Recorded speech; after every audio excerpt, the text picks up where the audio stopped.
Cenk, you're a natural-born athlete. Let's see how Earth responds to that.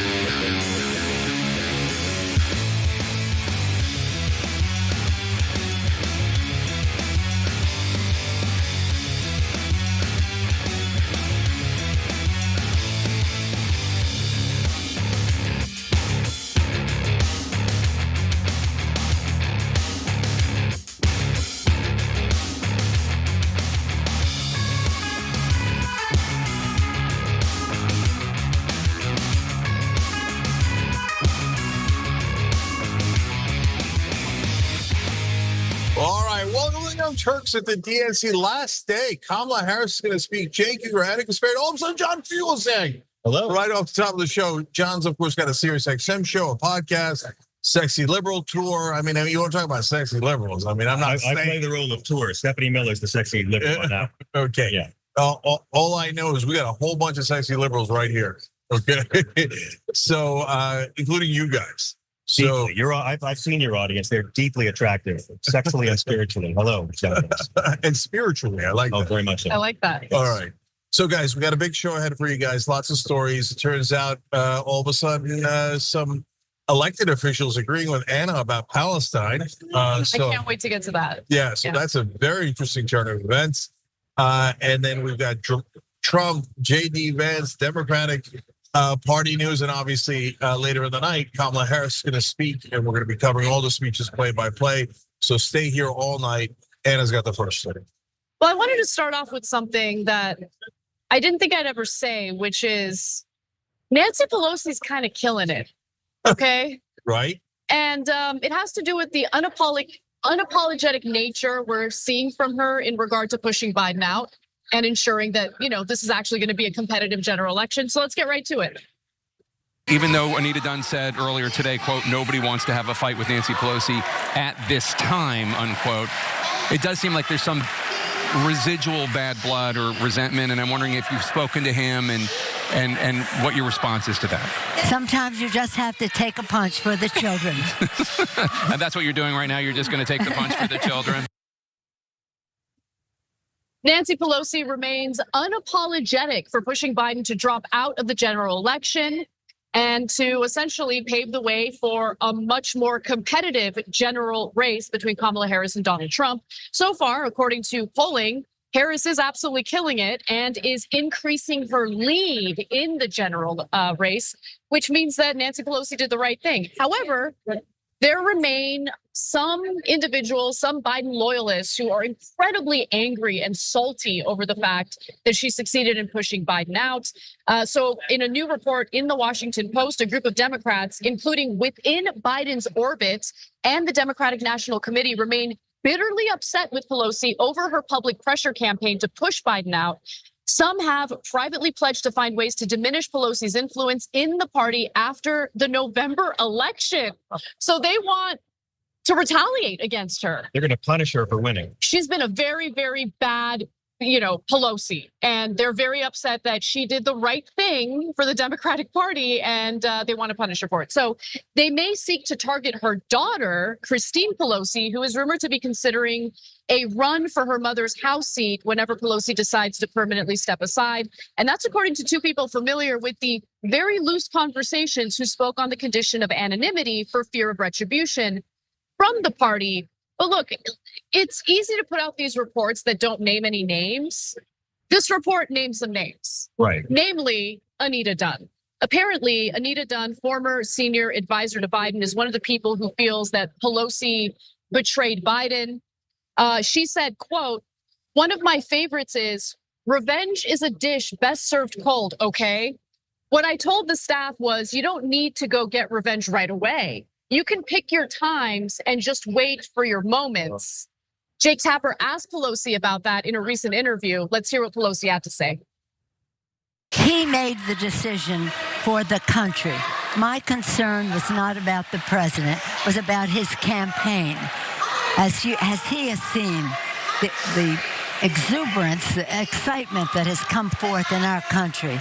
I just did an event for one of our members in Illinois, Eric Sorensen, today. Immediately, he got 1,100 volunteers into his campaign as soon as that announcement was made. Nobody is questioning the fact that the Democratic Party seems much better positioned right now than it did 4 weeks and 2 days ago. There's no question about that.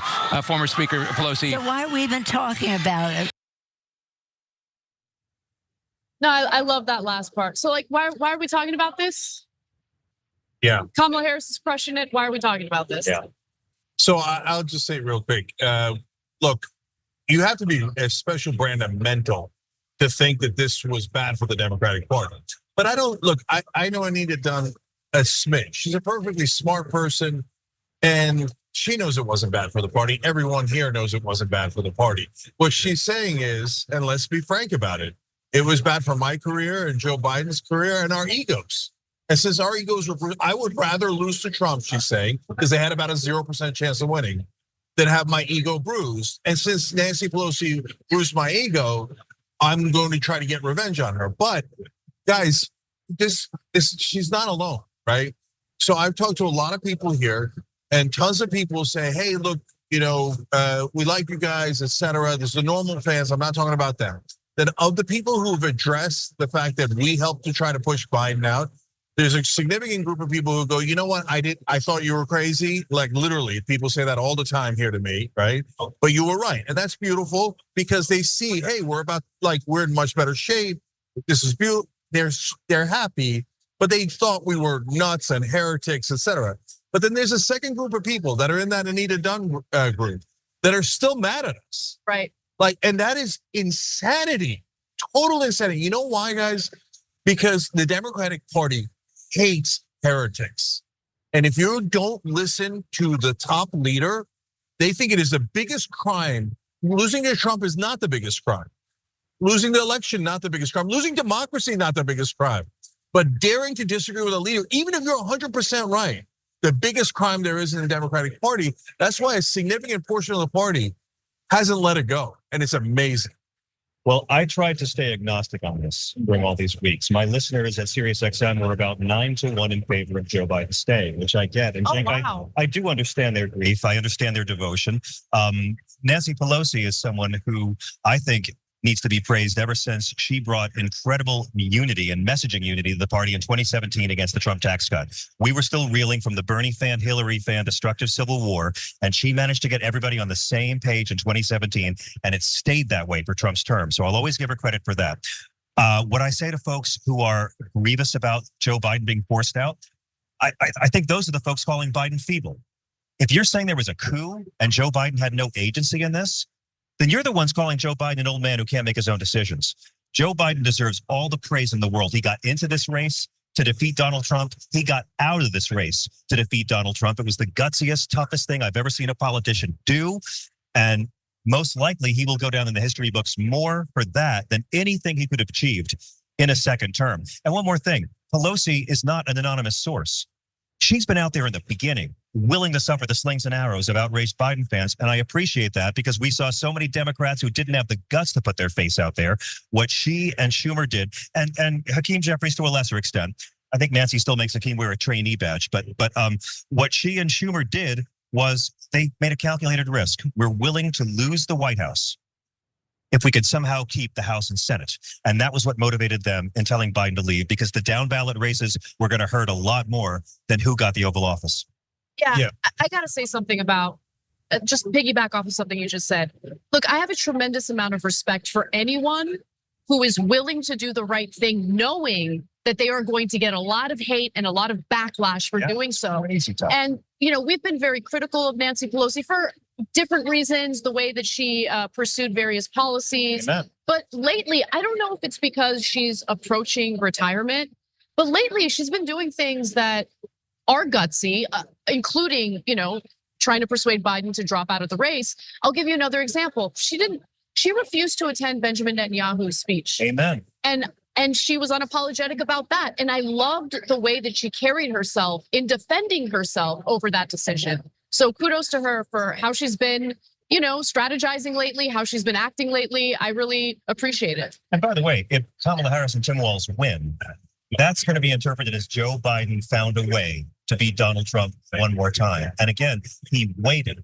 People were calling me every night on Sirius XM, outraged that he might leave. And I said, he's not going to make any decision until after Donald Trump has locked in a running mate at the convention. So when you think about it, doughy, amoral eyeliner model J.D. Vance could be old Joe's last gift to us. And thank you, Biden. Biden's going to look great in history for doing something tougher than what LBJ did and tougher than what Washington did, because that old man really wants to beat Trump again. He did not want to get out of this race. I'll always believe there would have been a chance for him to beat him. I think at the end of the day, people might have gone for policy, but just look around this room and you'll see the impact. I have not felt a vibe like this since I was a kid working a marshal at the Nelson Mandela rally at Yankee Stadium. This kind of collective joy of so many diverse people leaning towards something more righteous than what we're used to. Okay, so, all right, I'll say two. Let me have it. Two gracious things, and then I'll let everybody have it. Okay, so, I'm not a Democrat. I don't mind. No. So number one, I agree with, and you guys have heard me say many, many times, Joe Biden at the end made the right decision and deserves all the credit in the world for letting go of power when he didn't have to, and Trump never did. So what you do at the end matters most, okay? So history's gonna look very kindly on him doing this, especially if the Democrats win, then he's gonna be a total hero. So, and that's what I was saying from day one for a year. I was like, if you drop out, they build statues of you. You were. Right? So, secondly, I can't believe how much credit I'm giving to Nancy Pelosi. Look, but here's- You incrementalist sellout, Cenk. So guys, look, facts matter. Please stop being loyalists of people and politicians and cult of personalities. It's not only Trump. Democrats do cult of personality. So look at what we're doing. No one in media has criticized Nancy Pelosi more than I have, over and over again. So I don't want to go back to those old criticisms. But here, she was a hero and she was brilliant at it. And I'm going to give you one other thing that you don't know, okay? The reason she's going out publicly now and taking the bullets again, a second time around, is because she's partly protecting Hakeem Jeffries, and most importantly, Barack Obama. Barack Obama was a huge part of pushing Biden out. So look, the team that works with Destiny, who's another vlogger, etc., does a stream, caught up with me today, and I was kidding around, and I said, "You're welcome, Destiny," because he wanted Biden to stay in, and now he's happy that Biden, that Kamala Harris is doing well, etc. And he's like, and I was kidding, I deserve 99% of the credit. Of course, our role was minuscule. The two people that were the most important were Nancy Pelosi and Barack Obama, okay? And the fact that she's protecting the Obama brand right now and saying, it was me. She's not bragging about it. She's taking bullets for it, okay? And I respect her for that. And I respect how masterful she was. And I can't believe I'm saying that, but facts matter. She was masterful and she got the job done. So now I'm asking the people who are Biden loyalists, for God's sake, do facts matter? Do facts matter? I can't believe that anyone would still be angry. That's mental. If you're super happy that we might win now, the correct answer, put aside me. Like if you hate me and you hate progressives or whatever it is, no problem. I get it, that fight's apparently gonna last for the rest of my life, right? But can you say thank you to Nancy Pelosi for saving the election? And to Barack Obama and to the people who are not out there, but who actually made a giant difference, Axelrod, Carville, all those guys, Ezra Klein, Nate Silver, they made a big difference. I'm still in pain about Godfather 3, so I understand people hanging on to these things. But again, it's getting tinier every day, and you don't have to like how Joe Biden was persuaded out of the race to appreciate the greater good. And again, if you're saying it was a coup, you're denying that Joe Biden had the agency, you're denying it was his choice, you're the one calling him a feeble old man. In fact, let me go to the last graphic here because he himself says this. He was asked, Nancy Pelosi did this, what's going on? He says, I haven't spoken to Nancy at all. Look, no one influenced my decision. He's saying I made the decision. And to your point, you made such a great point, John. The decision to announce that he's dropping out after the RNC was a very smart decision. He did not want to give the Republicans, he did not want to give Trump and Vance any ammo to attack Kamala. That's correct. And now Donald Trump is stuck with eyeliner man baby. And, I mean, Joe Biden's going to get credit for that. And Donald Trump now has taken sole custody of the ageism issue and all the hypocrisy that comes with it. Yeah, and last thing on that is, not only did they pick JD Vance and double down because they thought they were going to win, but normally you get a post-convention bounce, and they stole the post-convention bounce and gave it to Kamala instead. They didn't get a post-assassination attempt bounce. That's right. And look, whether that was purposeful or not, I'm not entirely clear because Joe Biden is super stubborn, but he did the right thing. And whether it was intentional or not, it came at a perfect time. So it worked out really, really well. So one more time, thank you, Nancy Pelosi, but thank you to Joe Biden too for doing the right thing. The one thing I will say is I was wrong about how well Kamala Harris would perform.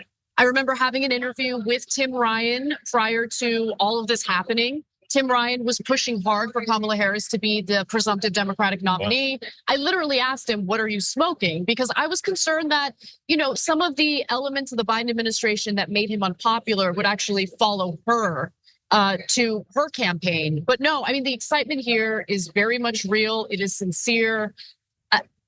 There's so many people here that you can't even walk to the bathroom. Okay, it's so crowded. And so I haven't felt this kind of excitement from Democratic voters in a really long time. And that goes to your point. I do think that this is good news for the general election for the Democrats. And it's certainly good news for down ballot races. All right, we got to take a break. When we come back, we've got more news for you. Don't miss it. Nancy Pelosi, or Nancy as I call her.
Okay, hey guys. So first of all, I want to thank all these wonderful people who give it at tyt.com/DNC. Rip Puff, Dr. Dan, Introvert, Dreamer Gal, Professor Omega, Iqbal, I Love Vinny, Scooby Jew, Brit Lad, Spry, Dragon Daddy. Thank you for your generosity. Thank you for making this DNC convention happen for us. We love you for it.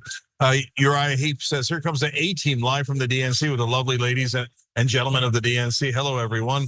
K-Dragon Battling for Truth and Justice says, just got done watching the Raskin interview. It's so cool to see Cenk all happy and excited now that the Democrats actually appear to be fighting. I hope that continues. Me too. Patrick Stafford, 3479 says, how has Anna not aged at all in 18 years? You're looking good too, Cenk.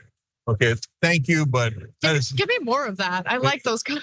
Yeah, if you like that, wait till you get a load of this, John. Luke Y. Samji says, Fugle Sang is probably a genius. Oh, wow. Thank you for your low standards of intellect. I appreciate it. Thank you. It's all part of being a charming sociopath. Thank you. Just say, he's funny as hell. Definitely check out Damage Report. He was on Damage Report today. And you have to be intelligent to be as funny as you are. Oh, God bless you. Thank you very And much. guys, if you're members, You get all of our shows anytime you want, including Damage Report, Indisputable, and all of our shows. So hit the join button below. Check out John on Damage. It's the right time to subscribe, man. This fall is the time to subscribe. Thank you. Text Stan says, man, you have to be some kind of sycophantic stooge to be mad that Biden dropped out at this point. Lady Di says, Anna, like your mom says, who cares? At least Biden is gone. My dad. Okay, and Art Guy says, Cenk's epic yet humble victory lap continues. That's hilarious.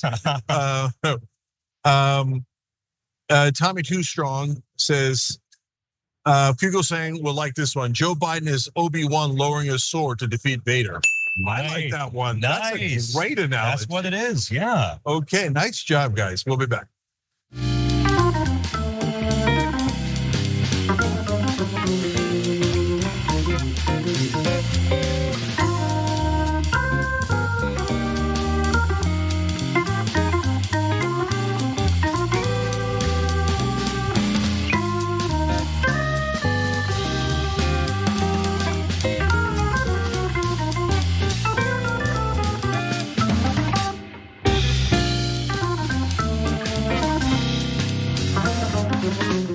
All right, back at the DNC, TYT, Cenk Uygur, Anna Kasparian, John Fugelsang, Pablo Rosas. Pablo, thanks for joining. Hit the join button below. One Love 83, thank you for gifting a membership. Anna.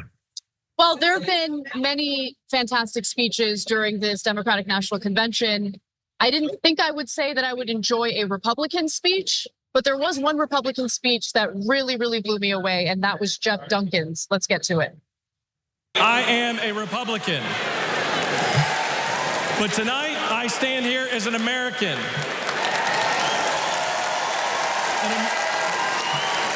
An American that cares more about the future of this country than the future of Donald Trump. Let me be clear to my Republican friends at home watching. If you vote for Kamala Harris in 2024, you're not a Democrat, you're a patriot.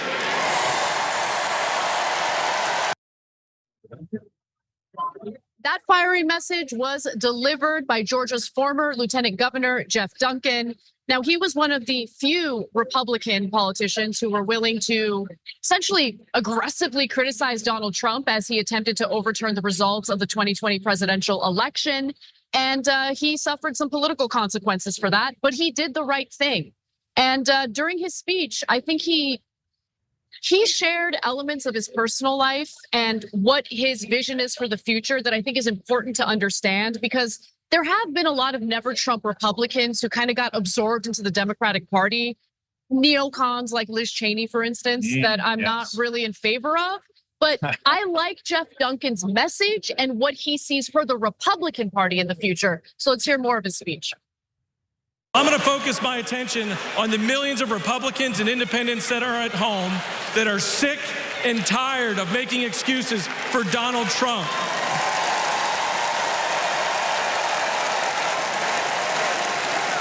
If Republicans are being intellectually honest with ourselves, our party is not civil or conservative. It's chaotic and crazy. And the only thing left to do is dump Trump.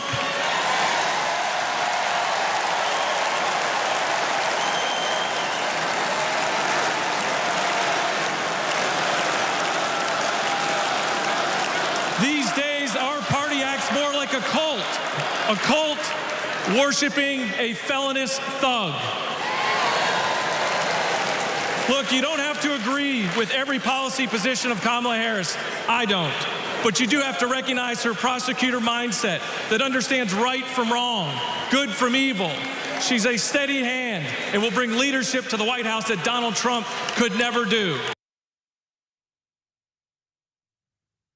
So for me, a Republican like Duncan doesn't just talk the talk, he walks the walk. You know, it's about honor, it's about loving your country, it's about doing the right thing. The same, ethics and characteristics that Republicans preach, but oftentimes do not practice.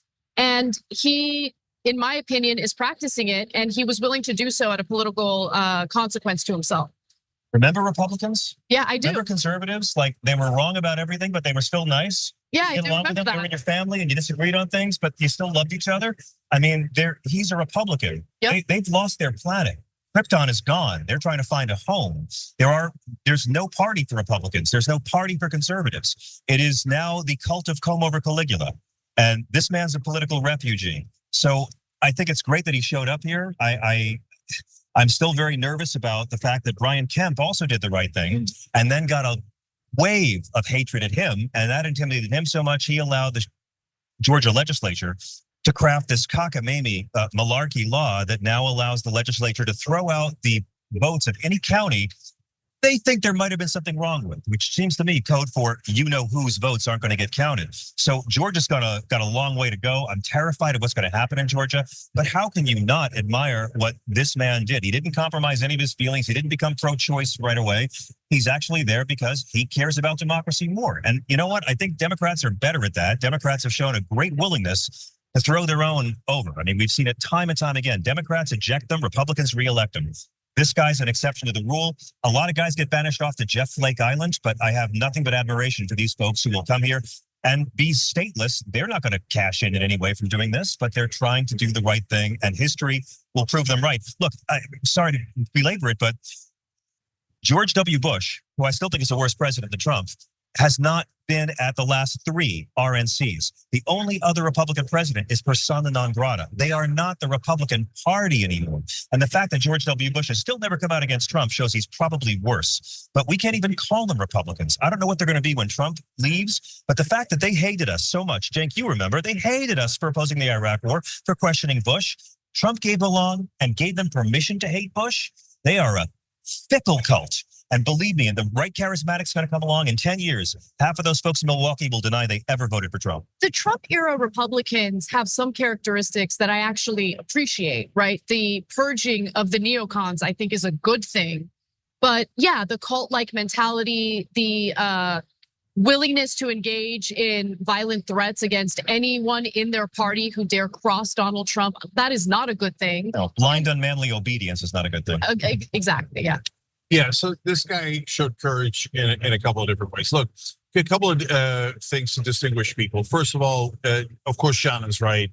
The Republican Party has largely become the MAGA party now. There's about 7 to 10% left that are the traditional Republicans that care about the country. Again, we don't agree with them on anything, and they're warmongers and serve corporations. But they don't with them. Yeah, but they don't want to they don't want to end democracy. They don't want to terminate the Constitution, right? So, and then there's another layer, which is Kemp. And so Governor Kemp in Georgia, and he's still in every way a bad guy Republican. Look at what John just told you about what he's doing. And in fact, a lot of what Governor Kemp was frustrated by was like, hey, you knucklehead, you cheat before the election, not after the election. Right on. Right? You get rid of the voting rights, you get people off the voting rolls. You say, oh, we could legally throw away votes, et cetera. You don't do it in a ham-handed, idiotic way that shows off what we do for all the time as Republicans, right? So he's kind of frustrated at Trump, not necessarily for being a crook, but for doing it in a stupid way, right? So whereas Jeff Duncan, by coming and speaking here, he's definitely endangered his career. So especially the new MAGA party, they will never forgive us. And they'll never forgive him for supporting Kamala Harris, for speaking at the DNC, and not just for speaking out against Donald Trump, but for saying nice things about Kamala Harris. Right. Remember when Chris Christie hugged Obama for like a half a second because Obama had helped with disaster relief in New Jersey? It's just like the most benign, nicety, right? I mean, there's so many people in this building that hate me, but we're nice to each other, right? And we shake hands and we hug and whatever. And I don't mean hate me, but we have massive disagreements. That's what people used to do and not hold grudges, et cetera. But now if you do this tiniest little thing, you're banished forever. So he knows that, he's not unaware of that. So that's Jeff Duncan saying, I'm good with ending my career here, as long as we don't elect that guy who's going to burn the Constitution. So I'm kind of holding the best part of the video for last, at least the best part of his speech in my eyes. And it's what he shared about an interaction he had with his son. So take a look at that. In our family, my wife Brooke and I are raising 3 boys, and we have a family motto. And it says, doing the right thing will never be the wrong thing. During 2020, during just the lowest of lows, when we had armed officers outside our house protecting us from other Republicans, Donald Trump had targeted us. My son came downstairs and he handed me this coaster that I'd given him years before at a father-son retreat for our church. And he said, "Hey, Dad, doing the right thing will never be the wrong thing. Stay strong."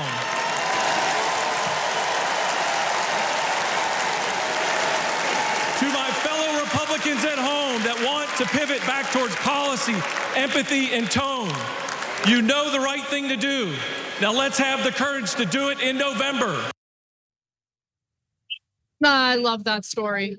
I love that story because it shows that he's a good father and he's teaching his kids important moral lessons.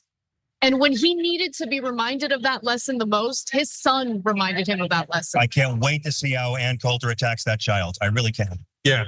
Look, guys, two things about this. If the Republicans just went back to like, hey, you know what? We're anti-crime, anti-immigration, anti-choice, etc. We're still not going to agree with them. Exactly. Yeah. But that's a normal party. And if they said, hey, you know what? We love black and brown people and women, etc., but we just have policy differences.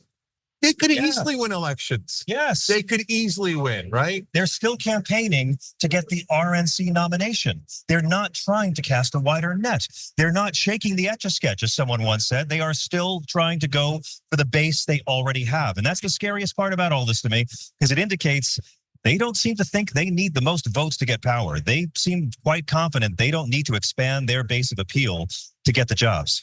Yeah, and Charlie Kirk explained their way of thinking on Monday when he was on here. He said, well, yeah, you could win by getting independents, or you could win by taking your base turnout from 60% to 75%. And so it's not an accident. They're doing it on purpose. They're trying to rile up as much of their own folks as possible to turn out. And the way they do that is more red meat and more red meat, which unfortunately is more hatred and more hatred. And finally, guys, Trump said we should terminate the Constitution because there's been, quote, massive fraud against it. Okay, you can make any excuse you like if you're MAGA. You could say out of context, but it is definitely not out of context. You could read the quote for yourself. It's on the record. It's not secondhand. You saw him do it. And so he doesn't believe in the Constitution. And so if you're okay with that, okay, then you're not really an American. And so that, because Americans are not about geography. They're about an idea, a creed, a philosophy, the American idea of hope and opportunity as enshrined in the Constitution. And if you don't believe in that, you're not just not a Republican, you're not really an American. Christian nationalism is taking the Bill of Rights and the New Testament out into the woods at gunpoint and digging two holes. They don't care about the Constitution. They don't care about the Bible. They don't care about illegal immigration. They're getting behind the only candidate running who's hired undocumented workers to avoid paying Americans a living wage in 2 different centuries. They don't care about abortion. If they cared about abortion, they would fight for easier access to birth control and sex ed in the school. They don't care about it. They care about power, and they'll go for whatever they think will give them that power. That is the precious. And Cenk, just look at how great that hate worked as an election model in 2018, 2020, and 2022. You guys keep at it. You guys have Byron Donalds come out there and talk about how much better black families had it under Jim Crow. Have baby man J.D. Vance come out and talk about wanting to ban porn. If J.D. Vance doesn't want people looking at porn, he should appear in it. And have Christy Noem be the secretary of shooting dogs in the face. You guys are doing it perfectly. I have no notes. All right. Well, before we go, John, tell everyone where they can watch your show, listen to your show. SiriusXM every night on Progress 127. If you don't have SiriusXM, we're a free podcast as well. The Sexy Liberal Tour is coming to a town near you. And you can watch our big DNC pay-per-view we just shot with Governor Pritzker and Mark Hamill and Jamie Harrison at sexyliberal.com. It's such a joy to see you both. So good to have you. Thank you. I love what y'all do, and I love your listeners. And I just love this evil empire of the night you've created. I really do. Okay. We'll be right back. God bless the United States.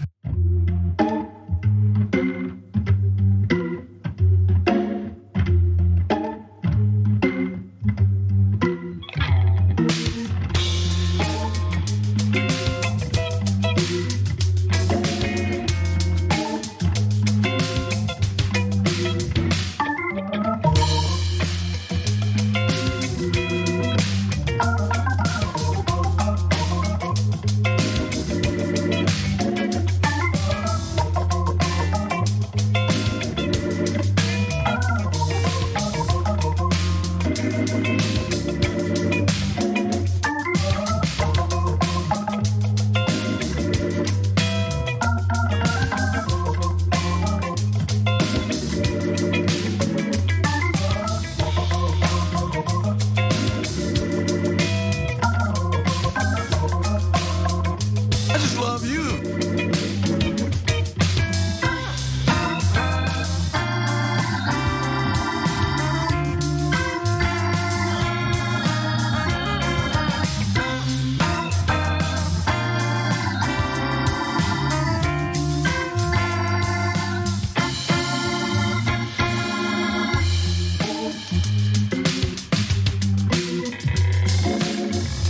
I put on the blinders, I say I just do it.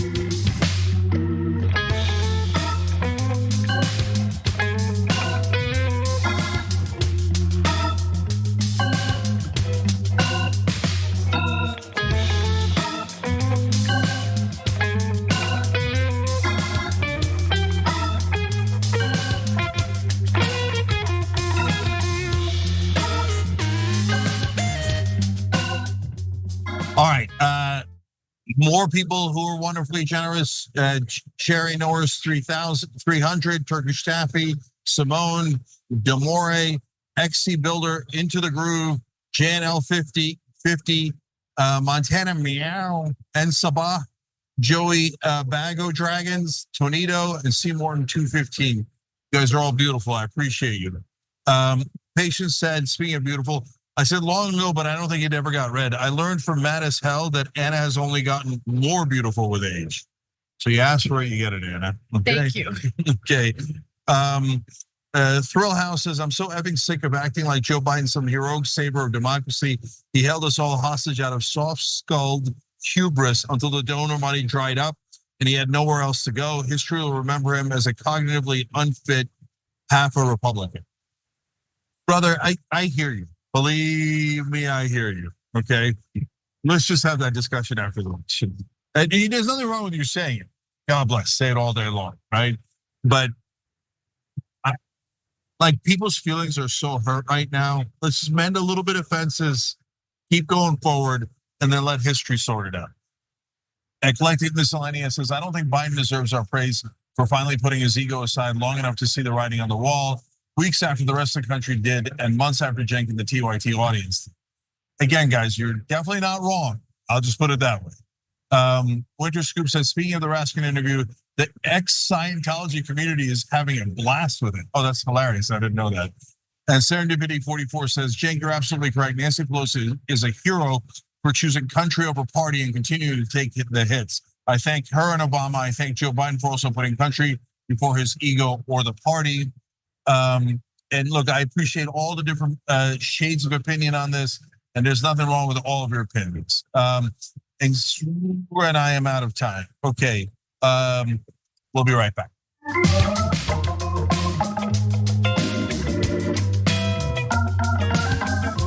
just love you.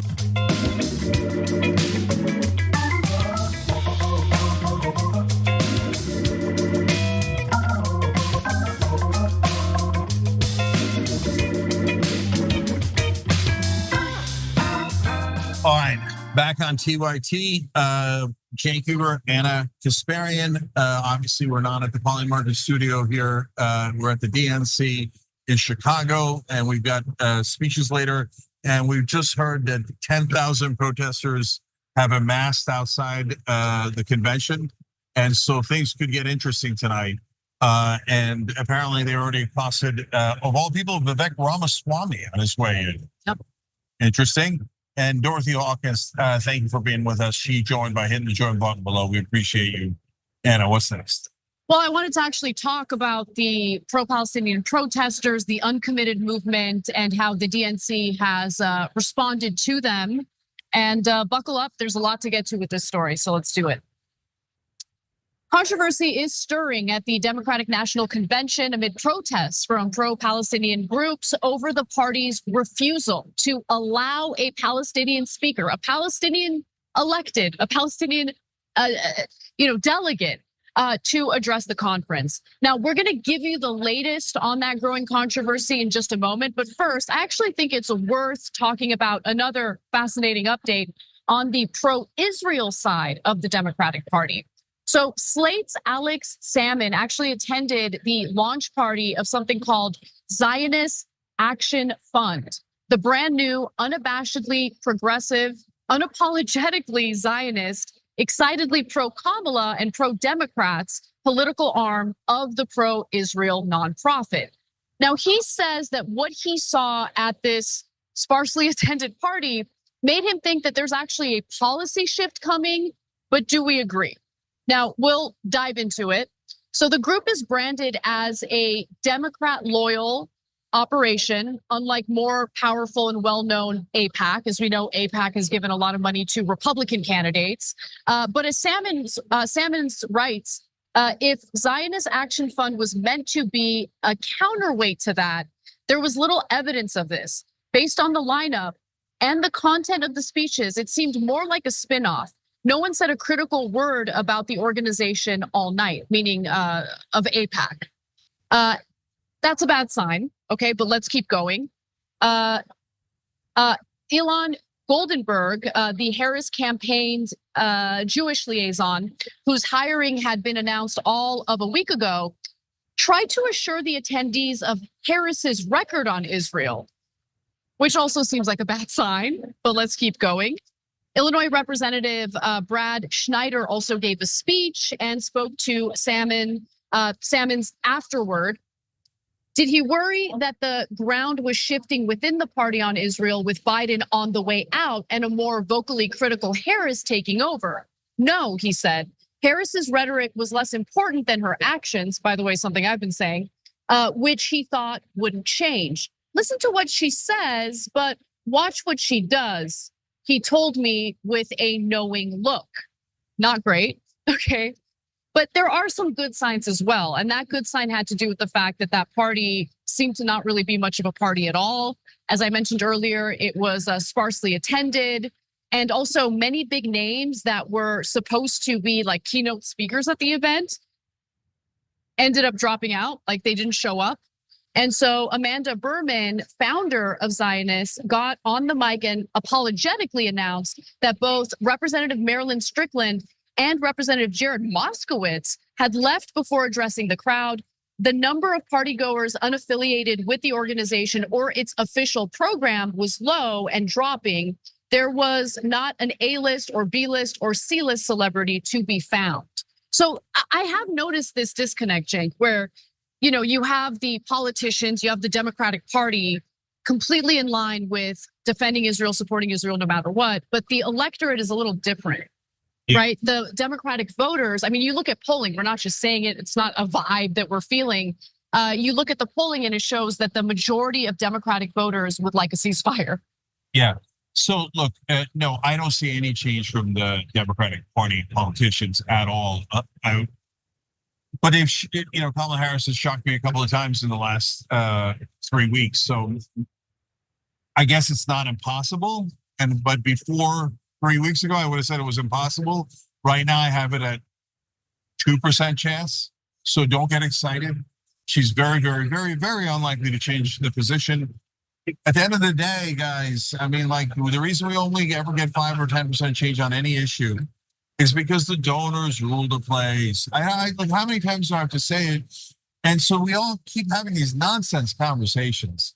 And I get frustrated with portions of the left, like they're genuinely surprised. And they really think that Kamala Harris might change if you put enough pressure.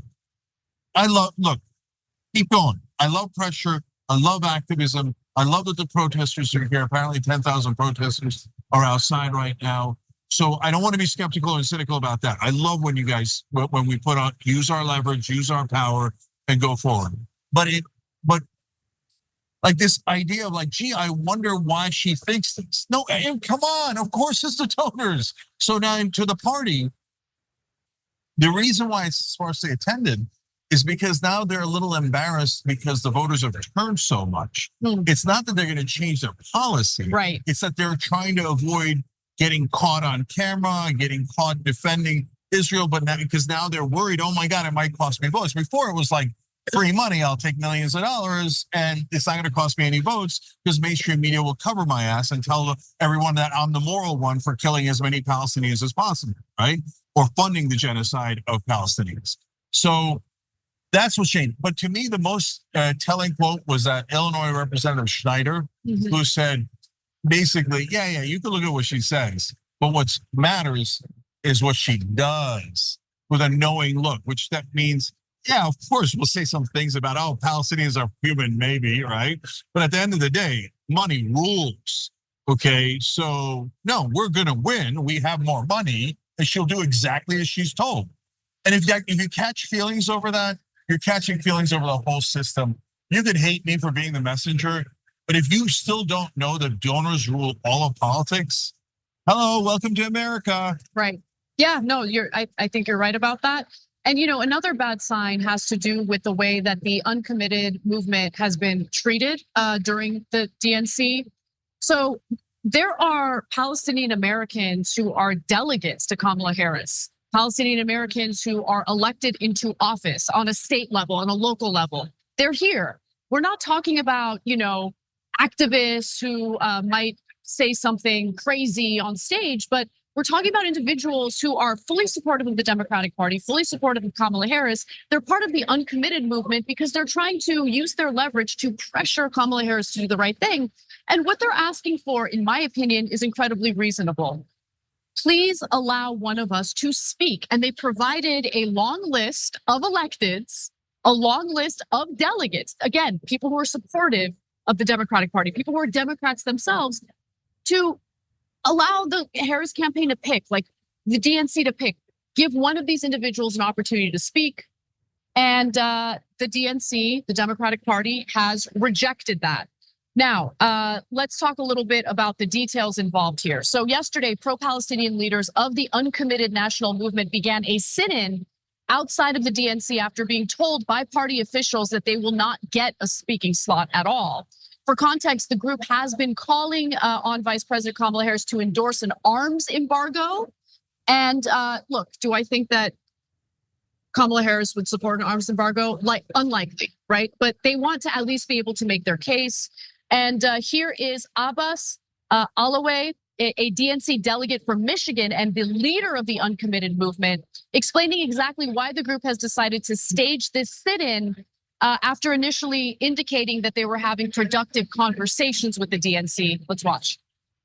We've been making a request of the Democratic National Convention for a Palestinian American to speak from this stage. We talked to members of Congress, we talked to party leaders, we told them all we need a Palestinian American to speak from this stage. And we were negotiating with the Democratic Party. We were telling them, hey, here's a long list of Palestinian Americans you can choose from. And they said, okay, we're considering it. We can't tell you yes, but we also are not telling you no, and that's a good thing. A few hours ago, they called and said, I have an answer for you. The answer is no. And that was all they said. We think that's unacceptable. We think that this is the party where we shouldn't be silencing people's voices, even when we have disagreements about policy. And so we sat right here, me and my fellow delegates who ran out of options on the inside. So we're standing here on the outside, leaning into our power as regular, everyday people and asking you to join us in asking the party. We need to see a Palestinian American speaker from this stage. Tomorrow, today, Thursday is the last day of the convention. They need to add someone to the program immediately.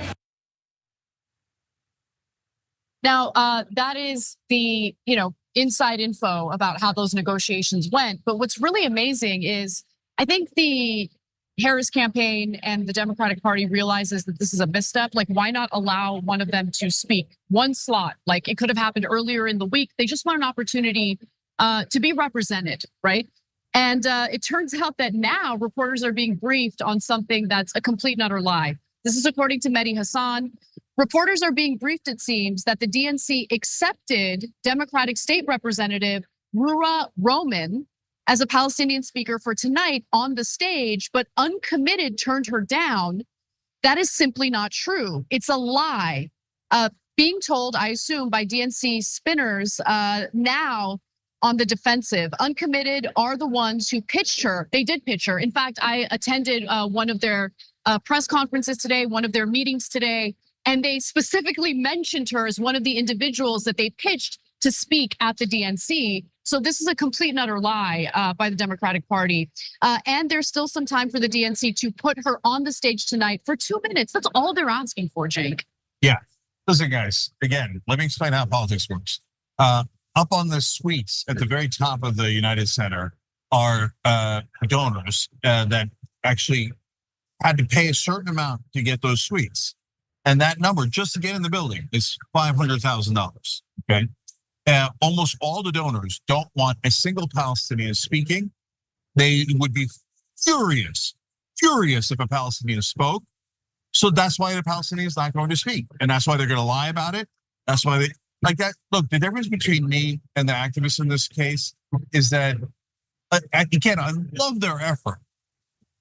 But I think that they have some hope that it could work. And again, I love hope. And I wanted to have it, but I've been in politics long enough to know when it comes to AIPAC and the donor money in this case, they're never going to allow it. It's not, there's no way they'll do it, okay? So then it leaves us in a super hard spot. Trump sucks, he's awful, he's a danger to democracy, all this stuff. Kamala Harris is now pretty good on a lot of issues. Tim Walz has got us all excited. But on this, they're never going to move. They are addicted to the money, right? So they go and ask the guys upstairs, hey, what are we allowed to do? Well, please, can we have one person and we could vet their speech and they could say, just be benign and say, Palestinians are human. Are we allowed? And the donors go, no, we're not allowed. And the Kamala Harris goes, oh, okay. Look, it makes it so hard. If you think there's something else going on, you're totally wrong. That is what I just described is exactly what happens. Yeah, I've communicated this on the show so far, but I'm going to say it again. The feel here, the atmosphere here is celebratory. Everyone's excited. It's a super positive, optimistic environment. And you want to be part of it. Like, it's so tempting to be part of it, to be celebratory with them. But there's like this dark cloud of the Gaza situation that makes it impossible. It really does. It really does temper, in my mind, internally, the celebratory nature of all of this. But look, guys, what tempers it for me is I know that cash rules everything around it, literally in this convention, right? So you think that she's going to do Medicare for all? No, there's a 0% chance she's going to do Medicare for all. Why? She went up to the suites and they told her, it's okay, right? Is she going to do some of the proposals that she suggested? We're super hopeful that she might. So nuance, nothing is binary, things are not black and white.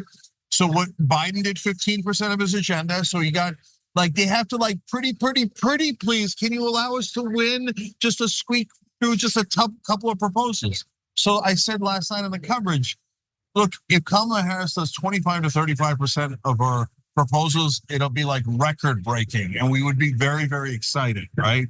I just don't this whole round of oh, I think we're going to get everything. Oh, it turns out the drug companies and the oil companies and AIPAC and the banks won again.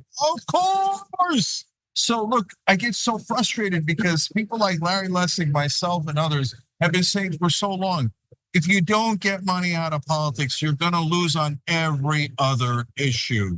When is it going to get through the heads of everyone involved in democratic politics? You're not going to win until you get money out of politics. Yeah. This isn't about Palestine. This is about donor money.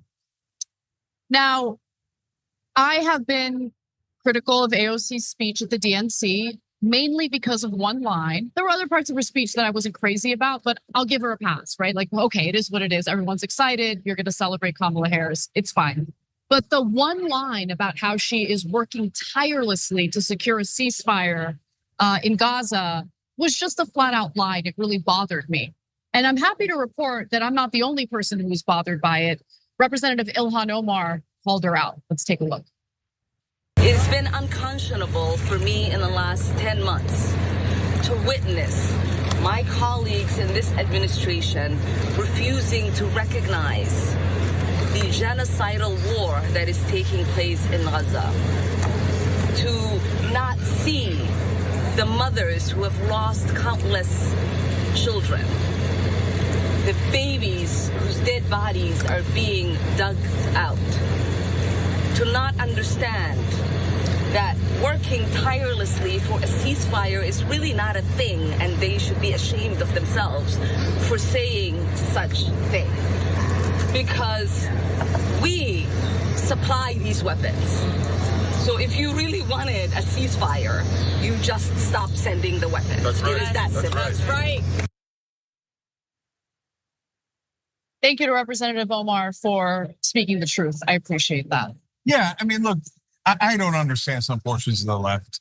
Like, people get mad at Anna for saying AOC said what she said wasn't true on the DNC stage. And now Ilhan Omar says it, and people are like, oh yeah, I guess that's true. I know people love to hate on me. It's totally fine. It's so frustrating. Anyway, so guys, for all the people supporting Palestine, I love you. Keep going, put on all the pressure, because your pressure is not that it's gonna lead to a policy change.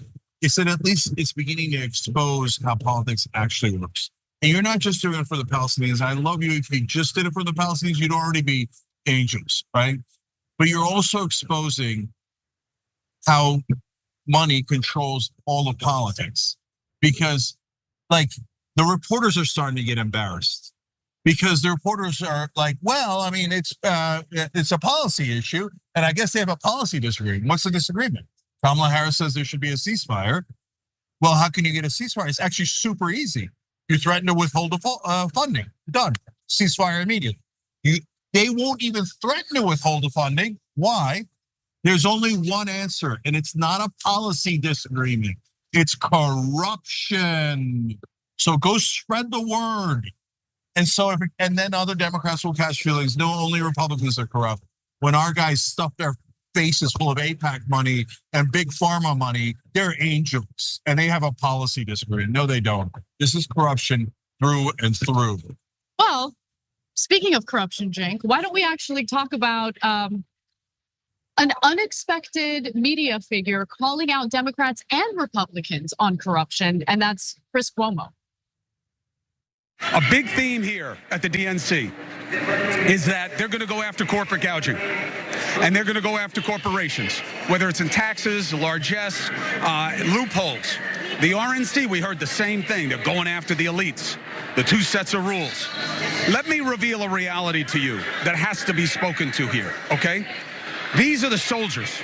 These are the men and the women that go back to their constituencies and their communities, and they fight. They take time from their jobs. They take time from their families. Republicans and Democrats alike, that's what they do. They need to charge these people up. They need to be able to get them on board. But there's another reality that is literally looking down on them. Greg, look at the ring of sweets, okay? This is not unique to Democrats. There is a game of money. Damn.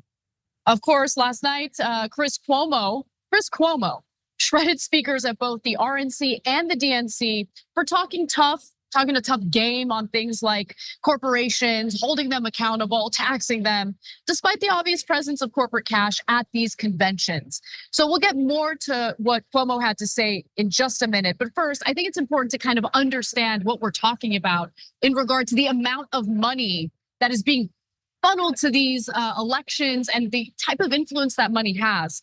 So this is a Washington Post piece. Corporate donors swarm GOP convention. It's like a cocktail party. Now, again, it's not just about the GOP. This is something that's impacting the Democratic Party as well.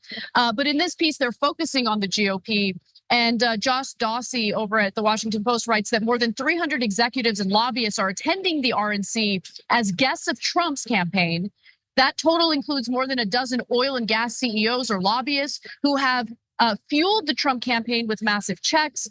Construction firms, waste management companies, mortgage bankers, trade associations, sugar executives, realtors, home builders, banks, hotel chains, asphalt companies, and others are represented in Milwaukee.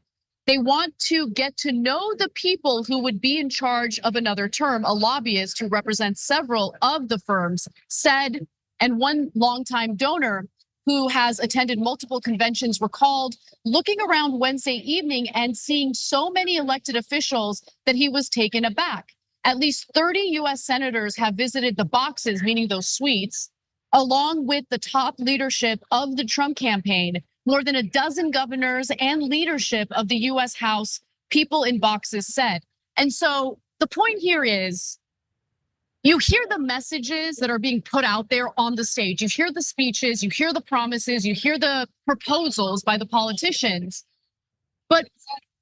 everyone is motivated by incentives and disincentives. And in reality, when you think about the amount of money that is being contributed to these politicians, that money talks. And they're not just contributing that money to the politicians for no reason. They're expecting favors in return. Yeah, so I'm going to start with one of our members, Jesus Take the Wheel, said, it only took Chris Cuomo until 2024 to figure out that money runs Washington, D.C. Okay, yeah, I hear you, and that's definitely true. And by the way, I love our members, and you guys know this better than anybody else does. And be part of the show, hit the join button below, become one of the members. But the reason I read that, guys, is because, yeah, I know, but this is the reason for hope. Because when we first started this show 22 years ago, I was talking about money in politics and how it runs everything. And everyone else in media, almost literally, except Amy Goodman, okay, was saying, no, I don't know what you're talking about. You're a conspiracy theorist, you're crazy. The donors are a small influence, but the politicians are having debates and have ideological principles, etc. Just total theater, just absurd, right? And then new media started to come up. And we kept pounding away at the message. It's money in politics, it's money in politics. It's the corruption, right? Now, if you're an online media, social digital media, and you say that there is no corruption, money in politics is not a problem, you get laughed out of the building, right? You're not gonna have any, well, you'll have some core Democrats and some core Republicans who are like, hey, our side is not corrupt, even though they take billions. I know, you can't help those people, right? But overall, you get humiliated if you say something absurd like that online. And now it's starting to bleed into mainstream media. Now all of a sudden Chris Cuomo, who was the top rated show on CNN until recently, now on News Nation going, yeah, of course it's the money, right? Yeah. And you're starting to see it pop up all over the place. Go, I wonder if it's the money, right? And so what we're gonna do is we're gonna keep going and going and going until finally you're gonna see one day on CNN like, Jake Tapper going, this is really interesting. Breaking news. It might be the money. Yeah. Of course it's the money. Now, I want to just go to one more portion of what Cuomo had to say because he lists some numbers and it's important to know what the numbers are. In 2000, they spent $300 million on presidential campaigns. 24 years later, you know what they're expected to spend? $10 billion.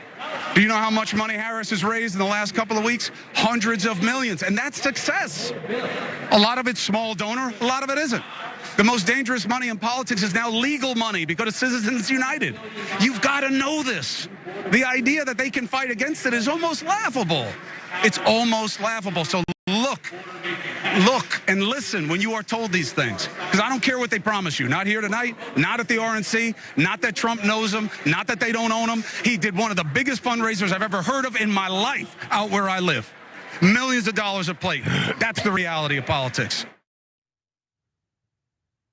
That's a lot of money, and he's absolutely right about it. And look, I also empathize with the viewers who are like, oh, in this late date, he's finally realizing what's going on. Listen, the important thing is he is spreading this message, and there is value in that, guys, because once you make the corporate corruption of our political system super taboo, suddenly politicians might reconsider taking money from the corporate donors. Exposing it is the most important thing. Guys, why do I focus like crazy on mainstream media? Because as long as they're able to hide it, and remember before digital media started, they could hide it 100%. Everyone in mainstream media told you that money had nothing to do with the results. That, like when they were talking about whether legislation was going to pass or not pass, money was never measured, right? So look, mainstream media reporters get mad at me all the time and they think they take personal offense. Sorry, then do your job. Like, why do bills pass or don't pass? If you're not writing about money, you're saying, I'm leaving out at a minimum 90% of the reason that legislation passes or doesn't pass. So if you're not gonna do your job, and I don't care if you're offended, do better, okay? Don't embarrass yourself. And if your editor says, don't write about the money, okay? Pretend they're having principled debates, and you stay in that job, understand that you're not staying at a news job, you're staying at a marketing job, okay? So now, on Chris, what did I tell you guys? People, look, Chris is a good guy. And you can say, hey, I disagreed with him 100 different ways. I disagreed with him 100 different ways.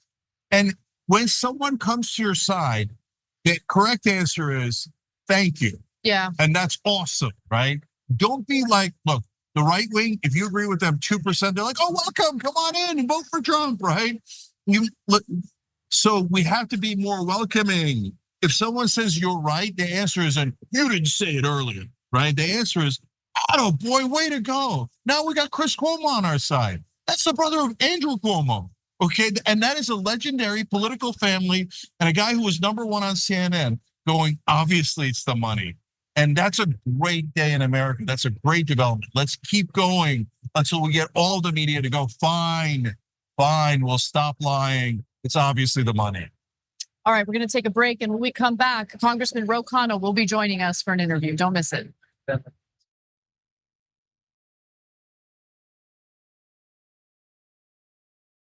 all of you know the Young Turks. An outlet like yourself that are willing to cover this story from the very beginning. You have the Young Turks and a bunch of other progressive forces saying this is the time to fight for our values. And I think right now there are a lot of progressive voters, many leftists who feel like they don't have a home. And this is why what Cenk and the Young Turks are doing is so important. What we've done is sustainable, slow, healthy growth. And I think that's the way news should be, where you don't rely on sensationalist stuff. You don't lean on whatever's trendy in the news at any given moment. You just go with the truth. You gave me a platform. You've uplifted so many other progressive voices through this network, and you're constantly looking for people that you can amplify through the work we do, through the infrastructure that you built at TYT. It takes those early people who believe that can really be the seeds of this movement, and that has been the Young Turks. We're super serious about the news. We also managed to do it in a way that is fun and lighthearted. We're not TYT, you're TYT.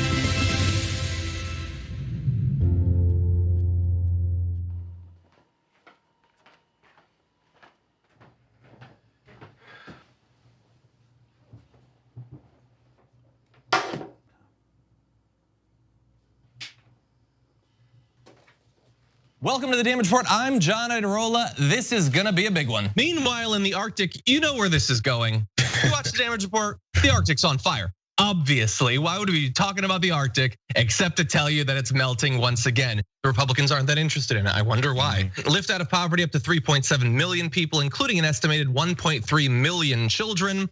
Hashtag save the children? Not if it costs money. I mean, come on.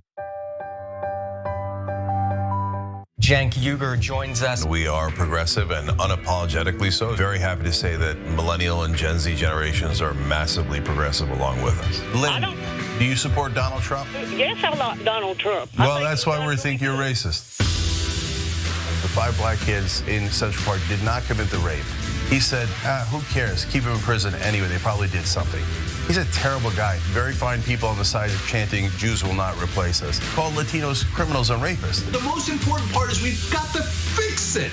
And fixing it means you have to acknowledge the problem. They don't value black lives. They don't value poor lives. And anyone who's against Black Lives Matter is a racist piece of crap, including Donald Trump and nearly every Republican politician in this country. You're a full-blown racist if you still don't believe it, and you still don't want any reform, and you still don't want any justice.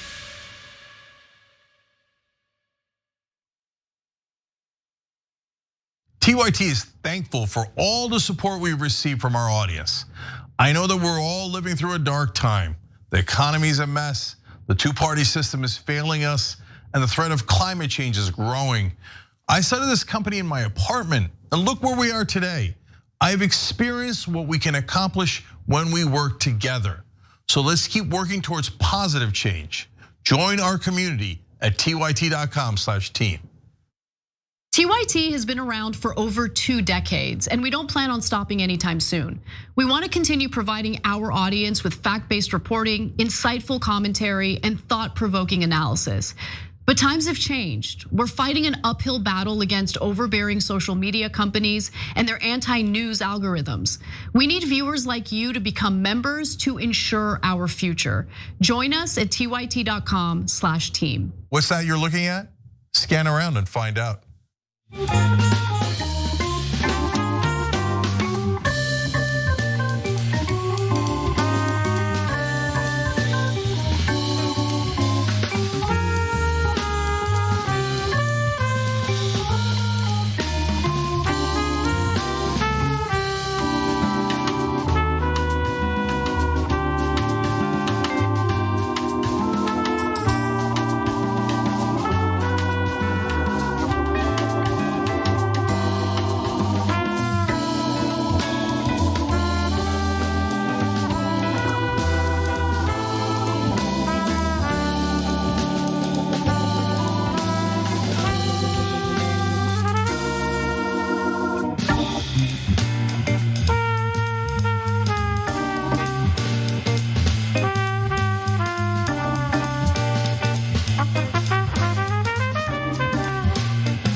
At the Young Turks at the DNC, Cenk Uygur and Kasparian, and Representative Ro Khanna joins us. Great to be on. All right, great to have you, Ro.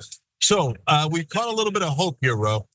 Yeah, not only on winning the election, it's nowhere near set, but I got us at like 52% chance of winning, right? That's like where the betting markets are, aren't they? Yeah, right around there, and a lot better than zero. So yes, but also caught hope that they might actually do some of the things they're saying, and so. And there's a little bit of a feeling in the air of this place that things have changed a little bit inside the Democratic Party. Normally we run into a brick wall, right? But all of a sudden the wall's giving away a little bit, not on the Palestinian issue, but on other things, economically populist agenda, Tim Walz, so many other things going in the right direction. Do you sense it? And where do you think it's coming? Well, I think we have to take the long view, and that progressives are slowly flowing in for a voice at the table. You look at 2020. You had Biden, Harris. Now, Harris, I think, is to the left of Biden, and Walz is to the left of where Harris was. So you're moving in the progressive direction. You look at 2020, and no way would they have given AOC a main stage speech. Now they gave AOC a speech. They gave Jasmine Crockett. They gave Maxwell Frost and a number of other Raskin progressives. So progressives are front and center in the VP pick, front and center on the stage. We're integrating. Now, the biggest leap is the policy. And that we still have work to do on Medicare for all, free public college, taxing wealth. I don't want to sugarcoat things, but we're moving in the right direction. Yeah, I mean, Medicare for all, I feel, isn't even really in the bubble at this point. And that's, I mean, I wish it were, but there are other proposals that we're seeing from Harris. We had Adam Green on yesterday, and he talked about the economic advisors that will be working with Harris, and that gave me a little bit of hope. And so, assuming Kamala Harris wins the election, what kind of congressional battles do you see standing in the way of actually passing bills that would, make the economic situation better for Americans? Well, first, it depends whether we have the House or the Senate. That's a big issue, because if she wins and we don't have the Senate or we don't have the House, we're not going to get much done. But if we do I do think if she wins and pulls it off, we will end up getting the House and Senate, given just the momentum it'll take for her to win. And then I think let's cap rents. I mean, that's part of her proposal. That would be immediate relief for families. Let's make sure that we're expanding Social Security, putting more money in the pockets of working families. Let's expand Medicare to include dental, vision, and hearing. That was the most popular thing in Build Back Better. Let's get childcare. These are areas where I think a Harris-Walz ticket would be open. And she's always been pretty good on the care economy. And a lot of the proposals I'm talking about are in the care economy. So, Ro, all of these conversations are except Palestine, right? But other than that issue, it feels like the leadership of the Democratic Party has made almost an active decision, not just gradually, but one that was conscious recently in the last month, to say, let's actually unite the party. Let's stop insulting progressives. Let's, bring them more into the tent, et cetera. Was there a meeting? Do you see that? What do you think happened that precipitated that wall starting to open a little bit? I think, look, the one part I give the centrist wing, moderate wing credit for is they know how to win. They want to win. And they saw that Biden had unified with Bernie and that won. And they knew that this energy was magical that Kamala Harris got in a lightning bottle. No one expected it fully. I mean, people hoped for it. And they didn't want to ruin that. And the biggest way to ruin that is to pick a fight with the progressive wing of the party. And so of all of the picks for VP, they went with the most progressive. In fact, I was talking to some, I don't want to mention their names, but I was talking to some leading progressives, and they were basically like, well, they're not going to go with Waltz because that's the progressive pick, and they won't go for some really conservative person. So we'll probably end up with, this person who's, a Bashir, who's sort of fine with everyone. And we were shocked that no, they went with the progressive choice. And that shows the clout progressives are beginning to have in real power. And then that's always been the critique, that your critique of us is, well, you guys give good speeches, you put out good tweets, but you're not wielding actual power. Now we're starting to. Yeah. I want to air something that I'm concerned about. I want to get your thoughts on it because there's a part of me, I have this nagging feeling that the progressive rhetoric that we're hearing from the Harris campaign is kind of meant to placate progressives who are pretty furious over how Biden has handled Gaza. And there's really no indication so far that Harris would be different from Biden as it pertains to Gaza. And that is a political liability considering how fired up progressives are over that issue. Is the rhetoric on economic populism just meant to placate progressive voters just to get Harris to the finish line? No, because I think that the party has genuinely moved in a progressive direction on the economy where they haven't on foreign policy. I think we saw this with the Biden presidency. Now, I believe if the election were tomorrow, Vice President Harris would win. But the election's not tomorrow, it's November. And my fear is that if she doesn't make a clean break on Gaza policy and say, here is how I'm going to be different, the way Hubert Humphrey made a break from Johnson. And if something unfortunate happens in the Middle East, because that's a tinderbox there where we haven't gotten the ceasefire, Israel and Hezbollah are intensifying their attacks. Iran may retaliate. And if that becomes front and center and she hasn't made a break, that to me is the biggest risk. That's why I couldn't believe that they didn't give 5 minutes to a Palestinian American speaker. I mean, I looked at the speech, that the speech was simply saying that a lot of people in Gaza have lost their lives, that a lot of Americans who have family or know people in Gaza, and that we should honor their lives and that we should bring the war to an end and the hostages should be released. It was the most anodyne speech, basically asking for empathy. There was no policy direction. And this was probably of all the things in the 4 days in terms of progressives, this was the biggest miss of a layup. I agree. So, Ro, but that's the thing, right? It seems like that they're stuck. Okay, so we're all in agreement on the speech. It would have been a layup. It was badly played. Even if you're not going to change policy, it would have helped you on the optics, et cetera. But the policy is what matters. And between now and the election, at some point, it's going to dawn on these protesters and the voters in Michigan, et cetera, they're never going to change their policy. And so then we're going to go back to the Biden situation. So but the question is, like, I would be floored. And I'm with you. Like, I was one of the people saying they're never going to pick Tim Walz, and they did, right? Yeah. So, okay, like, again, hope grows just a tiny smidge, right?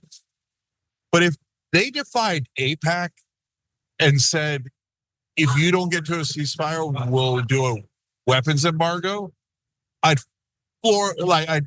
fall down on the floor instantly. It would be the most shocking thing that has happened in American politics, right? So, well, is there any chance that could possibly happen? No, right? No, I don't think she's going to call for an arms embargo. But that's not what the uncommitted are asking for. I mean, that's what they want as their top ideal situation. But they know that that's not realistic. But what they're saying is, well, can she give a speech saying, I'm going to enforce the Leahy law, I'm going to enforce international law, I'm going to make sure that aid is not going to be a blanket check to Netanyahu, that if he continues to defy the American president, then it will be restricted. And that is something that 37 Democrats, including me, have taken a position in voting against unconditional blank check to Netanyahu. Now, Cenk, from 2-3 years ago, that would have been 5 people voting against. Now they're 37. So there is progress. I think that the vice president needs to have a new policy. I'm not telling her all the details of it, but she can't just have the status quo. One last quick question on Palestine. Am I wrong that if she said, hey, if you don't get to a ceasefire, I'm going to stop the funding, that we would have a ceasefire within the week? I don't know, but I certainly, because I don't know what, you got to have the pressure on Hamas too. I mean, I don't think Hamas is angelic here, and, I don't know what Hamas is going to do. But I do think that the blank check to Netanyahu has not worked, because Netanyahu is now making a demand that they have troops in the Philadelphia corridor at the Egypt-Gaza border, as you know. And Egypt doesn't want that. The United States doesn't want that.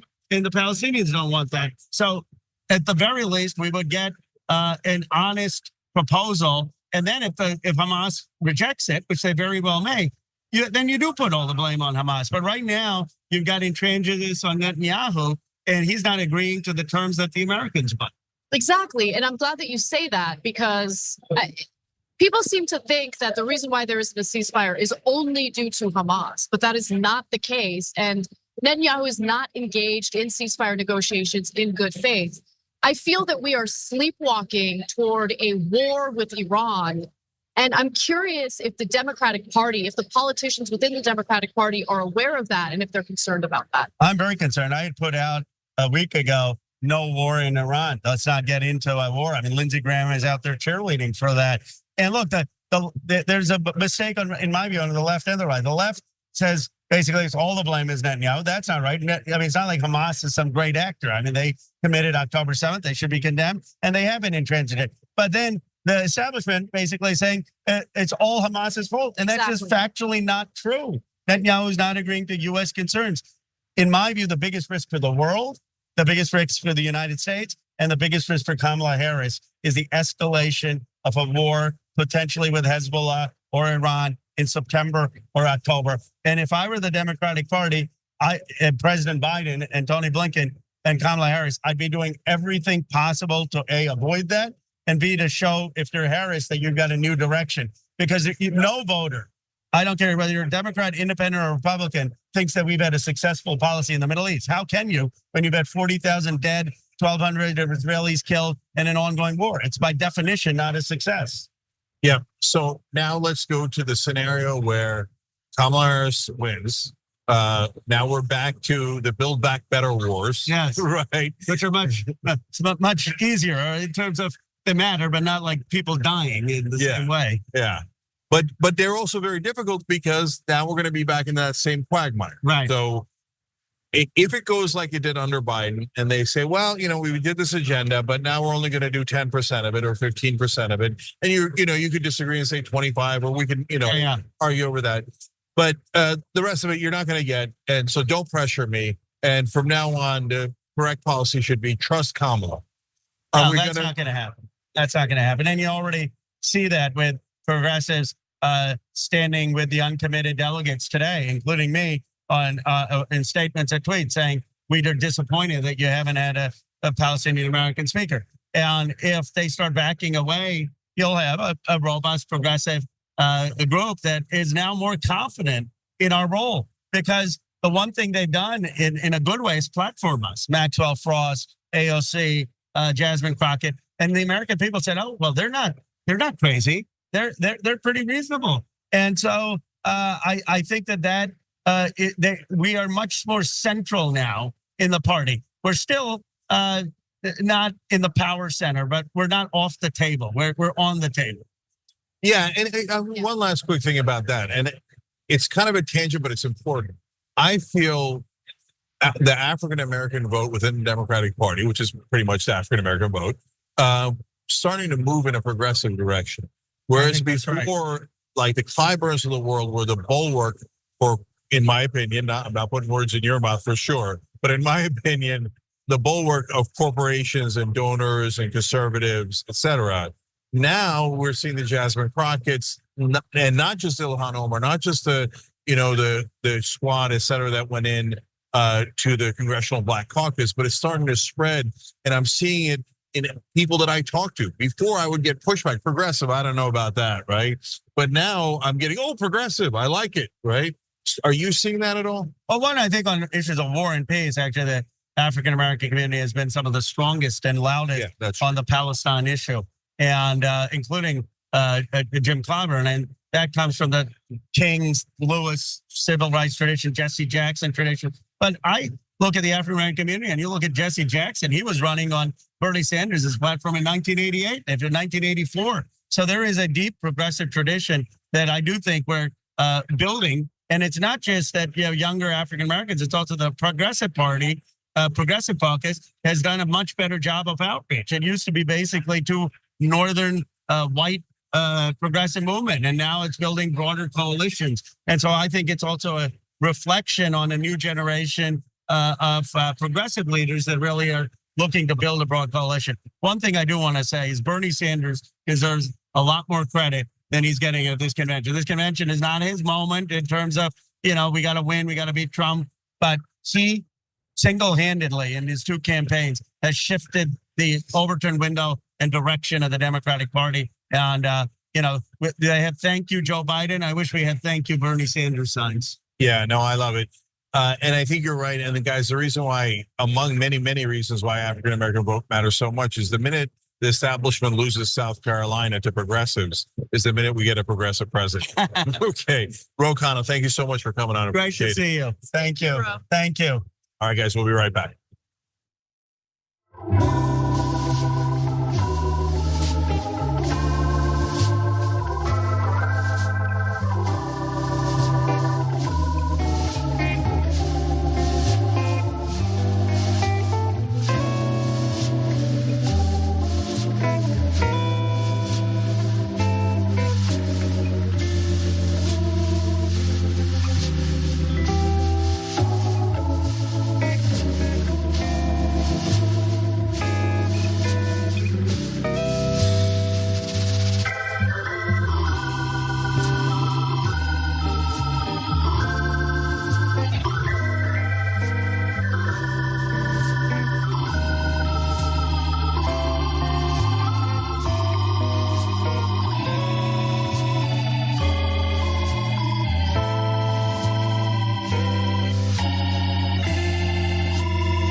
Oh my God, look at all these awesome people.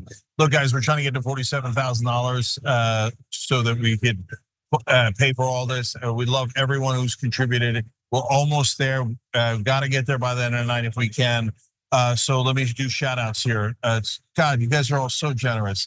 Liberty Isn't Free, Casual Shot, Isaac Lavender 95, Peter Oak, JWCR 01, Sun TYT Viewer, Dinty Dan, Off the Island 25, BK Dragon, Theba, Valkyrie Vagabond, Jerry Ty 429, Lisa MM, Sue Tereshi, Regina Loves TYT, Into the Groove, Sexy Speed Racer 317, Chet Please, Hats Not a Thing, The Yawning Turk, Rely on 214, Old Turk 51, Dark 1, Mavordius, Turbo 17, and it's MVRGS. Guys, thank you. So I hope we can hit that goal. You guys are amazing. Thank you for sending us here. So let's go to some of your comments. A drizzle of dressing says, and I thought of you when Ilhan Omar posted that speech. Well, it's hard not to because she said almost exactly what Anna said. Yeah. And so hearing that uttered by a congresswoman is everything because it makes me feel sane. Because I mean, criticizing AOC, you're going to get a lot of hate and a lot of pushback, not just from Democratic voters in general, but honestly, members from our own audience. And so it just meant a lot to me that she said that. Anxiety Dragon says, I love anyone who can see clearly, like us, how fascistic that modern right-wing politics has become. We can hammer out the policy differences after we save the country. Progressive Pipes Plus says, thank you, Cenk and Anna and the TYT team. You will never hear reporting like this on any media. Priceless. Populist Uprising says, can we stop pretending like AOC is still some principled progressive? Well, I believe we did stop that, and we caught flack, but we were right. We'll be back.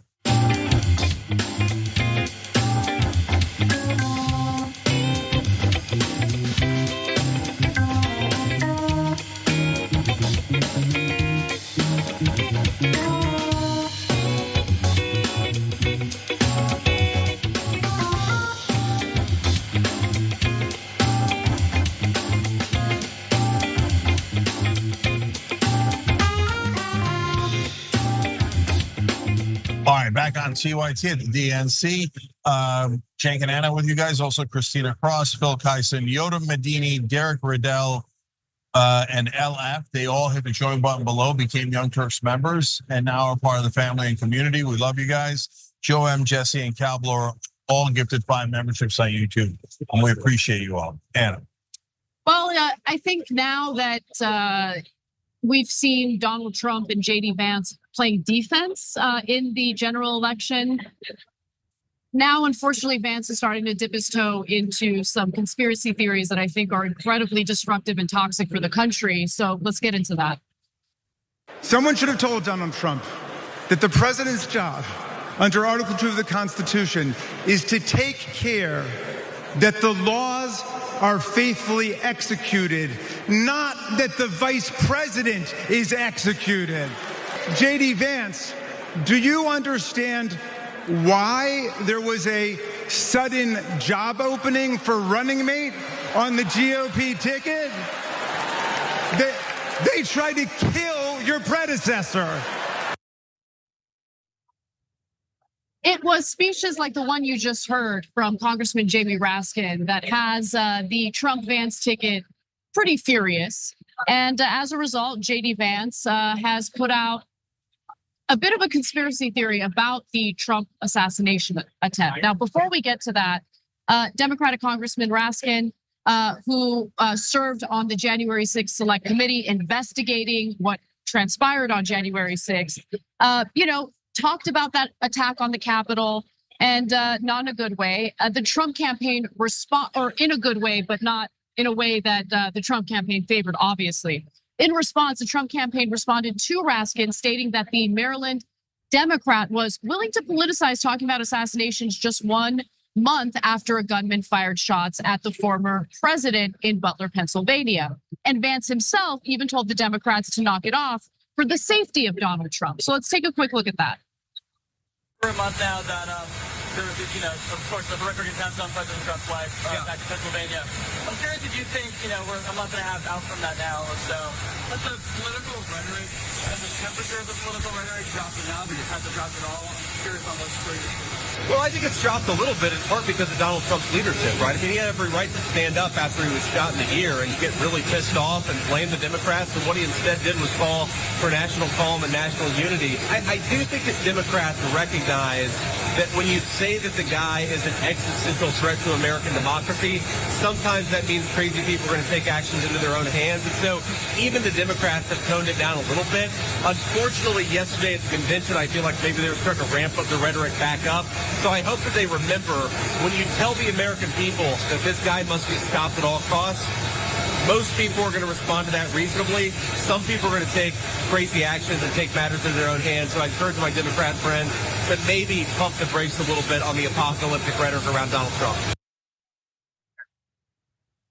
And look, I actually think that there is a point to be made about the rhetoric and how all sides need to tone it down, right? But then you have what you're about to watch, which is JD Vance essentially implying that Democrats were behind the assassination attempt. Let's take a look. 8 years ago, Donald Trump had everything: fame, fortune, family, friends. He gave up the easy life so that we could get our country back. He traded everything he had for unjust persecution, for slander and scorn from the fake news, all for this country, for you and me. They couldn't beat him politically, so they tried to bankrupt him. They failed at that, so they tried to impeach him. They failed at that, so they tried to put him in prison. They even tried to kill him. But as sure as the American flag still waves in our beautiful sky, Donald Trump still stands. Implying that Democrats were behind the assassination attempt is engaging in exactly what he was condemning in the earlier video that we showed you. There is no indication that Democrats were behind that. In fact, just to remind you all, in the aftermath, when the FBI was able to finally access Crooks' cell phones, and remember, Thomas Crooks was the shooter here, and other electronic devices, agents could see that he had searched for images of Trump as well as President Biden, Attorney General Merrick Garland, and even FBI Director Christopher Wray. And of course, we know that he had registered as a Republican. And honestly, he just seemed like an unhinged individual who, I don't know what motivated him to do what he did, okay? But to imply that the Democratic Party was behind that is incredibly irresponsible, incredibly toxic for this country, given, the political violence that we've experienced in recent years. Yeah, I refuse to engage in gaslighting, meaning they're gaslighting. I'm not gonna humor them on it. The Vance talking about how Donald Trump is so kind and conciliatory, and he's been so gracious and selfless. I mean, how much he's done for this country at personal cost. Are you kidding me? His son-in-law got $2 billion from Saudi Arabia after he left office, let alone all the other hundreds of things that we've talked about. In fact, we have this game we're playing, TrumpBrackets.com, where we literally had thousands of submissions and votes for all the terrible things that he has done. And when you look at the list, and we're doing it now, go to TrumpBrackets.com, you're gonna be reminded, like, oh my God, we're trying to narrow down hundreds of choices down to 64 so that we could do a March Madness style things. And as you look at that list, you're like, oh, he's the worst person ever in politics. I mean, just one outrageous thing after another. All he ever does is attack personally. Most vicious attacks you've ever seen. And then these clowns come out here and go, oh my God, Donald Trump is so kind. And I can't believe the Democrats are so uncivil for attacking him. Brother, let's go to the core of what Jamie Raskin said that we started this clip. Okay, they were chanting hang Mike Pence. Mark Meadows goes into according to Trump staffers, Mark Meadows, the chief of staff, goes into Trump's office and says, they're looking to murder your vice president, your supporters. Mr. President, can you please call them off? And he thinks, and Trump tells him, I think he deserves it. I'm not going to do anything about it. So that's a monster of epic proportions. In my lifetime, there's never been someone so unhinged that they didn't mind their supporters murdering their own vice president.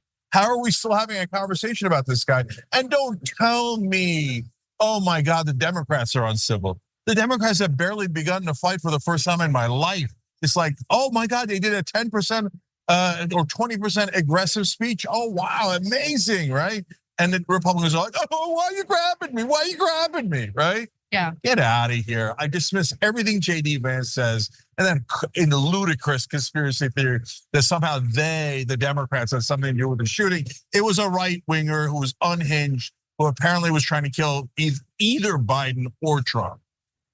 And look, I get that Hulk Hogan was a wrestler.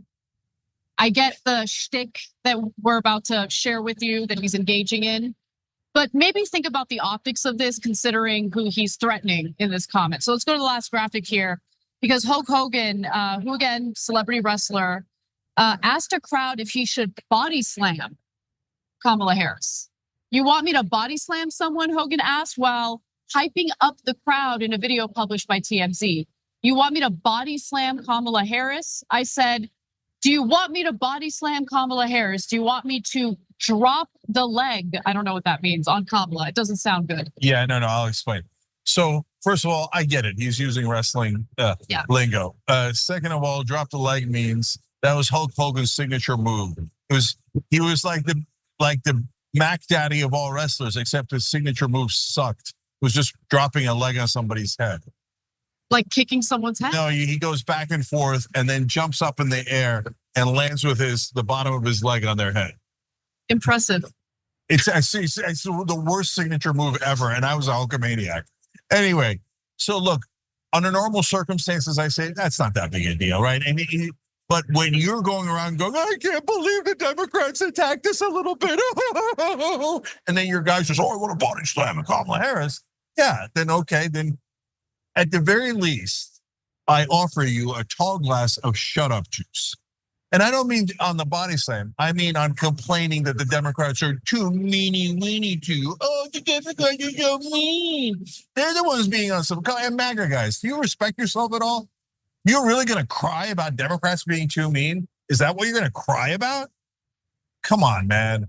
So look, what happened to Donald Trump was an abomination. Anytime there's political violence, it's awful. It means surrender. It means that you can't win an intellectual battle. So I hated what happened to Donald Trump. But if you say you hated what happened to Donald Trump, but you didn't mind if Mike Pence was going to be murdered, well, you're not exactly principled and against violence. My husband just sent me a video of Hulk Hogan doing the leg drop. And I think the most impressive part about it is that no one gets hurt when this kind of stuff happens, that it's all fake. Yeah, well, that's because he drops the leg at the where it at the knee where it bends so that it misses anyway. These wrestlers are actually really impressive with their acting skills. Yeah, and it's actually a good segue into politics where they're going to continue to do more acting. Yeah, totally. All right, we got to take a break. We'll be right back.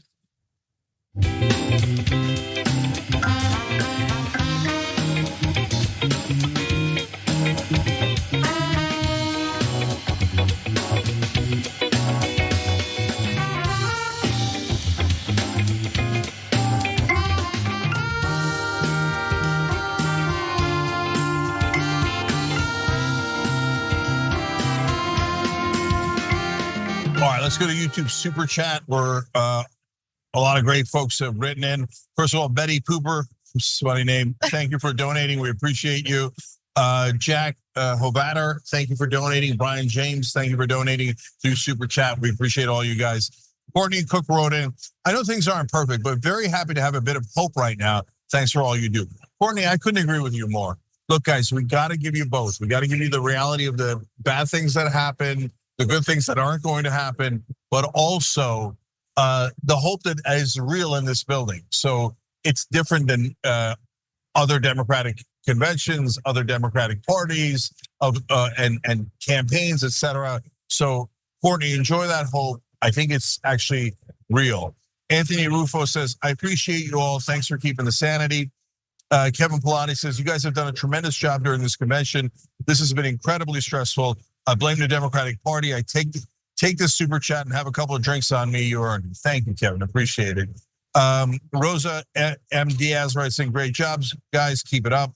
Riaz writes in, are Palestinians getting denied speaking because they are uncommitted? What's the criteria to speak at the DNC? I'm a little confused. Thank you.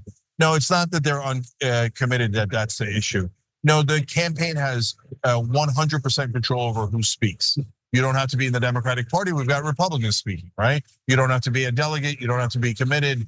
Anyone can speak. And they're just choosing not to let anyone who's pro-Palestinian speak. That's why people are outraged. That's because the donors are in charge, etc. You get it. Jonah Morton says, Harris is benefiting from the DNC bump in the polls. The race will tighten up in October. I'm hoping the Dems realize they need to fulfill promises. Jonah, totally right. Luis Ramirez says, Cenk, I'm a lifelong Democrat voting Trump. Interesting. What will happen next election when either side, if they are losing, will just decide to change their candidate? But remember, guys, Biden made the decision. That's why I give Biden a little bit of credit for that. Because if Biden said, nope, I'm not going, they couldn't have changed it. So they didn't do anything extrajudicial, like if they did something that was wrong, like violating a rule, a law, a constitution, etc. You know me, I'd have been dead set against it. So, but I hear you. In your world, you're being principled. The way that you view it, you're being principled. I understand it. I just don't happen to agree. So, and then I want to go here. This is your Bardo. We are just tulpas, right? Send on tyt.com. Are we just going to ignore the fact that Anna told us Trump wasn't that bad? He was a reasonable man. He wouldn't do unpopular things in government. Really? Did she say these? All right, we didn't have to be afraid of Trump and Project 2025. Is TYT really asking us to gaslight ourselves? Yeah, so I never said any of that with the exception of Project 2025. The Heritage Foundation has put out similar documents every single election cycle dating back to the Reagan administration. And the Democrats used it this time around to fearmonger about Trump. And I think it's important to be honest about what the reality is. There is a ton of points that you can make about Trump that scare Democratic voters, and rightfully so. And they're based in actual truth and actual events. I think the Harris campaign has actually changed gears, and I think that's a good thing. Fearmongering to win election.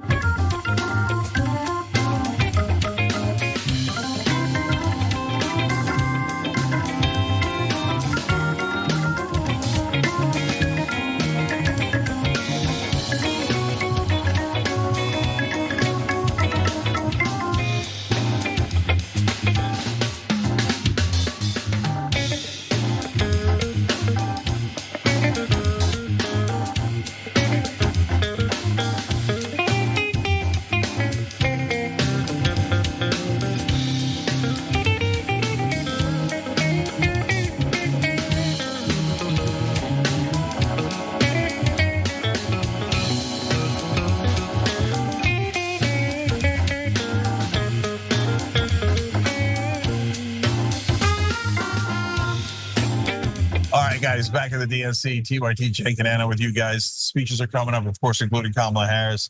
Protesters are outside, and these wonderful people have made this trip possible for us. Disparate Ideas, Molen Kosmal, Miro Sami, Mama 89, Quelly, Scrib 3, Daggy 24, Dinosaur Lee, The Prince Vin, Progressive Bandito, and BP Bennick. I'll read more later. Guys, I love you for it. We're almost at 47,000. If you guys can make that happen for us, that would be amazing, and we appreciate you. tyt.com/DNC. Anna.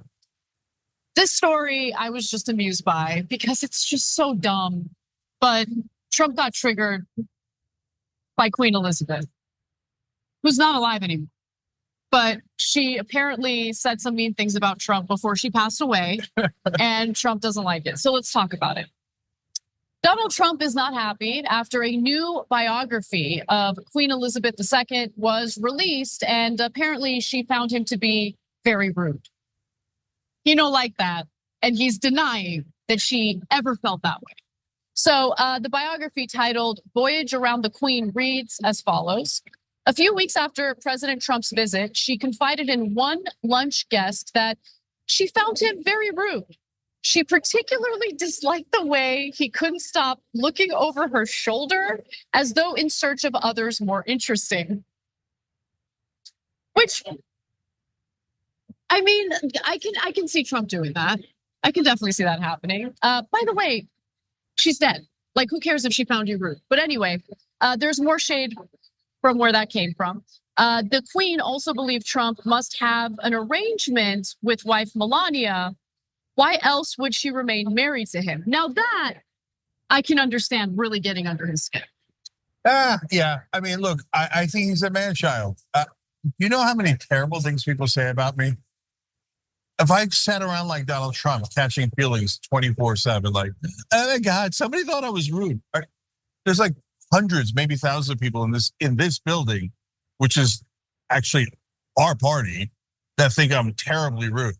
I don't go around crying about it. Who cares what the Queen of England thought about you? She's a queen. Like, I wouldn't care what she says at all. Same, yeah. Right? So, and sorry to the people in the UK who believe that it's like magical and stuff. And then, and also like, if like she didn't think, oh, why is his wife with him? Again, I don't care at all, right? The fact that he's still talking about this now, he is such a child. So look, to be fair, the Daily Mail reached out to him after this biography was put out to see how he feels about it. And also, to be fair to him, he didn't lose it like a man-child. He's in denial about it. And so here's what he said. I have no idea who this writer is, but it was really just the opposite. I had a great relationship with the Queen. She liked me and I liked her.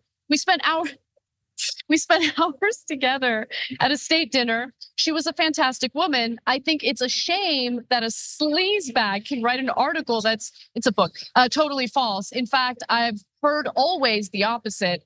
I heard I was her favorite president. And you've heard that too. Have we heard that too? No one's heard it. She would say it to a lot of people. Literally never said it to anyone. And by the way, Trump made similar comments after his state visit to the UK back in 2019. I have such a great relationship and we were laughing and having fun. And her people said she hasn't had so much fun in 25 years. Then I got criticized for it because they said we were having too much fun.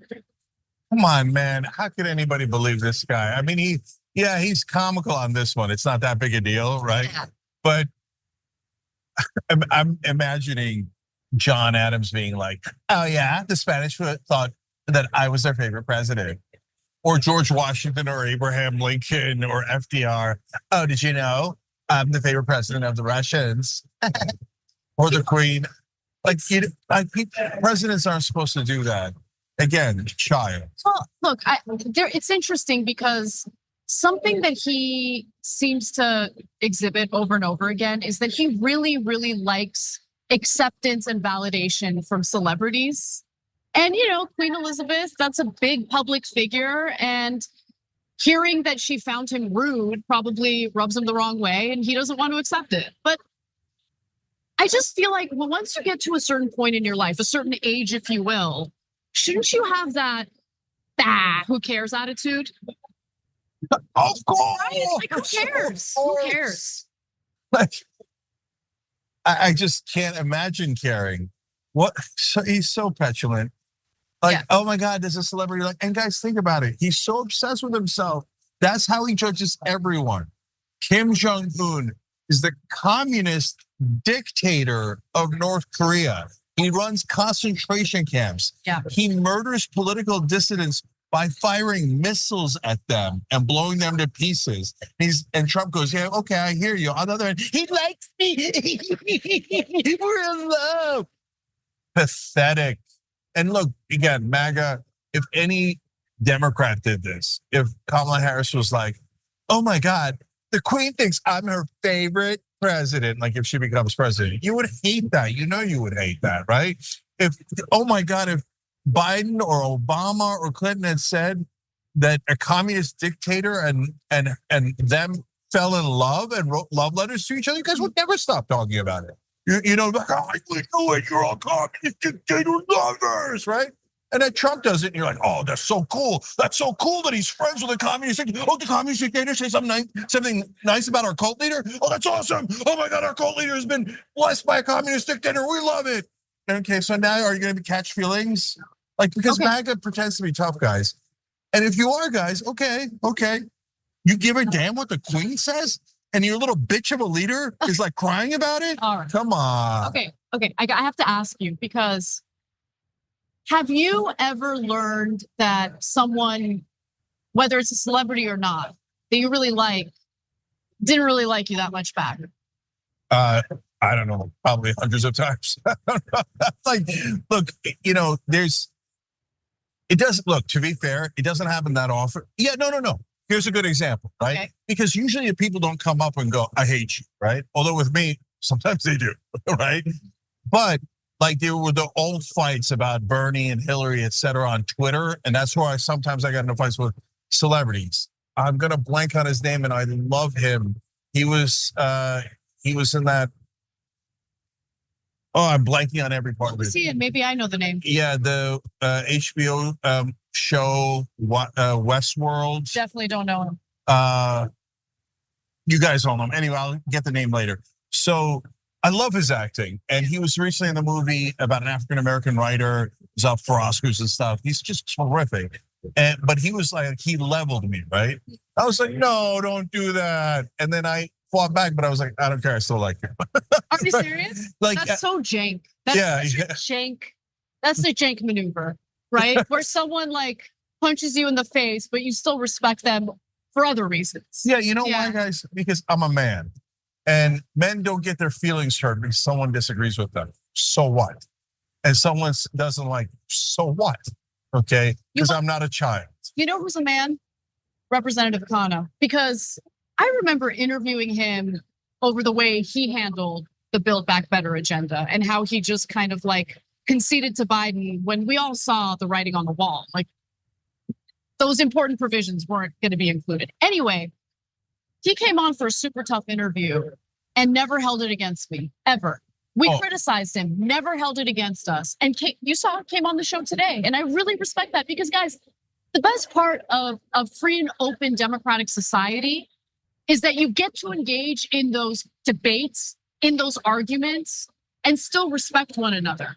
Okay, I'll say one last thing. Yeah. Because, guys, look, you know how much we supported Bernie, how much we love her. And we criticized Bernie a couple of times during the Biden bills, and we thought he should have used more of his leverage, et cetera. And has he caused some feelings over it? It appears he has. Yeah. Okay, from our interactions, he won't come on the show, et cetera. Do I now hate him and tell you that he's got a poor track record and No. My feelings are irrelevant. What he thinks about me is irrelevant. Bernie's a legend. He pushed the progressive agenda forward and the progressive movement forward. And I would never change my opinion about all the things that he has accomplished because of personality issues, and he snubbed me. Who cares? Yeah. It isn't about you. Do you actually want to get a job done or don't you? And that's the problem with Trump, is he doesn't care about getting policies passed that helps your life. He cares about me. So he's like, well, somebody insulted me? That's it, then I'm against them. And I'm against everything they stand for, I'm against their country. Someone complimented me, I like them. And I'll give them everything I want. And that's pathetic. Jeffrey Wright? Jeffrey Wright, thank you, yes. And Jeffrey, no hard feelings, call me. All right, we got to take a break. When we come back, David Stroder joins us for an interview. Don't miss it.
back on the Young Turks at the DNC. Cenk Uygur, Anna Kasparian. And look at this, David Sorota drops by. Okay, David, of course, from The Lever, which is a good name, by the way, because you got to use your leverage. You got to find a lever. I like it. Thank you. I appreciate it.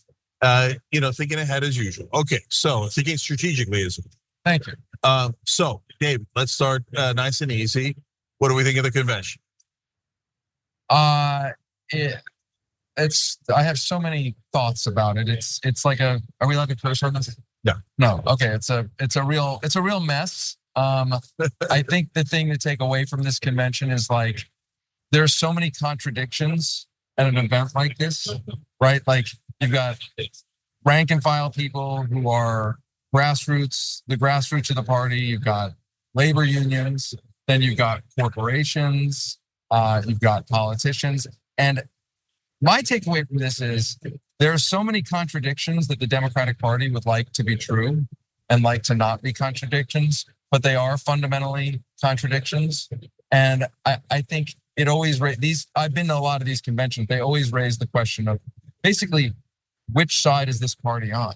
Because you have so many conflicting interests at a convention like this who all feel comfortable, which one way to look at that, if you're a positive person, is that's a utopia. Another way to look at it is that it's a dystopia, that something's got to give, that the folks in the corporate suites that ring the arena have different interests, and their interests are fundamentally at odds with the other people who are here. Like the people on the floor, the rank and file folks in the party have different interests than the people up top looking down. Yeah, so first of all, you guys are kind of famous for being the dystopia camp. I really appreciate you, David, because sometimes I wonder, am I too cynical? Am I too negative? I feel a little bit alone sometimes, especially at an event like this, where there's obviously a lot of excitement. It's very celebratory, but I just have this nagging feeling that keeps dragging me back down to reality, which is, the corporate suites, the refusal to even allow a Palestinian American delegate to speak. All of those issues are still there. And I'm just gonna come out and say it, even though there are some things that make me believe maybe the proposals that we're hearing, the economic populist proposals we're hearing from Harris might be something she fights for. We've been burned so many times. We've been to similar conventions where we've heard all of the flowery speeches where they're promising all these flowery things and then they don't fight for it. They always find some BS excuse for why they can't accomplish it. So what are your thoughts on all of that? Well, I think one question is who's the next rotating villain? Exactly. I've been asking that a lot. Like who are they going to make into the next rotating villain? Because I was covering this. I went to an event with senators. A press conference with them, and I asked a bunch of them, there's all these proposals being made. How are you going to actually execute them if you, for instance, don't get rid of the filibuster? Exactly. And the answer we got, the first answer was, first we have to win, so it's all academic, which is technically true. But they also said, well, cinema and Manchin were the big problems.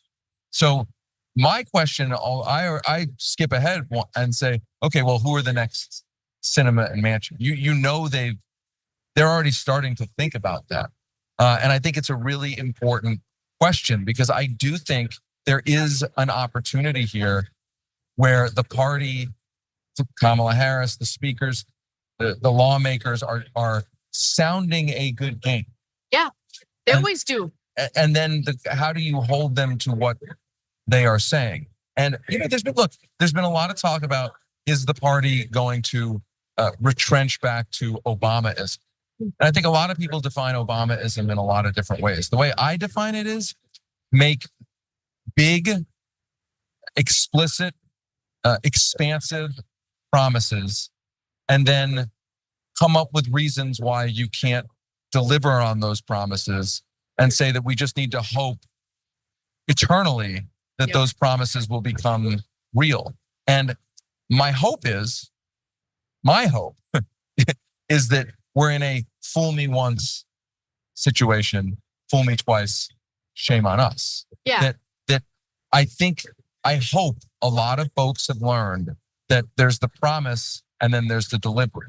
And the delivery is what's important. Yeah, I mean, fool me once, can't get fooled again. Right? As we learned from W. Okay, so David, I'm completely optimistic in general in life, and you are, and I always look towards, okay, yes, but then what's the next answer? What's the next answer? We keep trying and trying until we knock the door down, right? And but at the same time, I'm very realistic. I don't go around going, oh, I bet that they don't care about the donors. I bet it's all different now, right? So, but here, so I all the things you guys just said, I would have said about every Democratic convention of my life, right? So now, though, this one does feel a little different. And so I've never said that before. So like some people will say, oh, this is the most important election of our lifetimes, but they say that every time, but not me. I said Obama and Romney was not that important in an election. Clinton Dole was not that important in an election. They both would have largely done the same economic bills, right? So in this case, it is an important election, and all of a sudden, there's a tiny bit of hope breaking out. Tim Walz gets picked. Populist economic agenda is announced. Her advisors, from Phil Gordon on foreign policy to Deese on economic policy, are really good advisors. Here we have seen outreach to progressives, including Nina Turner, that is a bit shocking, right? So I haven't seen any of these. I haven't seen too many of these before, let alone all of them together, all of them in 3 weeks. So do you sense that they're this time, not that, is it definitely different, but maybe there's a chance it's different? I certainly think there's a chance that it's different. Absolutely. Look, I think that Joe Biden delivered a lot of economic policies that I did not expect.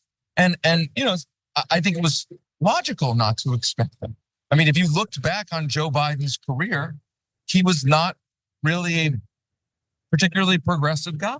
No, not at all. And I think that the situation around him changed to put him in a better direction. I think Joe Biden actually only has one outstanding skill. And I'm not trying to rip on Joe Biden, but I've said this before, I'll say it again. Joe Biden, throughout his career, has known exactly where the center of his party is. And by changing the center of the party, that is why there has been a better FTC. That is why there has been a better CFPB. That is why there was a much better stimulus than under Obama. And the child tax credit, like those are real accomplishments. And if you're going to give credit, you give credit to Joe Biden for knowing where the center of the party is. But the bigger credit is the work that was done to move that center. Now, I think Kamala Harris will probably has an inkling to reflect that. Let me find where the center of my party is. Here's my concern with Kamala Harris. Kamala Harris has been a very articulate messenger for big progressive policies. Where she has problems is that the minute the pushback comes, she has in the past tended to stumble. We did a story at The Lever about how she gave probably the most articulate answer I've ever heard about Medicare for all in 2019 in a CNN interview when she ran for president. It was fantastic. And then over the course of 2 or 3 weeks, she backed off, stumbled around, and her campaign kind of collapsed in part because I think a lot of the public saw that she had trouble handling the pushback. So she's going out now and saying, I'm going to do X, Y, and Z. When she's president, she'll hopefully say, I'm going to do X, Y, and Z. But when she's president, the real pushback will start. She'll have to deal with the Senate. She'll have to deal with the House. She'll have to deal with donors. She'll have to deal with lobbyists. What happens then? And I think there's a reason to hope a good outcome will happen. But if you're asking me what my concern is, it would be, we don't know how she's going to handle it. Well, what would be your guess? Like, so here, let's play a fun guessing game. Okay. Sure. So in my estimation, Obama did about 5% of his agenda. Biden did about 15% of I think the question is, how much of his agenda did he try to do? Well, yeah, those are two different questions, right? Because Biden, for example, was like, public option. I'm definitely going to do it. I didn't even mention. Never even mentioned it, never proposed it, never anything, right? And then there's things like $15 minimum wage. Oh, we're going to put that in there. Oh, we're taking that out immediately, day one. Exactly. Day one. It out, right? And then there's the ones that he pretend, oh, voting rights. Boy, I really care about voting rights. Oh, golly gee, we couldn't get past the filibuster and the parliamentarian. Immediately, they didn't even fight for that. Right. So like we've seen all those movies before. She's going to do some version of that on a big chunk of it. The question is what chunk, right? So 5% for Obama, in my opinion, 15% for Biden. Does she get all the way up to 25% or does she go backwards? What do you think happens? You know, I think at this point, she probably does the Venn diagram of what she's promised and what will embarrass the Republicans the most and what there may be some Republican support for. So for instance, I guess I wouldn't bet, I don't bet or make predictions, but I guess I would say I would not be surprised if the first thing Kamala Harris does is, for instance, the child tax credit. Yes, I agree. Right, like Republicans have said they support it. It's wildly popular. Like, boom, do it. I think some kind of paid family leave. That's my real hope because Tim Walz has said that he was asked days before he was put on the ticket, what would be the one thing you would do if you're Democrats and you win the election? He said, paid family and medical leave. Wildly popular. Now, is there any Republican, like legislative Republican support for that? I don't know, but it's a good fight to have. So my hope is they pick out issues like that are wildly popular, wildly necessary, and that can either find some Republican support or shame some Republicans into supporting. Okay, I have a prediction. You ready? You don't do predictions. Yeah, I don't do predictions. Okay. So first of all, paid family leave is the most logical one. I've been pushing for it for about a year, and it's a layup. 74% of Republican voters agree, right? So the reason that they're now, I believe they are unlikely to do it because they didn't put it in their economic proposals. I know. So there's a huge red flag. Wait, that's so easy. That should be first. And Walz said it should be first, but yet it's not in the package, right? That's suspicious. Yeah, that's definitely suspicious. Secondly, child tax credit does cost a decent amount of money, and business interests are going to push back on it, right? And they're going to say, oh, well, that's going to drive up inflation, blah, blah, blah, right? And it doesn't go to them at all. My prediction is they're going to do medical debt relief first, because that also helps corporations, and that goes to your Venn diagram point. That's possible. Anything that helps a donor, but also help American citizens. Okay, now we got a deal. By the way, like look at Biden's proposals. It's 80% things that help donors, and then also happens to help the population a little bit. Like infrastructure bill, all goes to companies that are donors, labor that's donors, etc.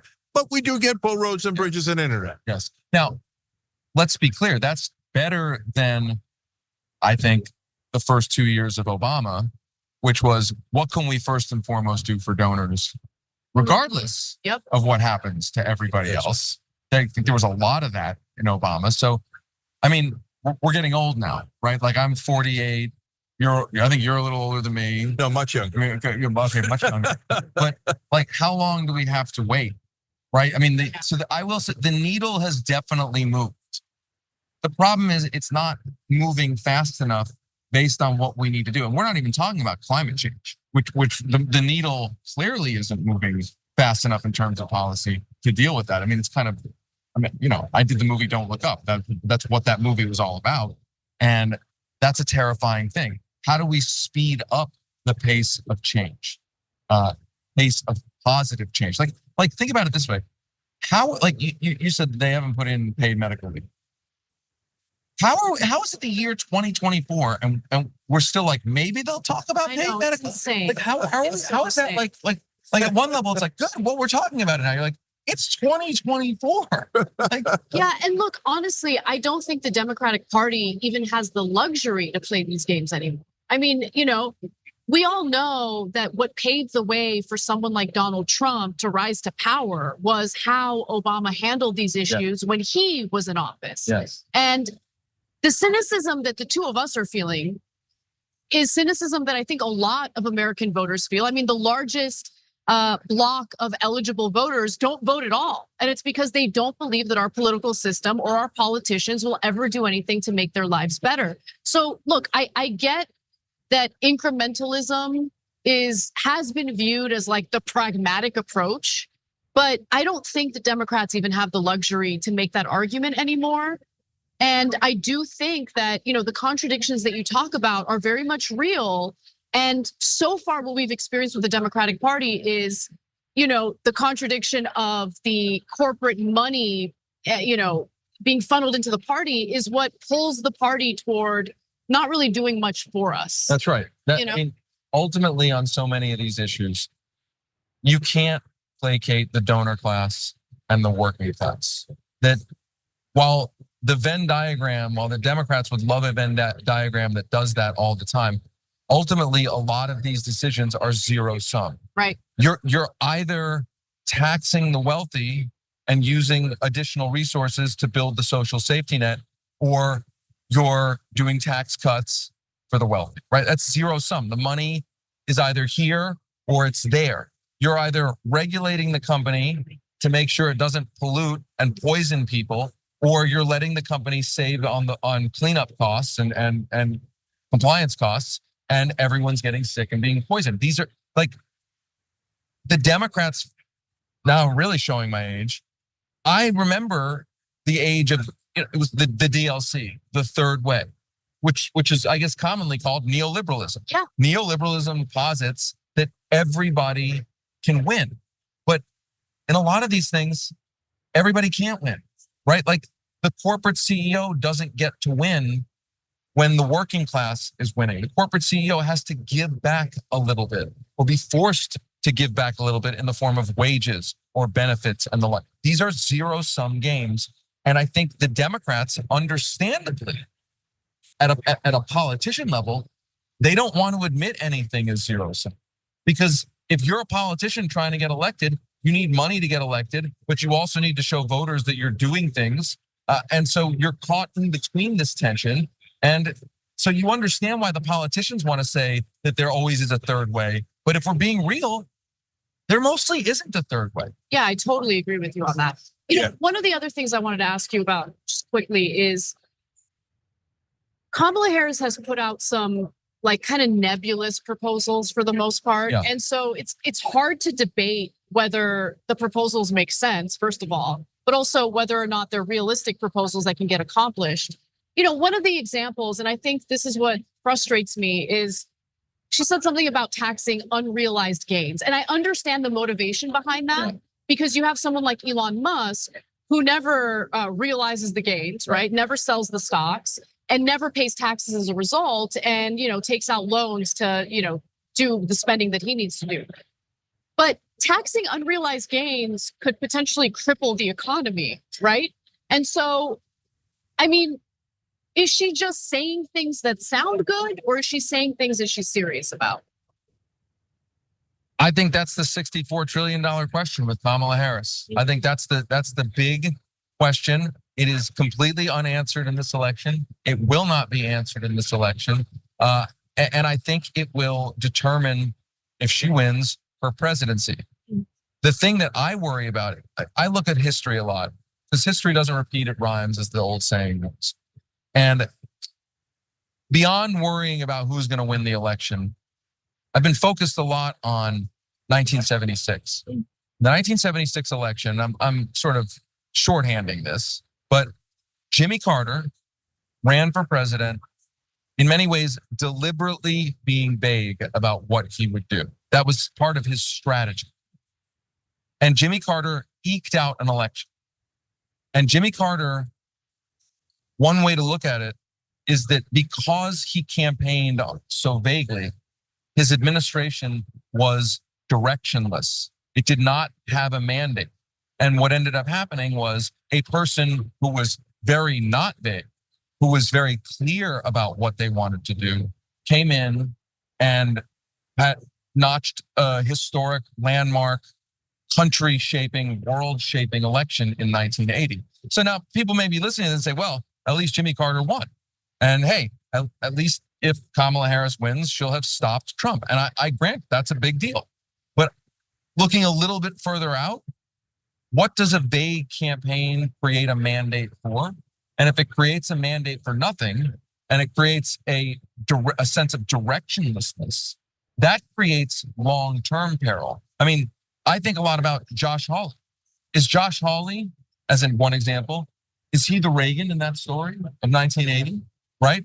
Like game it out, right? Right. Run a vague campaign, a fun. Jimmy Carter was a happy campaigner, sunny, right?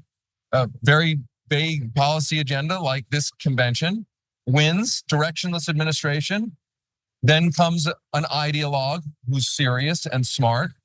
And there goes the 1980s, right? Like that's a real thing. Yeah, absolutely. That's a really good point. That's the thing I fear. Yeah. I hear you guys, although I do think that this is a little bit more direction than we've gotten in other campaigns. Yes. Right? She did put out policy proposals. No, they're not like, the entire bill, right? And it's a weird it's a weird situation. The incumbent left. I mean, I think it's a little ridiculous that I've heard of this. You want her to put out policy? She's only been the candidate for a month. It's like, yeah, but she's been the vice president for 3.5 years, right? Like, but that goes to the core of it, here, right? There's two cores here. One is politicians are actors, right? So Ronald Reagan was a literal actor, but they're all actors, right? So when I talk to people in the establishment Democratic side, and I say Josh Hawley, because you and I think so alike, right? I think Josh Hawley's rising populist on the right. Yeah, he's a good actor. Yeah, and he's smart, so he's not an idiot. Meaning he's not a good person, not a good politician. He is an effective actor. Exactly, right? And so I'm worried about it, right? Yeah. And the establishment goes, Josh Hawley, no, he's totally irrelevant. Like they don't see him coming at all, right? The minute Josh Hawley said, I'm not taking corporate PAC money anymore, I was like, uh-oh. Right, okay. This guy gets it.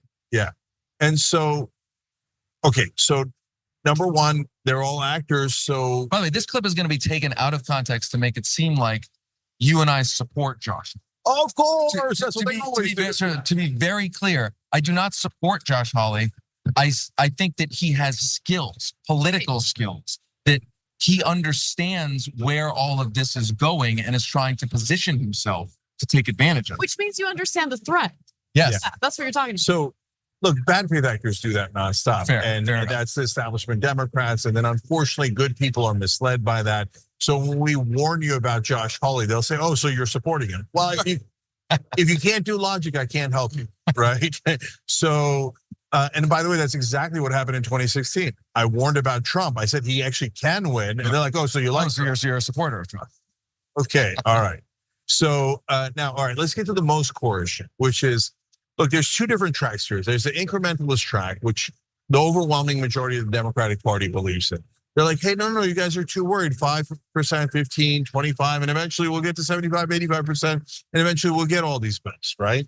And you guys are being unreasonable. What were they supposed to do? They have to deal with the donors. You can't win without the donors. And what were they supposed to do on this, that, and the other thing? So that's why. The other thought is, no, incrementalism leads you down a cul-de-sac, okay? It's a dead end. You never actually get there. You never actually get to the 85%.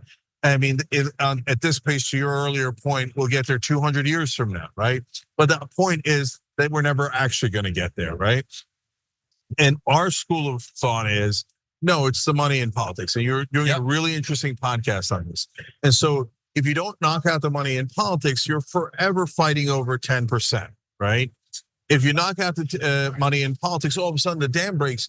Look, you get rid of money in politics, I can get you Medicare for all, not anything absurd, but within a couple of years, right? You pass paid family leave, you pass child tax credit, the country loves it, $15 minimum wage, we keep going. And the country's like, oh my God, I have higher wages, I have healthcare, some degree, we expand Social Security, you're building up love, power, poll numbers, etc. And then we can get you Medicare for all in 2 years because there's no logic in not having Medicare for all. None, zero, right? So the only thing that's blocking it is money in politics. So are the incrementalists wastes? And that goes to the core of this election because they're saying, no, we're gonna get you excellent incrementalism here. And I'm beginning to believe them that we might get up to 25%. So I don't think that they're like full of crap on that. And I think it is different than the others who are like, I'm gonna give you hope and change and smiles and pleasant feelings, and I ain't gonna give you anything, right? So, but is that, even if they give us the 25%, is that still fundamentally the wrong direction? Does that never actually get us to the ultimate goals that we need? I mean, I think it depends on what that 25% is, right? I mean, I think let's go back to paid family and medical leave. It's not Medicare for all. It's, I don't know if I'd call it incremental, but it's like kind of like, how could it be 2024 and we're still just talking about this? It's like the least you should do. But it's also, if we had paid family and medical leave as a national standard, that's a game changer for people's lives. That's something crystal clear that people can understand. And by the way, I think that's another part of politics that we haven't talked about, which is that the Democrats typically in our lifetime haven't put forward policies that are easy to understand how they help people direct. Okay, let's use the ACA. The ACA is this wildly complex morass of some regulations, some subsidies. Like, I bet people listening, can you name what the ACA is? Like, I'll do it right now. It was developed by the Heritage Foundation, Right. the same people behind Project 2025, Right. which the Democratic Party is currently fear-mongering. but I'm saying in your life, the ACA did this for me. Probably pre-existing conditions. Okay, that's a big one. Yeah. And then it's sort of like, it kind of subsidized another exchange. It's a very complicated. My hope is that we're moving into an era now where what the Democratic Party starts putting forward is so easy to understand. So again, paid family leave. If you didn't have it and now you have it, and you have competent politicians, that's a big if, by the way, competent politicians communicating what you didn't have and what you now have, that's something that can be burned in as a legacy of the party. When people used to hang pictures of FDR in their houses, it wasn't just worshiping FDR. It was, that's the guy who gave me Social Security, right? Yeah. That's why people would, your grandparents would hang pictures of FDR, right? Like, that's the kind of thing I think the Democrats need to look to, which is to say, not means tested, not complicated, not so targeted. We're talking about universal, easy to communicate things. And I'm trying to think, like, can I name one that the Democratic Party has passed? Pre-existing conditions, that's one. Okay, so like I don't have to worry, you get insurance. I don't have to worry about pre-existing conditions. I got to worry about everything else. I got to worry about medical bankruptcy and the surprise billing and whatever. But pre-existing conditions, I don't have to worry about. Okay, one thing, right? But those things should be bigger. Yeah. So let me say two really important things here. So number one is, guys, the incrementalism for the majority of the Democratic Party, they think that that's the correct road, and we're eventually going to get all of these things through time, right? My theory on incrementalism is, no, it's just a release valve so that we don't revolt, right? Like pre-existing conditions is the perfect example because people were about to revolt. Yes. Like, they're like, well, okay, we all have pre-existing conditions. None of us can get healthcare. We're literally dying all across the country, right? And the establishment realized, oh, release valve. Otherwise, this thing's gonna blow. Yeah. So let's give them a tiny little bit so they get placated and they go back to sleep, right? So, but nevertheless, it's a good thing. I'm glad we got rid of pre-existing condition policies, right? So as we were talking here, I came to the conclusion that there is a litmus test for Kamala Harris if we're lucky enough for her to win, right? And it's paid family leave. And I'll tell you what. So in terms of people pushing for it systematically, honestly, there's only 4 people in the country that I know. I'm sure there are others, but that I know of that have been talking about it for a long time. The 3 of us, okay? But hold on, the other guy is Tim Walz. Yes. Okay, and now he's the vice president and he said we should do it first. And he already got it passed in Minnesota. Okay, so can I interrupt for 1 sec? Not only did he get it passed in Minnesota, it exists in some other states. So we're talking about a policy that has proven to be not insane and workable, proven to be like easy to do. And effective, and people are relieved, they appreciate it, et cetera. So and it's at 84% in popularity, 74% of Republicans, okay? So if they don't do that one, especially given that Tim Walz is in the building, the call is coming from inside the house, the White House, right? Totally. And he's already shown you how to do it. It's so easy, right? If they don't do paid family leave, they never meant anything. I think I would only asterisk it with paid family leave or something as big. And obvious. Big, obvious, simple, easy to understand, straightforward to do. Like, I don't know what those other things would be. Yeah, I got another one. I mean, this is way harder, but because of the entrenched interest and the overwhelming amount of money. Ban private equity from buying residential homes. Layup, enormously popular. The American people would rejoice. Housing prices would start to edge down over time. It's such a colossal win. And then the Republicans are forced to defend Wall Street. But it's more complicated as a policy. The reason paid family leave is so obvious is because everybody can understand what it's doing for them in their lives immediately. Yeah. Right, like I get sick, I don't lose my job and go bankrupt. Yeah, and look, guys, last thing. There's so many layups, right? And we could argue over around edges, but $15 minimum wage, so much of the country already has $15 minimum wage, to your point. That's right. Like California didn't blow up when we went to 15, now we're at 16. Red flag, Kamala Harris, red flag on that. That's a big red flag, is that she would not commit to a number that she supports of a minimum wage, which you get 15, 20, whatever. Okay, I don't think there's a debate. Like it should be at least $15. Like the fact, I guess the red flag is if you're still messing around with like, I don't want to give a clear answer on the minimum wage. Like that's a red flag about decision making, about, I mean, like that's the kind of red flag I'm like, man, that's really easy to be able to answer. Yeah. Like come up with an answer. Right. All right, so everybody check out The Lever. David, of course, was a speechwriter for Bernie Sanders in his campaign, presidential campaign. He also co-wrote Don't Look Up. And tell everybody what the new podcast is, because it's terrific. Yeah, thank you. It's called Master Plan. I hope everyone checks it out. It's masterplanpodcast.com.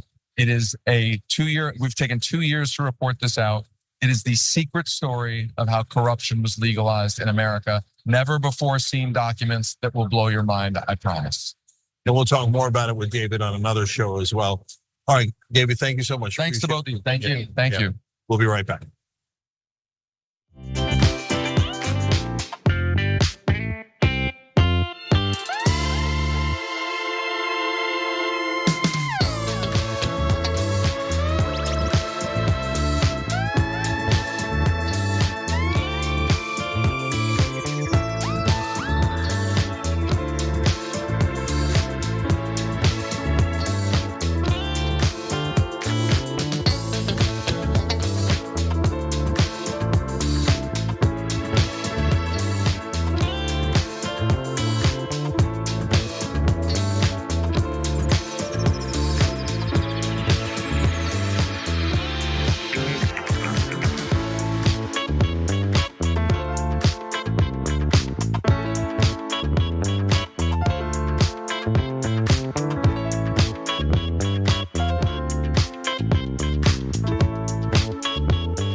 Team in the White House last year, and I can tell you one thing I knew then and I definitely know now: the Oval Office suits her well.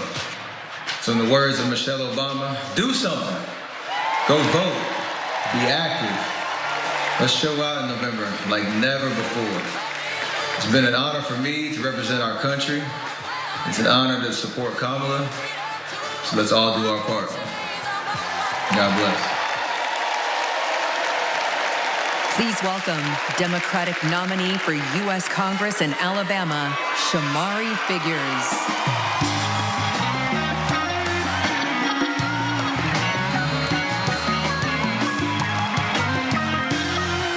Good evening, America.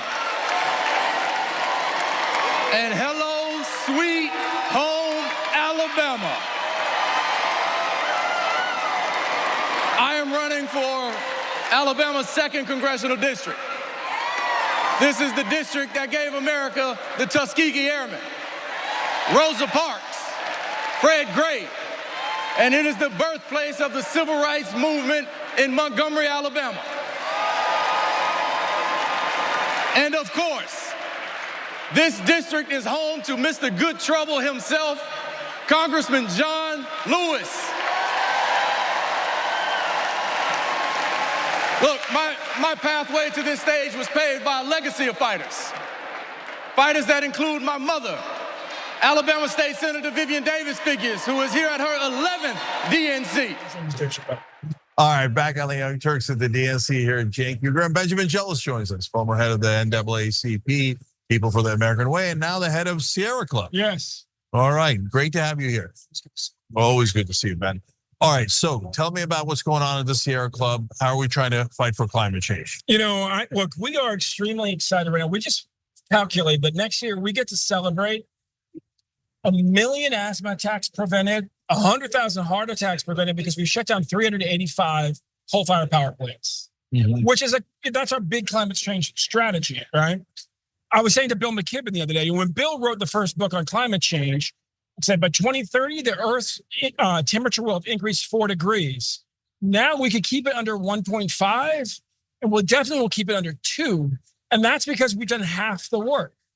Here, I mean, all the big fight for climate change for the next, whatever it is, 72 days or whatever that's left, is making sure that Kamala Harris stays in office. She cast the deciding vote for the Inflation Reduction Act. It's the biggest investment of any Western country in fighting climate change, but also it's the biggest investment we've seen in our lifetimes in rebuilding American manufacturing. And you keep that going for 12 years, which is what's on the table, and you got a chance for an FDR-like impact on the ports, on manufacturing and building an economy that lifts all boats, and actually meeting our goals to help stabilize the Earth's climate. You know, you don't see this in the news a lot, but I have friends who say, you know, maybe the better path in fighting climate change is to go back and focus on the other health effects of fossil fuels, pollution that leads to all the other ailments, cancer, heart attacks, et cetera, that kill so many people. Is there a discussion about that because you mentioned those stats about the number of deaths, et cetera? I mean, look, I think like the number one kind of principle of organizing, especially like in an election, is you start by saying to somebody, what's important to you? And then you say to them, well, that's exactly why we need to blank. And the reality is, like, if what's important to you is jobs, that's exactly why we need to keep doubling down and building our capacity to produce wind turbines and solar panels and EVs and batteries, because that's where the world economy goes. It's the big opportunity in the world. This century is to change the way the entire world is powered. That's a lot of manufacturing. We do that here. We lead the world economy. Then you say to somebody, what's really important to you? You know, they're like health. Like, well, you know what's killing everybody? Fossil fuels. Like real talk. You know, when we shut down a coal-fired power plant, all of a sudden asthma disappears. You know what I'm saying? Heart attacks go down. When you stand in, you know, Houston, it's clear, you know, in the Fifth Ward, which is right there where all of those oil and smoke fumes are coming through, clear connection to cancer. And you know who else is killing? Not just the poor black folks who are right there, but like the white folks who live across the street and the Latinos who live over here. Yeah, but the other thing, right? You talk to a lot of people. We met fighting a rigged economy back in 2016. Who's rigging the economy? Well, whether it's Nigeria or it's Saudi Arabia or it's America or it's Canada, it's the fossil fuel industry. And so, yes, corruption, jobs, healthcare, we should talk about all of it. So, Ben, during Biden, we wanted to get Green New Deal. We got the Inflation Reduction Act, and that went a good way towards Green New Deal. Of course, not all the way. Sure. So what is the new ask of the new administration on climate change? Well, you know, we are working on that now at Sierra Club and with a bunch of green groups. We're obviously doing scenario planning, you know, either way. Trump gets in, we got to focus on the states. But we also have to, frankly, focus on activating these Republican governors who are all benefiting from the Inflation Reduction Act right now, right? Like, you know, I loathe Brian Kemp in so many ways. Stacey Abrams was my best friend for 30 years. But there's one thing we agree on. We need more solar panel production facilities like the one in Dalton and Cartersville, Georgia, you know? And so you better believe we will be activating those governors. God forbid Trump gets into office. But man, yes, I do believe there will be an IRA 2. There will be an IRA 3. Again, because this is a win-win-win. Let me break that down. Increasing U.S. production, bringing back manufacturing to produce these green technologies helps fight climate change. Doing that moves us beyond the legacy of NASA. It helps create an economy that lifts all boats. Doing that helps to end these decades of division in this country. What's going on in this country right now with working people scapegoating each other, right? The scapegoating of immigrants, all of that, it's the same thing that happened in England with Brexit. Same thing happened in Germany with the scapegoating in the 1930s. You trap the working class people of a country in downward economic mobility, multi-generationally, and they're at each other's throats. You want to turn that around, you got to turn the economy around. And this is the big engine for turning the economy around. So to what degree are environmental groups, different environmental groups, new groups that are powered by young folks, Sierra Club, legendary environmental group for a long time, to what degree do you guys coordinate and work together? There's a lot of coordination. My focus at Sierra Club is really expanding the movement. When I came in, at the state level, we have state directors, but we only have them for half the states, even though we have groups in all 50 states. And we're the only environmental group in more than 35 states. We're in all 50. We're every corner of Mississippi, every corner of every state in the country. But we were in every blue state. We had professional leadership. And it's about 6 of 30 odd red states. Well, now we're in about 14 of the red states. We picked up a couple of purple states. And why are we doing that? Because about 89%, according to the Energy Foundation, of large-scale renewable projects are headed for red states. Mm-hmm. Yeah, but we got to do it the right way because there's transmission lines to be laid. Well, those can go through a Native American community or around it. They can go through a working-class white community or around it. And what we often do is, we have a choice. We can either do the organizing on the front end to make sure this is done right, or litigation on the back end that will slow it down. Well, we got to move fast. So we got to organize on the front end. But also what we know is that young Republicans are increasingly environmentalists who are concerned about climate. Fully 25% of Republicans call themselves environmentalists. Yeah, that's like 1 out of 4, but it's not like 1 out of 10. But when you look at young Republicans, it's like 50%.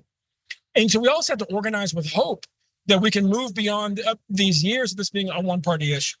So to that point, obviously donors are a huge factor here. Yes. And so in this issue, it's fossil fuel companies that are donors. Yeah. And when we see donors move, we see parties move. So for example, the NRA used to fund Republican and Democratic politicians, and oftentimes it would be conservative Democrats that would block legislation, right, on gun control. So now the NRA has abandoned the Democratic Party. The Democratic Party has abandoned the NRA. Yes. So now all the Democrats vote for gun control, right? So where are we with the fossil fuel companies and how much they're donating to Democrats? Honestly, you see a lot of confusion amongst, and I say this to somebody who ran for governor, right? You see a lot of confusion amongst a number of Democratic governors and the people who aspire to be, because the liquid natural gas industry overinvests in governors. Right? You see people out there, Mary Landrieu, you see Michael Nutter, they're spokespeople for the industry. And they want you to believe this is some type of transition fuel, and it's not. It is carcinogenic, it is polluting, and it accelerates climate change. And that probably is the clearest. When I ran for office, I took a fossil fuel finance pledge. A lot of folks will do that. But we need to understand that the fossil fuel industry is a massively corrupting industry. We like to point at other countries and shake our fingers. It's just as true here. Local power companies are similarly corrupting. I was in Michigan. I say to a legislator, a Democrat, who came in as a climate organizer. That was his job before he was in politics. I said, "What's it like?" And he said, "Man," it's wild. He said, both parties, same thing. You get elected, and they said, now one of your responsibilities is to raise money for the party. And they say, and he said, and literally, he said, "Ben, what I found out is that here in Michigan, pretty much all my colleagues, both parties, are on the power company payroll." I said, "How are they on the power company payroll?" He said, "Well, we're told that the best way to raise money is to create a personal 501c4 account, right? It gets worse. He said, unlimited donations. Number one contributor, DTE, the big energy company. By the way, Detroit that year was September, had 18 power outages, and Ann Arbor had 13 power outages. And yet these people control the state capitol, right? They can't do their job. And so he says, I'm one of the few ones who won't take money from him. He said, but Ben, he said, we're also told we can convert 30% of the money we take in a year to personal use. Oh my God. And I didn't know that. Yeah, and I was just like, and it's corruption in plain sight. And that's happening across the country because let's talk about this, right? Sierra Clubs, we fought for energy freedom for Americans for decades. You know what energy freedom is? You have solar panels and a battery. Bernie's Solar for All addendum to the Inflation Reduction Act, which allows, folks, in, for example, in Cuyahoga County in Cleveland, where Nina Turner's from, working class people will be able to put solar panels on their roofs, zero cost. Suddenly, your cost of power plummet. It's way cheaper right? So you save a lot of money. It's important to working class families. Well, you know who loses money? The power monopoly. Yep. So that's the way to get around them. And and I know, so what I was shocked by is the 30% going to personal use. So it's not just legalized bribery through campaign contributions. Now they're going to get to put it in their pocket. Yeah. Right. And so, but utilities. To verify, that's literally what he said to me. And I was just like, yeah.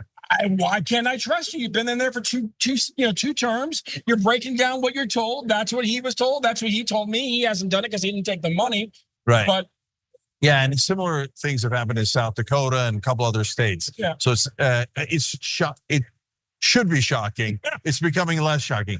But and you're absolutely right. Utilities and real estate companies are the top local donors, right?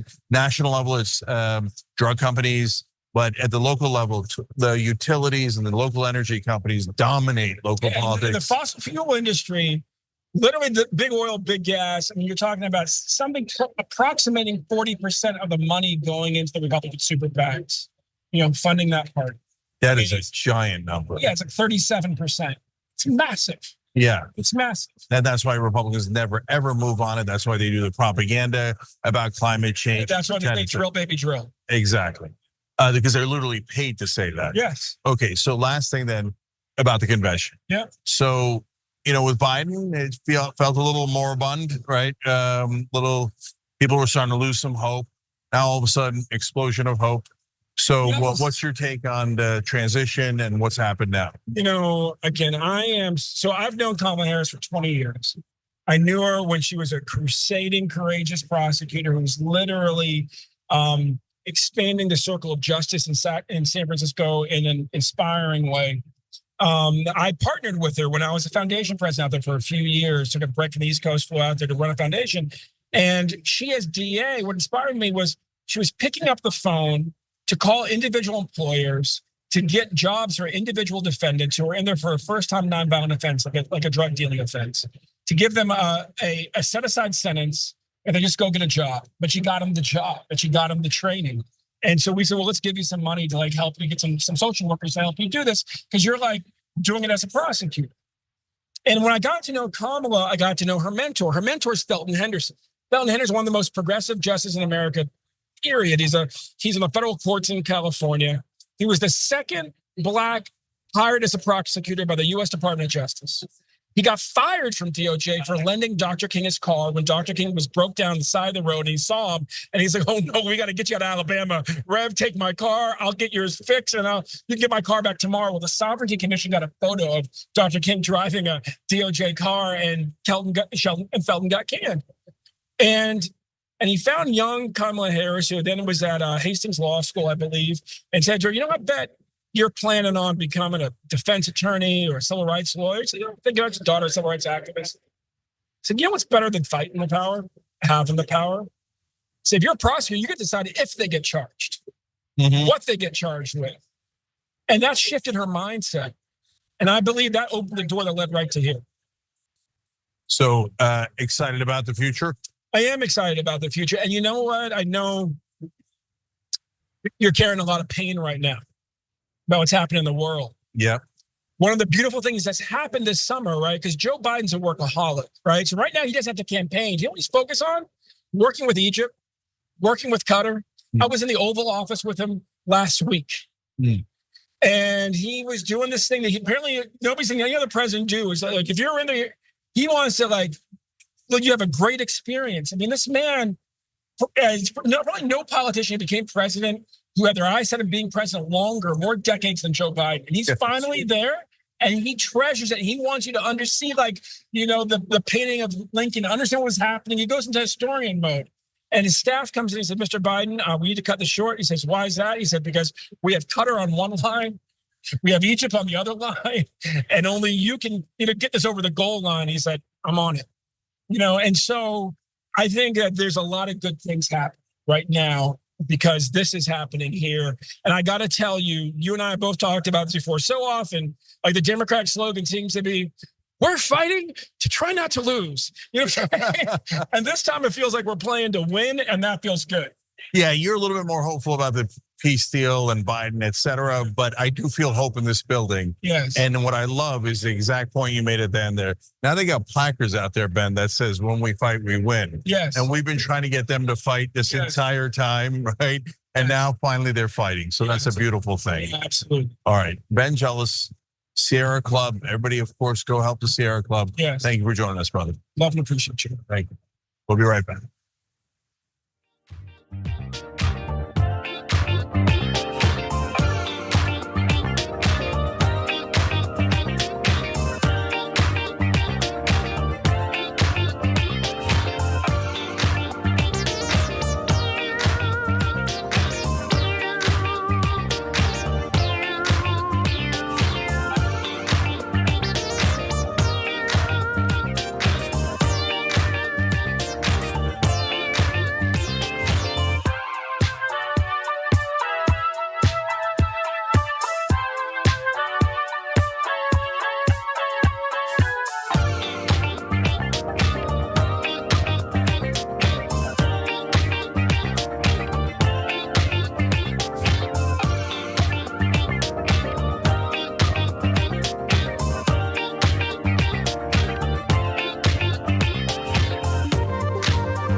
Welcome back to TYT's coverage of the Democratic National Convention. I'm Anna Kasparian, joined by John Iadarola. If you're a new viewer, I made those introductions for you. If you're not a new viewer, you already knew who we were. Or if you watch for a long time, but you just forget who we are, also helpful. It could happen. You never know. People are saying it could happen. Now, Michael Shure caught up with UAW President Shawn Fain. Super excited to watch this interview. So we're all going to take a look at it together, and we will comment on it in just a minute. Let's take a look. What are you seeing at this convention that makes you more optimistic than you've been about politics in a while? I'm just, look, it's two distinct differences. It's unity. This is about, unions stand for solidarity, and what you see in this convention, you see unity. You see diversity. You see everyone out there. It's a great vibe. It's a great energy, and people from every walk of life are out there, and it's a celebration. And it's people coming together for a common cause, because this ticket has two people at the top that know what it is to serve people, to serve others. They spend a lifetime doing it. The other ticket has people that serve themselves, and that's all they care about. They don't care about unity. They preach division. They sow division, and that does not work for this country. So I think it's just amazing to see that here and just see the unity among people. You're talking about unity in the hall. What about unity within your union on this? You bet. No, it's look, a great majority of our members are going to vote for Kamala Harris and Tim Walz. I mean, that's who our members want to see. They know who stands for them. I mean, you're always going to have people that are going to vote the other way over, single issues, whatever. That's just normal. But a huge majority of our workers, they're going to be there for Kamala Harris and Tim Walz. We're going to win Michigan. So, there you have him, explaining why the Harris-Walz ticket is better than the Trump-Vance ticket, which I think we all agree with everything he said there, right? And what's interesting is that I don't know if this was the plan all along. I don't think it organically happened, to be quite honest with you, but that message of unity is very much real. Yeah. Right? Something weird happened during this event. Cenk and I had just finished having breakfast. We left and we were just kind of standing and waiting for an Uber to bring us to the venue. And some guy came up to us. I got a feeling that he was like a conservative. And he's like, hey, so what do you think? You think the party's unified? And it sounded like he was trying to bait us to say something against the idea that the different factions of the Democratic Party are uniting. And Cenk was like, yeah, I think so. And then we just kind of ignored him because we didn't know who he was, and we were worried that he was like a provocateur of some sort. Yeah, and you don't know for sure that you don't know what angle the question's coming from anyway. You can suspect, but yeah. Say hello. He just kind of interrupted our conversation to ask that one question. But anyway, my point is, what do you think about everyone in the party unifying? Do you get the sense that that's happening? I mean, I don't know that there's ever been an election where everybody unified. Any ticket is going to appeal to certain groups more than others on certain topics more than others. I think the goal is that you get as many of your potential voters to support you as possible and to turn out as possible. And I think that if you want to compare how that's looking right now or how it's likely to look with this ticket in 70-ish days versus where we'd be at if Biden was still the nominee, I mean, we can certainly do that. And I don't think it's difficult to draw some lessons already. In terms of whether everyone will unify, no, almost certainly not. I mean, we can talk about even just here at the DNC, not everyone's unified. We know the uncommitted movement, they wanted a speaker, they clearly didn't get a speaker. So no, not everybody's unified. And there's gonna be some people who, believe the portrayal of Kamala Harris and Walz as being like too liberal or whatever, like some really conservative Democrats will have a problem with that. But I don't think that they're gonna have any kind of particular problem with unity. I think that they have excitement. I think that is the opposite of disunity. Yeah, I think that's the one thing that I see unity on. The unity in being excited about Kamala Harris as the Democratic nominee. The fact that we actually have a fighting chance to beat Donald Trump, whereas previously with Biden, it seemed like the writing was on the wall. So I totally understand it. And look, there are people who might not necessarily be into the nitty-gritty of policy debates and the differences between the various factions within the Democratic Party. There are a lot of voters who are just excited about being able to cast a ballot for someone who might potentially make history, right? As the first Black female president. Yeah, either for that reason or for some, it will just be against Donald Trump and it wouldn't matter. But also, even those sorts of people could still be more likely to vote with her, because you could be motivated almost entirely by wanting to get rid of Donald Trump. But if you don't think it's going to happen, then you might not turn out. Well, to that point, Genocide Joe writes in our member section and says, I worry that the next 4 years is going to be nonstop talking about how it could have been worse under Trump, while literally nothing gets better and probably gets even worse.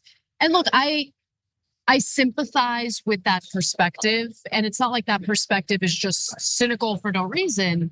You know, we have recent history to inform that kind of take, and we want to believe that no, this time it might be different. And well, go ahead. No, sorry, continue. I don't mean to And I think that there are some things that we can look to see or to argue that this time things might be a little different. Like Walz as a VP pick is a good example, right? I did not think Kamala Harris was going to pick Tim Walz as her VP pick, and I was shocked that she did. I was on vacation at the time, and I was just like, oh my God, I did not think this was going to happen. This is awesome. But then also, yesterday, John, we had Adam Green on the show, and he was telling us about how Kamala Harris's team has been hiring some pretty progressive individuals as her economic advisors. Okay. That's a good sign if, the economic elements of the Democratic Party is what is appealing to you. Yeah. And so there are reasons to believe that maybe things will be a little different this time around. But on the other side of that argument is the same corporate donors exist. The Hoffmans, who have donated a lot of money to Kamala Harris and have been open about how they want her to do away with Lina Khan, the head of the FTC, who's been a fighter, a warrior in enforcing antitrust laws to prevent monopolies from occurring. And so, look, it's really hard to tell. Obviously, we're all predicting, but I just want to say, I understand your cynicism. And so these are the choices we have ahead of us. Yeah, you throw in a lot there. I didn't know that about the advisors. That's good to hear, especially because there's lots of moves you can make to try to get the voters to think you're something you're not.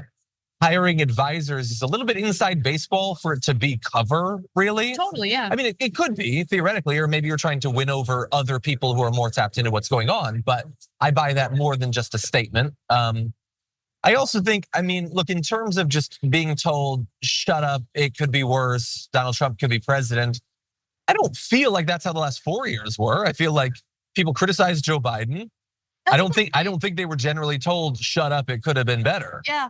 Now, That's a really good point. This could be a new time where maybe they do rely on that more. But I just think, look, no matter what, she is not going to be some perfect version of the best case scenario for Kamala Harris. It's just not going to happen because she's human, because she's a Democrat who got elected, and because the Republicans are still going to exist. And so that's just not going to happen. But she could be good. And I think there's a lot of reasons to believe that she's likely to be better than Joe Biden.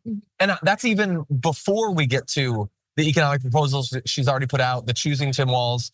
Just in general, she has a more liberal voting record. There is very good reason to believe that she will just naturally be more liberal. But also the signals she's put out so far have been almost entirely good, at least on economic topics.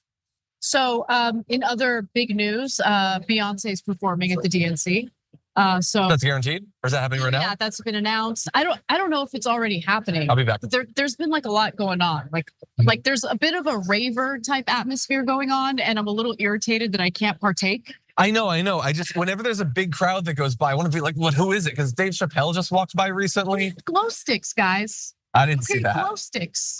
I'm in a giant area with like a ton of people who are messing around with glow sticks and dancing, and I don't even get to take part. And the weird thing about the environment is it is legitimately some big stars, John Legend or whatever, Beyonce's gonna be here. But then there's also like political nerdy stars. Like I was like standing right over there, and like I see Jasmine Crockett, her team going by. And I'm like, should I say something to her? And I didn't, because it wouldn't have gone well. But why would it have gone well?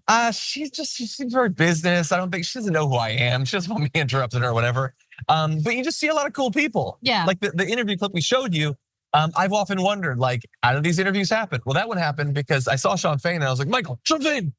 And he went over and interviewed him. Yeah. And so you're just standing here and Elizabeth Warren goes by and then Nancy Pelosi goes by or whatever. Yeah. It's exciting. And then sometimes people you don't want to see, like Gavin Newsom. Yeah, I already listed a few of those, but yes. But you didn't list Gavin Newsom. It's important to mention him. So there have been some subtle, yet in my opinion, effective and amusing digs in some of the speeches.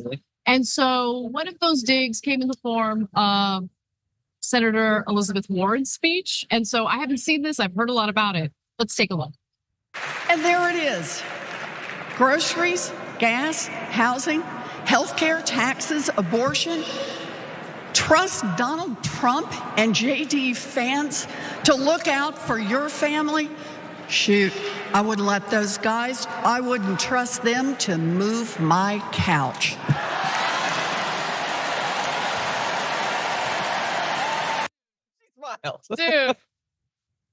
Dude. I like it when nerds gets to like please themselves, like the smile she did. I think nerds please themselves often. There's nothing wrong with that. There is. It's natural. The human body is beautiful. Don't involve a couch. Don't involve the couch. Unless it's your couch. You want to, and the couch consented to it. Okay, but no. What I love about this is some random person on Twitter put out a joke of a tweet alleging that JD Vance wrote in Hillbilly Elegy about making love to a couch, and it just took off. To the point where you now have a United States senator making a joke about it during the Democratic National Convention. On the fourth night. On the fourth night. Also, if I had told you, okay, there's going to be a politician or speaker who's going to make a couch joke, how many guesses would you need before you said Elizabeth Warren? Yeah, Elizabeth Warren would not be my first, second, or maybe even like 100th guess. Tim Walz, Pete Buttigieg, maybe. It's pretty hilarious. AOC, you never know. Jasmine Crockett could have. You know what I also noticed? I also think has a meme ever had as much reach as this one? But also, I think everybody's focused on the couch part. They forget that it also involved a rubber glove that had been turned inside out for some reason. It was a very iconic part of that tweet that everybody has forgotten about. And I think you should mind that for comedic value. I'm really happy you're here to remind us of the important elements. The couch is the vessel for his true love, which is an inside-out rubber glove. I think, anyway, I don't want to get technical. I don't want to talk about why I think that. Anyway, okay. So let's read some comments. Let's read some comments from our members. That's about that. Eclectic Miscellanea writes, totally different topic here, and an important one. Glad to hear there's a mass demonstration going on in support of Gaza. I hope Kamala Harris and DNC leadership finally listen to the people's voices on this. They're knocking it out of the park with most of their platform, but this is huge. This is a huge issue they need to address for both political and humanitarian reasons. Eclectic, I totally agree with you. So Cenk and I were already on air, and this is something I want to look into more, but there were reports that around 10,000 pro-Palestinian protesters showed up to protest this event. I don't know how it's going. I'm hoping that things stay peaceful, but we'll obviously fill you all in as we get more details about that. And I'm sure that if even one person doesn't stay peaceful, you will know about it. You will know about it. That'll be the only thing that the media focuses on, which is infuriating and obviously done on purpose to take away from the important message. Let's take a look at this. These are the daughters. These are the three daughters, I believe, with the ticket. All right, let's listen in.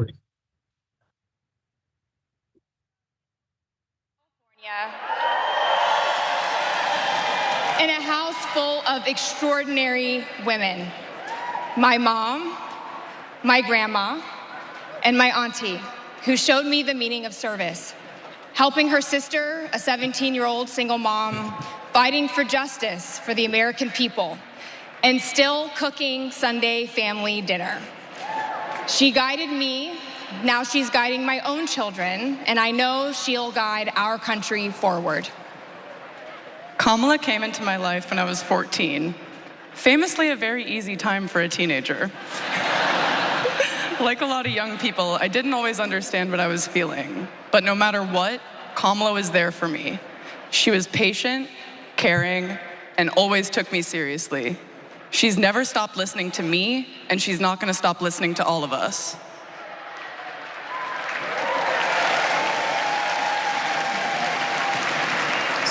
Kamala Harris is my godmother. To me, her advice means everything. Whether it's pursuing my passions, making an impact, or finding hope when the world doesn't feel so hopeful. She taught me that making a difference means giving your whole heart and taking action. She's fighting for economic opportunity, LGBTQ plus equality, and reproductive freedom, because we are not going back. She's fighting for social justice, health justice, environmental justice, and she isn't alone. We're all in this fight together. So let's keep up the fight. Let's keep up the joy. And let's elect this extraordinary woman as our next president.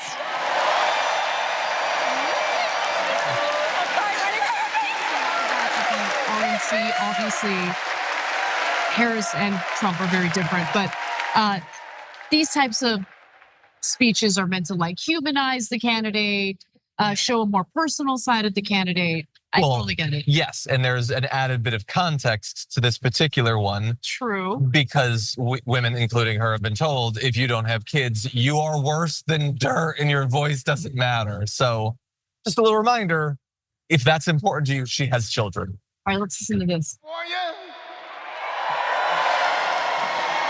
No, wait. Where those AKAs at? Where they at? You know what? In 3 months, ain't gonna be no living with y'all. I can tell you this. I don't blame Donald Trump for not wanting to debate Kamala. I've been married to a black woman for 40 years and I ain't won one debate. I'm owing $93,000. Now, of course, Trump is saying that Kamala isn't black. I guarantee you this, Kamala's been black a lot longer than Trump's been a Republican.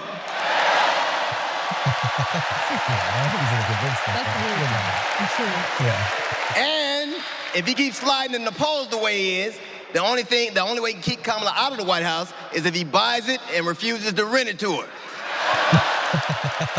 That's good. Of course, Kamala's getting broad support. They got black men for Kamala, white men for Kamala, Latinos and Asians for Kamala. They even have Republicans for Kamala. Republicans for Kamala. I guess Donald Trump will finally know what it's like when you get left for a younger woman.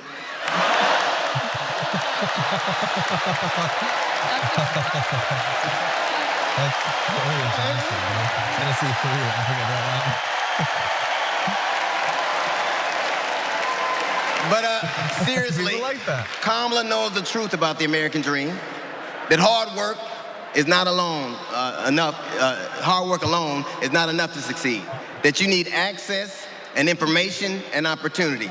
And she knows that some folks are often denied those very things. As president, she will give each and every one of us a fair shot in life. But I have to admit, I didn't always believe that. I mean, if you told me the 15-year-old me would be on stage supporting a prosecutor and a teacher,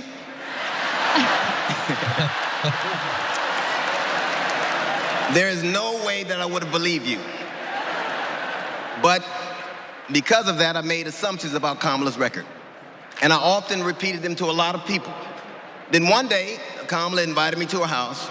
She put her hand on my shoulder and she asked me to do some research. Something I had never done. Something a lot of people I know had never done before. Imagine attacking someone's character without a single Google search. So I did what I should have done in the first place. I learned that she had done for us exactly what she promised to. I believe that your apology should be as loud as your accusation, and I'm here apologizing in front of the whole damn world.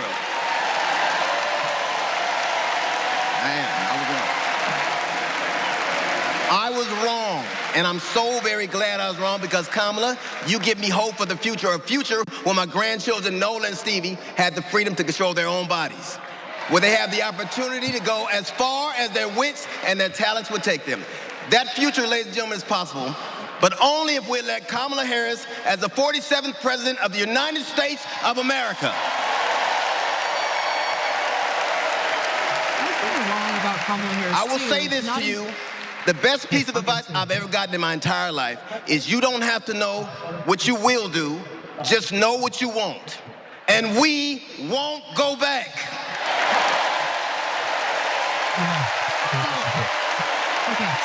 didn't say I was wrong about Kamala Harris. I'm not talking about policy, so let's just be clear about that. I was wrong in not believing that she would generate the kind of excitement that she has generated. Yeah, I was surprised by that too. Yeah.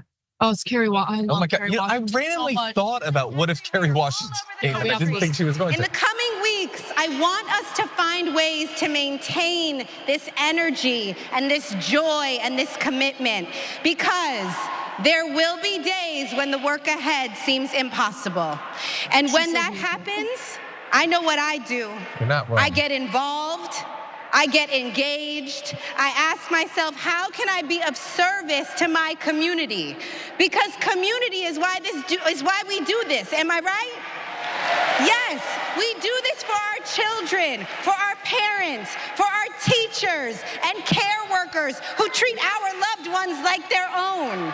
We do this for working families who make this country thrive.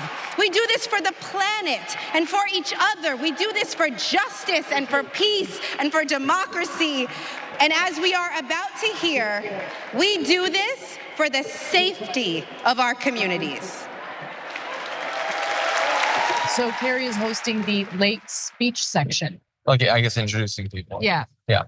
And I'm glad that she is, because I love her. All right. Uh-oh. Is that a cop? It is. This is My fascinating. job is to protect people, all people. In 2020, righteous anger spilled over into the streets of Flint, Michigan. One bad decision from either side, and there would have been bloodshed. But that didn't happen. We laid down our riot gear, and we embraced the community, and instead of hate, we chose hope. This is really interesting. On January 6th, the opposite occurred. That Trump day right now is thinking, was "Damn it, paved he's straight out of Central Casting." with division, He deceit, does look like he's straight out of and Central denigration. Casting. It's so true. Police officers were attacked that day. It could have been stopped. We need a leader who will embody what's affixed to all three sides of my sheriff patrol cars: protect, serve, and unify. Kamala Harris is that leader. As a prosecutor, Kamala Harris protected us by putting violent criminals and sex offenders behind bars. If I was in a courtroom, she's exactly the tough prosecutor that I'd want to see. Yes. As vice president, she served America by keeping us safer. And I can testify firsthand, where I come from, crime is down and police funding is up. As president, Kamala Harris will unify our country. She will bring us together, because our country needs a leader who will go toe-to-toe with drug cartels and bullies. One who has already taken the oath, raised her right hand to advocate for the people. I can tell you, in 2020, we were able to turn a protest into a peaceful movement by walking together. One city, one community, and one country. America, some of those protests let's walk. A lot of violence. Let's walk. Let's walk together. I think he's just talking about and that let's particular elect one. Kamala that he was Harris involved in, okay. and turn hate into hope yet again. He's saying that's the different path they could have taken in the Okay, I have to comment on this. To me, this is important. I know that people are going to disagree with me, and I don't care at all. Okay. There have been too many DAs, progressive DAs, George Gascon in LA, that have gone way too far in this hands-off diversion program approach that has benefited some of the worst criminals. I'm talking about rapists. I'm talking about people who have beaten up and killed their wives. I'm talking about people who have just done some of the worst things in the world. Gascon, I mean, to be fair, he got elected on a mandate to focus on restorative justice, whatever that is. And it turns out restorative justice, it wasn't a well thought out program. I wish it were. I think that there could have been a way that it could have worked, but instead it was don't prosecute or prosecute in a way where they go to a diversion program, but it's not a mandatory program. I wouldn't say that whatever implementation he made in a particular context is necessarily an indictment of the idea of restorative justice. Well, okay, fine, but you've seen this play out in similar ways in other municipalities across the country, and I just think that there was a rush to do these programs without really thinking through what the loopholes are or what the weaknesses were. And so you have situations where someone was given a second chance and then proceeded to kill someone or proceeded to rape another woman. And so I have totally turned against those alleged reforms. I don't see it as a reform. I just see it as a hands-off approach when it comes to violent criminals. So seeing a cop stand up there and talk about prosecuting specifically violent individuals is important to me. And it's something that I wanted to see from the Democratic Party, and I'm glad that I'm seeing it. That's not to say that I'm 100% in favor of doing away with any of the proposed reforms. I think that there needs to be far better police training. I think that there needs to be qualified immunity. We need to do away with qualified immunity. There were we need to reform our prison system. There were common sense reforms that just were never done. And instead we immediately went to, well, let's just have prosecutors who will refuse to do prosecutions of violent criminals. And that wasn't the right way to go. Yeah, I mean, I would just say, I don't think we can say like we just decided. We're talking about a particular guy in a particular place. There's been a lot of progressive, but they're not all the same. They don't all do the same thing. And there aren't even that many. I'm just saying, like, America is a laboratory of democracy where you can try these reforms in a lot of different places in a lot of different ways. We tried, and now I'm against. Yeah, but there's no we. We isn't a thing. They're not working together. It's not like they're all like hired by the same group. I mean, the voters, right? Are the voters, the progressive voters, put their trust behind these prosecutors, these DAs, because we were led to believe that these individuals. I'll give you a perfect example, right? So I forget the name of the young man who was basically choked to death on a train in New York, right? Now, one of the guys who participated in that is now being prosecuted. There were two other guys who were actually holding him down, but they have not been prosecuted. My point is that guy had a lengthy criminal record. Yeah. He went to court, and the court gave him the option of a diversion program. And the diversion program was an inpatient mental health facility. The problem was that inpatient mental health facility was not mandatory. He was able to just walk out. That is a problem. That's a flaw in the system. Yeah, they should fix that. Yeah, but they didn't. If that's an alternative to traditional prosecution, then it can't be non-mandatory. I agree. Yeah, but those are you're not. For the longest time, you weren't even able to talk about that without getting all this backlash as if you're like in favor of throwing everyone in prison and throwing away the key and leaving them there for the rest of their lives. I'm not in favor of that. I wanted common sense reforms. The way that they played out have been pretty awful in various cities across the country. I know we're probably going to go to this. I don't know if it's already been announced, but it looks like we passed our goal for the fundraising. We did. It came up briefly. It looks like our goal was to raise $47,000, and you guys delivered and then some. So thank you. And that last stretch was fast. Like people really gave. There was a lot of generosity. I mean, that's an incredible effort for just a short period of time to make this sort of special coverage possible, which doesn't just allow us to do these interviews and gives us the experience of being here and makes it a little bit more fun for you, but we're making connections. We're meeting new people. There's going to be new guests on the network that wouldn't have been possible if not for you all sending us here. So thank you so much for that. Our audience is always and forever incredibly generous, and even more so than usual this week. So thank you to everybody who participated. Yeah, our coverage from the convention would not be possible with you guys helping us, funding us, supporting us. So thank you so much. And I say that as someone who has a lot of difficulty asking for money. So thank you for making it less painful to do so. Thank you so much for supporting what we do. We wouldn't have a voice without you. And I love the fact that We don't have to rely on corporate donors. We don't have to rely on corporate sponsors or advertisers. We rely on you and our members. So thanks again. Let's go to Rainbow Bright, who says Trump is so desperate. He used a Beyonce song, Freedom, in one of his ads. Beyonce not only got the ad snatched down, she sent him a cease and desist. Trump is messing with the wrong damn base. And now she might be performing tonight. I saw that Trump had used a Neil Young song, I guess, in something that he put out. Neil Young immediately squashed it, but Tim Walz wanted to use a Neil Young song, and of course, Neil Young approved that. Well, I believe one of the nights during the roll call, there was a soundtrack of songs that was played, and I believe they were all songs where the artist had requested that Donald Trump stop using them, and they had given permission to the DNC to use them.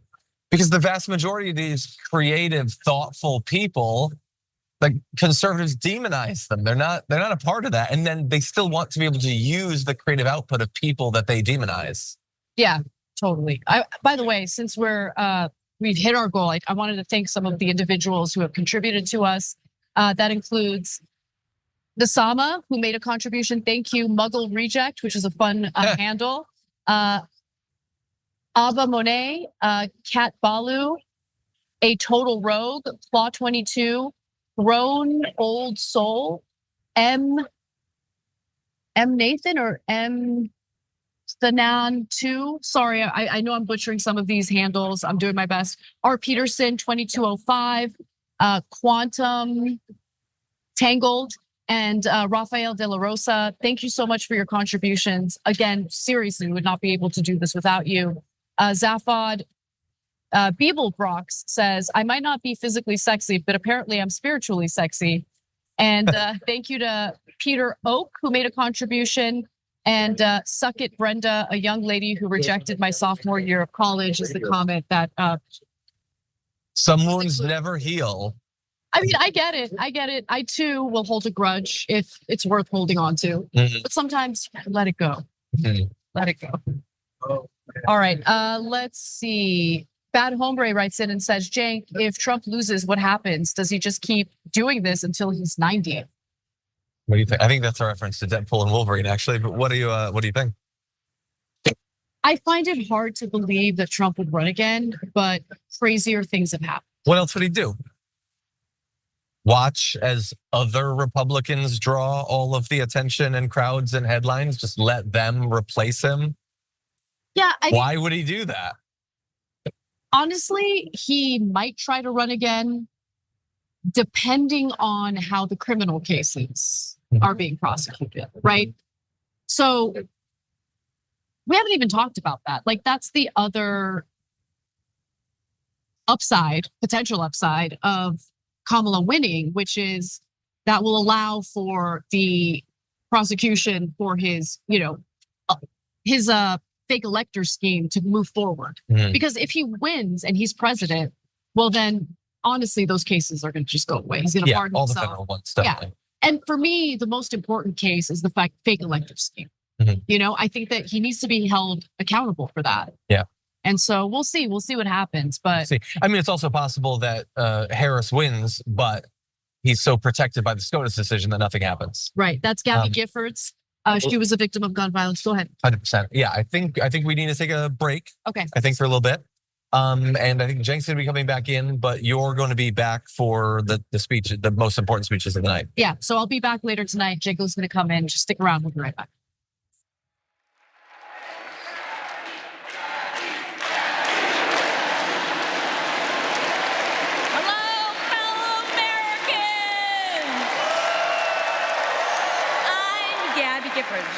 I was born in the great state of Arizona. I was born with grit. I grew up racing motorcycles, mucking stalls, and exploring the beautiful desert. I fell for an astronaut.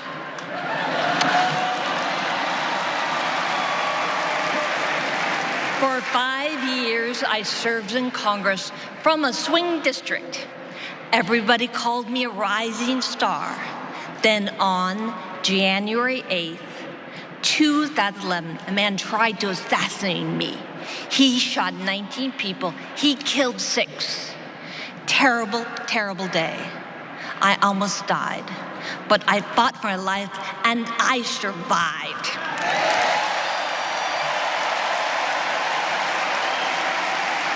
I learned to walk again, one step at a time. I learned to talk again, one word at a time. So many people helped me as I worked hard to recover, including a decent man for Delaware who always checked in. He still does.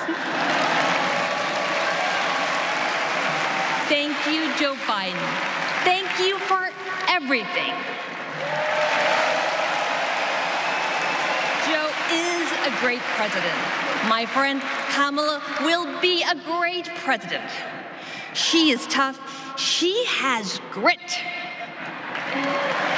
Kamala can beat the gun lobby.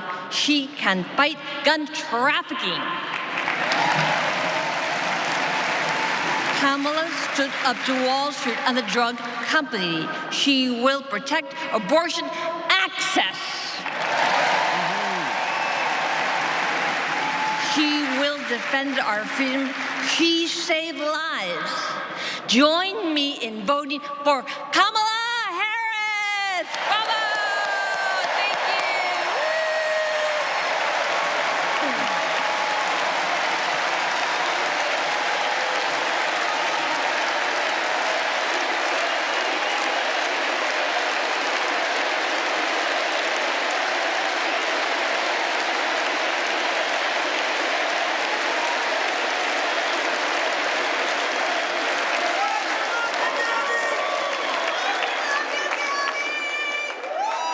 Don't know why, but I feel like I had the honor of meeting Vice President Harris when I got to introduce her when she spoke at my high school about gun violence. Parkland happened, and all I could think about is that I wanted to keep my kids safe. On July 4th, 2022, I was next in line to walk in the Highland Park Independence Day Parade and gunshots erupted. 7 people were shot and killed, and 48 more were injured. Vice President Harris has been a gun sense champion since she was on. All right, back on the Young Turks at the DNC. Cenk Uygur, John Iadarola. Woo-hoo-hoo-hoo-hoo-hoo. Da-na-na-na-na-na-na-na-na. Okay, so the goal? The goal. Yeah, okay. Yes. No, we won. We won the presidency. Yeah. And Tim Walz has gotten paid family leave passed already. Okay. A lot's happening and he's not even in office.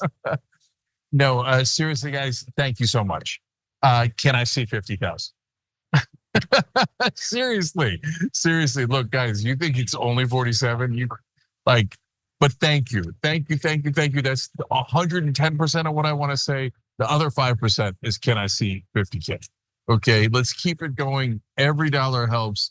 Guys, after this fundraising drive this year, I hope to God we never have to do one again. Until at least spring. Please no. So, because you know why? It's not that I mind asking you guys. I've gotten used to it. It is what it is. We're, 22 years barely hanging on by our fingernails, right? And every time we find a way, and we usually find a way thanks to your guys' help. And that's why we're still here, because you guys kind of propped us up on your shoulders, right? And there is, I don't want to get into the business world of it, in the business stuff, but there is a way that, I hope is soon, where it'll be a different financial dynamic. And so your membership will always matter, because I want to be financially incentivized to be connected to you, right? And for you to be our boss. But if I'm right about the business side of it, after this is what you guys are doing, is building a bridge for us. And once the bridge is complete, I'm hoping that we don't need a new bridge. We're already there, right? And so that's on me to figure that out and make sure that we get that right. But in the meanwhile, thank you. I mean, this is what, the third or fourth bridge that you guys have, fourth bridge that you've built for us, right? And who's this lucky? Who's this one? That we have an audience that cares about us. That's our community, our family, our nation, and our tribe. And I'm going to go you know me, I'm corny as all hell, right? But everybody that knows me in real life goes, oh, he actually is that corny. Okay. And so, Cara was saying this. Cara was my campaign manager. She's not here, and she's brilliant. Everybody knows Cara Eastman ran in Nebraska, right? Terrific progressive, terrific person, etc. The love out here is not like from the delegates, from real people, is amazing. And we should never get used to it, because as she was saying, like, nobody goes like, CNN, oh my God, I love you, right? Or Wolf Blitzer, I love you. Like, they might be like, oh, that's Van Jones does get mobbed. No. Yeah, they do. No, and I was gonna get to that. Because, people like Van Jones, some people like him, some people don't, et cetera. And the people on air are kind of celebrities to some degree, especially on TV and here. And especially, you're right, exactly. For the crowd views these political figures in media and politics to be celebrities. But Carr is not on air, for example. And there's many other people that are not on air that are here, and they say the same exact thing to her. So they're not saying it because, oh my God, it's a celebrity, right? They're as whatever level of celebrity is, right? But they're saying it because we actually feel it all together, right? That we are, I'm gonna keep referring to it as a tribe, because there's so many tribes. There's easy tribes. There's tribes that already exist. The Democratic tribe, the Republican tribe, and then the ethnic and racial and religious tribes, right? We're doing something crazy here. We're trying to build a tribe that's new, that believes in truth, and already that's so hard, right? Because people love fantasies. They love things that make them feel good, right? Oh, the Democrats are going to come in and solve all my problems. The Republicans are going to keep us safe, and they care about us. Oh, my pastor is amazing and believes in me, and is going to keep me safe and my family safe. Oh, my government is going to keep me safe, etc. No, we're leveling with you, and you guys are coming in and going, yeah, I want the truth. That's a hell of a thing, guys. Yeah. If you don't know it because you're in the audience and you're you and you've always wanted the truth your whole life, right? Yeah. You don't realize how kind of extraordinary that is. Yeah. And so it's not about us. It really is about you, because we're just a vehicle. Like, if you didn't want it, well, then you wouldn't be members. You wouldn't have donated. You wouldn't have built 4 bridges for us, et cetera. We didn't have the money out of the gate. We don't have these giant. I remember when I first got in, I was like, well, I got to do this, among many different reasons. Why? Because I don't have a couple of $1 billion, right? And that's how you got into media back in the day, with a couple of $1 billion at least. So, and if you're watching and you have a couple of $1 billion, we're not going to argue with you. We're not going to. I mean, in the meanwhile, can I see 50? Well, actually, we jumped up to over 48 already. Oh, that's amazing. You guys are the best. So we're going to go to the Mark Kelly speech here, but not only do you want truth, you want to challenge the powerful on behalf of all of the powerless, on behalf of the average guy, and you want to drive positive change. And I love it for Senator Mark Kelly from Minnesota. He's almost a VP pick.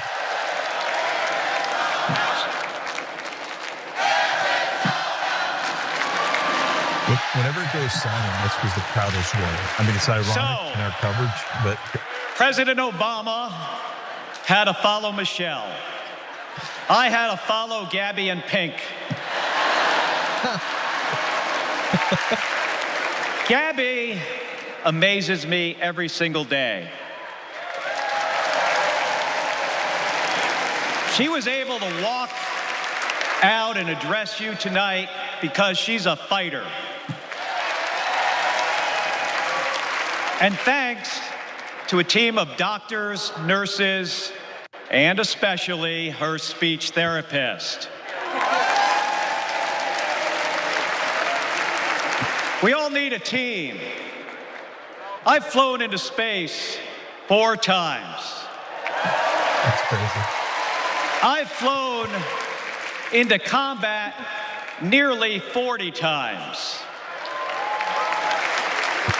Not once did I do that by myself. It took a team to accomplish a mission. It always does. I flew in the Navy during the first Gulf War. America rallied our allies to kick out a tyrant who invaded a neighbor.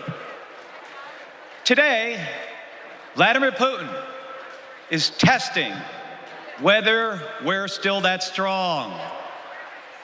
Is this the first Iran, reference to Ukraine? First North I've heard. Korea, and especially China watch closely. What's Trump's answer? He invited Russia to do, and these are his words, not mine, whatever the hell they want.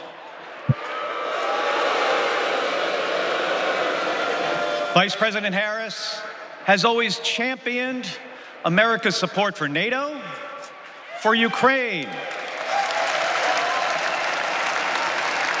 and for the Ukrainian people. On the Senate Intelligence Committee, she investigated Russian interference in our election. She defends free and fair elections everywhere. You already know how Trump feels about those. Donald Trump skipped his intelligence briefings. He was too busy sucking up to dictators and dreaming of becoming one himself. Trump thinks that Americans who have made the ultimate sacrifice are suckers and losers. If we fall for that again and make him the commander-in-chief, the only suckers would be us. Kamala Harris knows that standing with our allies means standing up for Americans. She'll keep modernizing our military to support our troops and to support our veterans like our next Vice President, Tim Walz.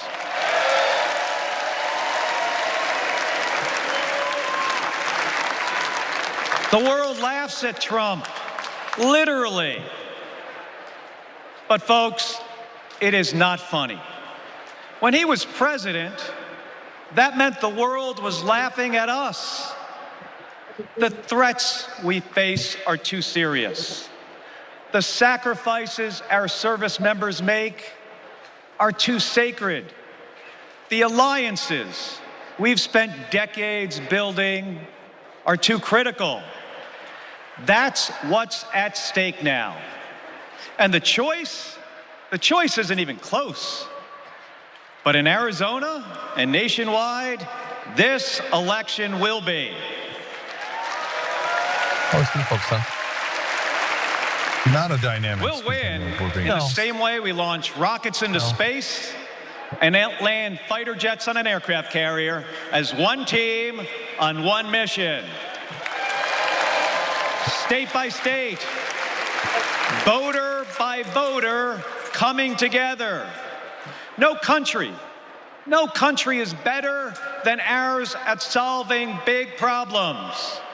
So, on November 5th, let's prove that America is still the leader the world needs today by electing the leader we need right now, Kamala Harris. Thank you, everybody. Thank you. Yeah, I didn't like that speech. I'm thrilled that I lobbied against him. So, look, I don't mind the brother being a senator. I don't mind him being whatever within the Democratic Party. It's totally uninspiring. And I know it's about national security, but it was like some of the weakest points, in my opinion, like rah-rah Ukraine.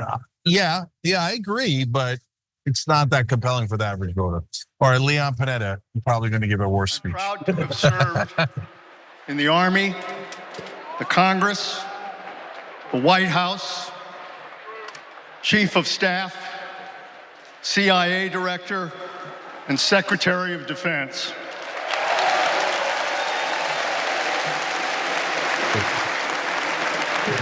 One of the most conservative Democrats. Into the eyes of our warriors and deployed them into battle.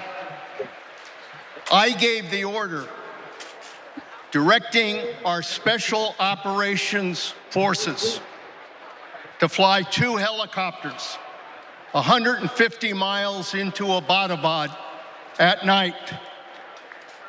And by the time the sun rose, Osama bin Laden was dead. It's a funny thing that we talk about killing people. Like, I get it, bin Laden, deserved it, but nobody it is still a weird our thing. country and gets away with it. Nobody. Eventually. Yeah. That's what our warriors do. That's what our warriors do. Our warriors need a tough, cool-headed commander-in-chief to defend our democracy from tyrants and terrorists. Yeah, I don't think Kelly or this is the sort of thing that would appeal to us. But the focus is contrasting Donald Trump's emotional, whiny, sucking up to dictators approach and portraying Harris, who a lot of people don't see as being a creature of foreign policy or having experience in that world, as someone that you can see safeguarding America. I think it's for normies, I think. On the Senate Intelligence Committee and as vice president, she worked with more than 150 world leaders. She's looked our allies in the eye and said, America never the nose. has your back. Trump would abandon our allies and isolate America. We tried that in the 1930s. It was foolish and dangerous then, and it's foolish and dangerous now. You throwing shade at FDR? Listen to President Reagan. President Reagan. Isolationism never was and never will be an acceptable response to tyrannical governments. Never. Trump tells tyrants like Putin they can do whatever the hell they want. Kamala Harris tells tyrants, the hell you can, not on my watch. Well, she will. She's will. I don't think she's had the opportunity. President Zelensky to fight back against Russia. She knows that protecting their democracy protects our democracy as well. Look, Donald Trump does not understand the world, and he does not understand the service and sacrifice of our military. Our fallen veterans are not suckers. They are not losers. They are our heroes. John's right. This is a speech for normies. I know too much about Panetta's record. Kamala Harris most people will have honor our veterans. And in Tim Walz, I couldn't remember what he looked like. we will have I was a familiar vice with him, president but who has he's served a background player. in uniform honorably for 24 years.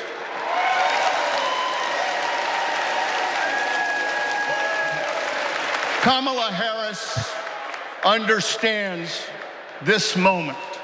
It is a moment of danger and a moment of opportunity.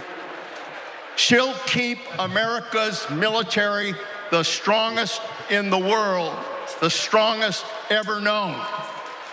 And she understands what our military is for. The role of our military is to defend us from foreign enemies. It is not to threaten Americans, and it sure as hell isn't to put immigrants in camps. And also to protect Israel for the rest of our lives. And if they start wars, to help them end those wars and to fund it, et cetera, et cetera. I think he's a slightly better public speaker than Mark Kelly. Since World War II, Republican and Democrat, has shared the belief that America must protect democracy in the world. Every president has honored our veterans and their sacrifices. Every president, but one. But one. So we face a critical choice: to vote for someone who stands with our military and stands up for democracy, or someone who will disrespect our heroes and undermine our democracy. My fellow Americans, there is only one choice.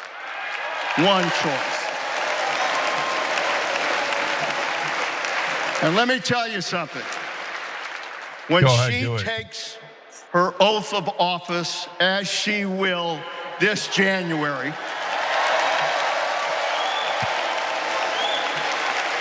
Kinetic gives me strong Kissinger vibes. Yeah, the whole time I've been thinking, like, he's and we not will as have bad a commander-in-chief I guess. that we can trust. God bless our veterans, and God bless our country. Yeah, if you took Kissinger and combined him with William Barr, you'd get Leon Panetta. Yeah.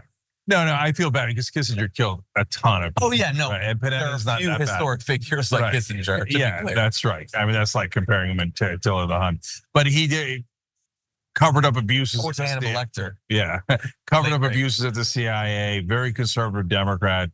In the old days, progressive would have like loathed that speech. Oh, Ruben Gallego, this is interesting. Running for Senate in Arizona.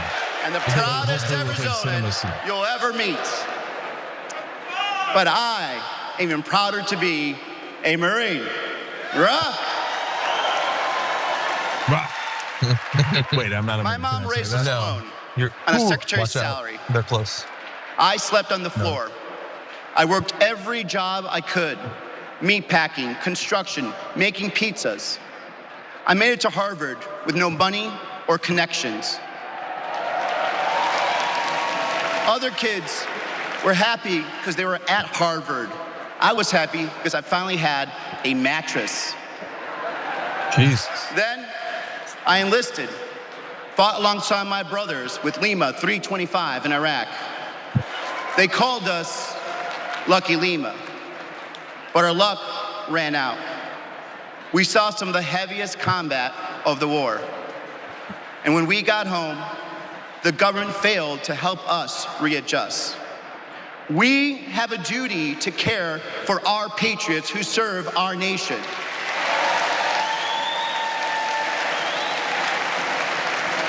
For the Vietnam veteran and Buckeye who relies on the VA for his medication. For the Afghan veteran in Pittsburgh who finally got treatment for his PTSD. For the Marine in Milwaukee who relies on the benefits she earned. For my Navajo brothers and sisters who serve in the Marines with me, I remember you too. Kamala Harris and Tim Walz are fighting for them. Kamala Harris has delivered more benefits to more veterans than ever before, and has achieved the lowest veterans unemployment rate in history. Vice President Harris has stood up for us and our families always. Tim Walz served for 24 years. His passion for veterans earned him respect on both sides of the aisle, and he stands with us too. In fact, let me introduce you to some of the many Democrats who understand what service means, because we put country over politics. We were proud to wear the uniform, and we're proud serving our countries in city halls, state capitals, the U.S. House, and the Senate. Yeah, these are all Democratic legislators who are in the armed services. Represent the best of our country. We stand united as veterans, Democrats, and patriots to fight for everyone who serves. Tammy Duckworth, Mark Kelly.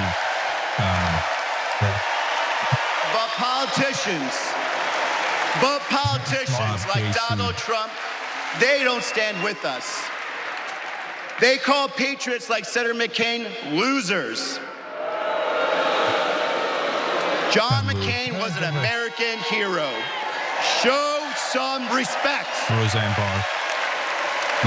Trump's Project 2025 will slash veteran benefits and force VA hospitals to close across the nation. Show some respect. So, for the 18-year-old who decides to enlist, for the families like mine who prayed every night that their loved one would come home, for our troops stationed thousands of miles away, for my Marines of Lima Company, let's elect Kamala Harris and Tim Walz, who don't just respect our service, but revere it. Because the veterans who defended this country aren't just the reason we can sleep at night. They're the reason we can dream. And together, we'll fight for our veterans and everyone who served our country. Thank you. USA. So Ruben Gallego is among the more progressive congressmen. So the fact that we hope he will replace Sinema in that seat would be amazing. Not the fact, but the hope that he replaces her, it would be great. It would be fantastic. And look, normally the backstory is often mythology and creates this archetype of a hero, et cetera, different archetypes of heroes. But in his case, in my experience, growing up poor or middle class makes you so much more likely to be a progressive. Have I met wealthy people who are born wealthy who are progressives? Yes. Have I met a lot of them? No. And again, look, I'm open-minded to everyone, happy to have everyone within the tent, right? But in my experience, guys who grow up not having a mattress to sleep on, they have a little bit more empathy for other human beings, right? Yeah. And you know how many people I know that went to Harvard and then joined up in the military? About 3. Yeah, that's the first I've heard of, actually. Yeah. No, to be fair, Buttigieg was also in the military and also. Oh, he's a Harvard guy, yeah, right? But look, okay, now I'm being unfair, but with Buttigieg, I feel like he did that because he was going to run for office, whereas Gallego actually did it. Yeah, he had no plan to run for office. On some level, it's probably unfair, but that would be my suspicion as well. Yeah. All right, Gretchen. He still did it. He still did it. Big Gretch in Michigan. There you go. Gretchen, Donald Trump called me that woman from Michigan as an insult. Being a woman from Michigan is a badge of honor.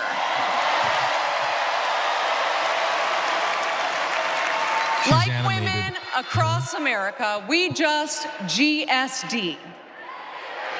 Get stuff done. How did I know that? That was so good. You're a genius. Did you go to Harvard and then enlist? I joined the sandwich generation.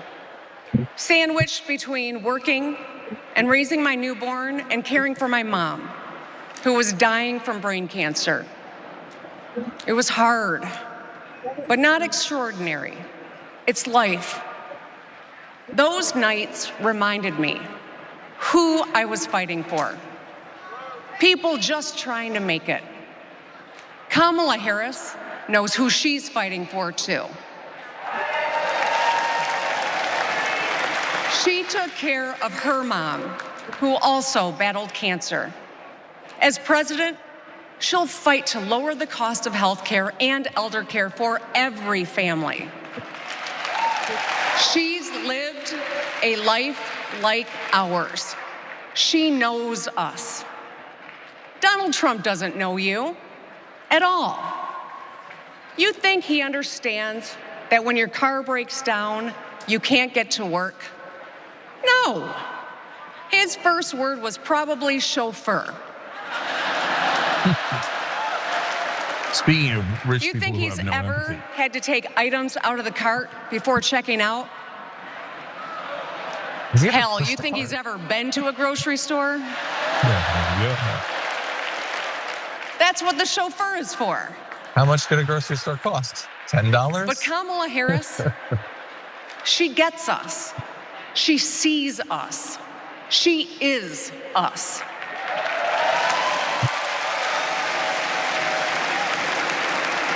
Look, We've all lived through a lot of history over the past few years. Floods and fires, an attempted coup, a plot, and a pandemic. It's exhausting. We don't know what the next 4 years will bring, but what we do know is this. Through it all, your life won't stop. You're gonna have to get to work, pick up the kids, and pay your bills. And then one day, when you're just trying to get everyone out the door, a news alert goes off.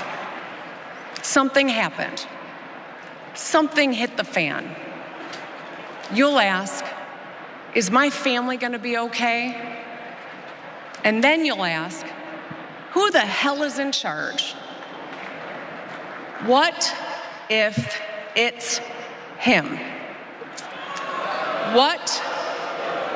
What if it's that man from Mar-a-Lago?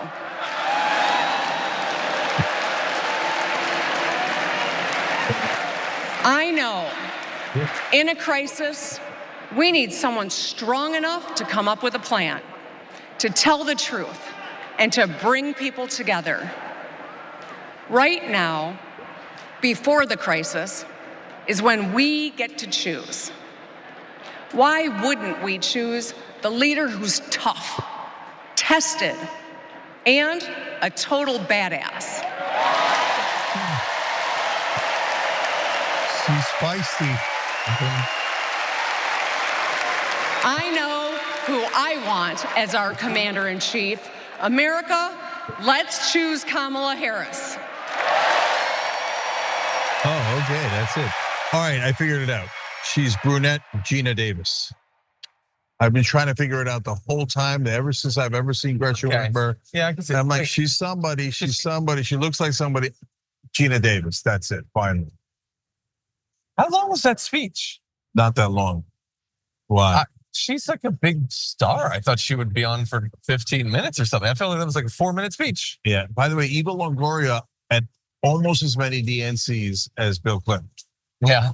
She's at every DNC. I am Not just so at it, give excited speeches. to be here tonight. What an honor to be part of this historic moment, and y'all are part of it. She's so comfortable up there. Look, I have known Kamala Harris for more than a decade, and she comes from a family a lot like mine, and I'm sure a lot like yours. We were both raised knowing that no one was gonna hand us anything, especially as women. That we were gonna have to touch every rung of the ladder to get ahead. We were gonna have to work really hard. Now, she worked at McDonald's, but I worked at Wendy's. And look at us now. You see, Kamala and I were able to see beyond the horizon because our families supported our big dreams. Well, guess what? As Americans, we're all part of one big family. Somos familia.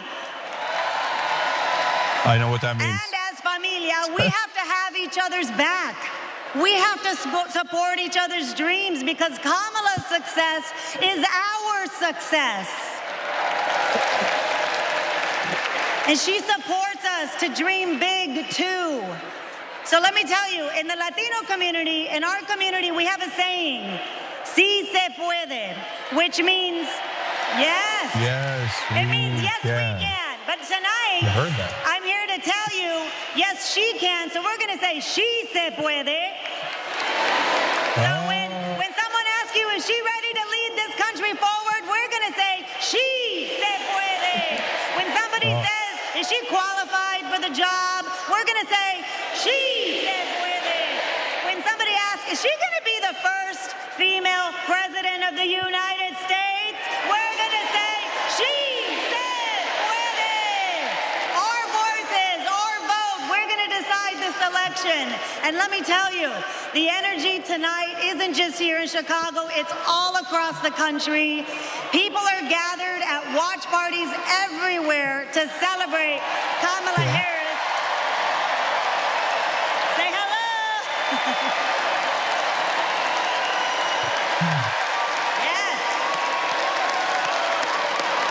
You know, I keep forgetting Kamala Harris is going to be the first female president if she wins. Let's get to work. Let's turn all of this enthusiasm and joy into action between now and November 5th. Let's go. She se puede. She se puede. So I was worried that Josh Shapiro was going to use the "Si se puede" line. Because to make the impression complete? Yeah, exactly. And I was like, don't do it, brother. Don't do it. But she said puede. That's clever. I like it. Yeah. Nice job, Eva. Come back for the next It bothers me linguistically, but the interesting thing is I don't see him as doing as much of an impression as people say. I think that Hakeem Jeffries did twice as much of an Obama impression as Josh Shapiro. All right, here's Adam Kinzinger, former Republican congressman. Thank you. I'm Adam Kinzinger, and I am proud to be in the trenches with you as part of this sometimes awkward alliance that we have to defend truth, defend democracy, and decency. I was just a kid when I was drawn to the party of Ronald Reagan, to his vision of a strong America, the shining city on a hill. I was a Republican for 12 years in Congress, and I still hold on to the label. I never thought I'd be here, but listen, you never thought you'd see me here, did you? Well, we really didn't bring much thought. I've learned something about the Democratic Party, and I want to let my fellow Republicans in on the secret. The Democrats are as patriotic as us.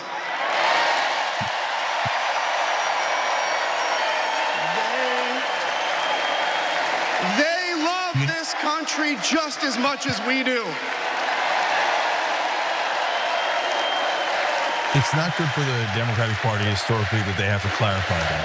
But they are clarifying it and trying to fix it. And having a Republican be the one that clarifies it is interesting.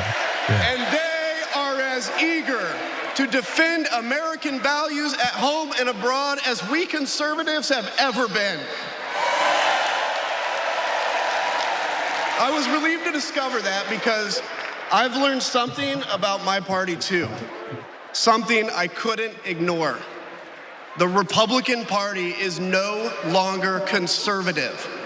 It has switched its allegiance from the principles that gave it purpose to a man whose only purpose is himself. Donald Trump is a weak man pretending to be strong. He is a small man pretending to be big. He's a faithless man pretending to be righteous. He's a perpetrator who can't stop playing the victim. He puts on, listen, he puts on quite a show, but there is no real strength there. As a conservative and a veteran, I believe true strength lies in defending the vulnerable. It's in protecting your family. It's in standing up for our Constitution and our democracy.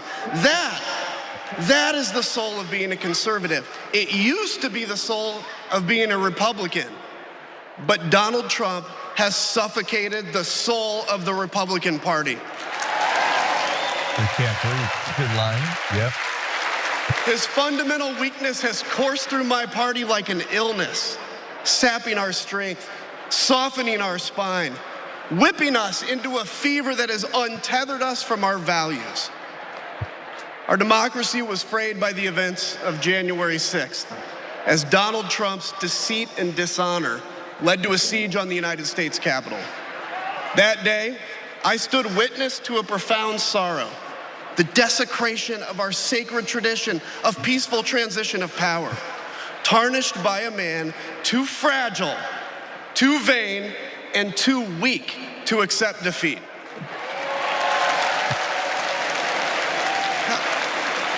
How can a party claim to be patriotic if it idolizes a man who tried to overthrow a free and fair election? Yeah. How can a party claim to stand for liberty if it sees a fight for freedom in Ukraine, an attack pitting tyranny against democracy, a challenge to everything our nation claims to be, and it retreats? It equivocates. It nominates a man who is weirdly obsessed with Putin. And his running mate who said, quote, "I don't care what happens in Ukraine." Yeah, and he wants to be vice president. Yeah. How can a party claim to be conservative when it tarnishes the gifts that our forebears fought for? Men like my grandfather, who served in World War II, who believed in a cause bigger than himself, and he risked his life for it behind enemy lines. To preserve American democracy, his generation found the courage to face down armies. Listen, all we're asked to do is to summon the courage to stand up to one weak man.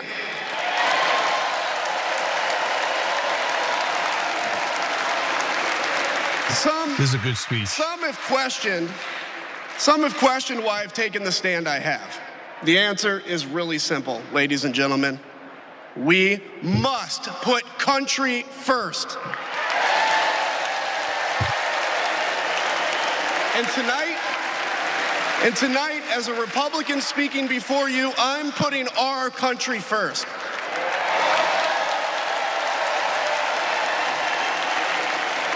Because the fact is, I do belong here. I know Kamala Harris shares my allegiance to the rule of law, the Constitution, and democracy. And she is dedicated to upholding all three in service to our country. Whatever policies we disagree on pale in comparison with those fundamental matters of principle, of decency, and of fidelity to this nation.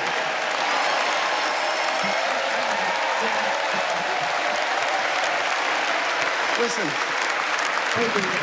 to my fellow Republicans, if you still pledge allegiance to those principles, I suspect you belong here too. Because democracy knows no party. It's a living, breathing ideal that defines us as a nation. It's the bedrock that separates us from tyranny. And when that foundation is fractured, we must all stand together, united, to strengthen it.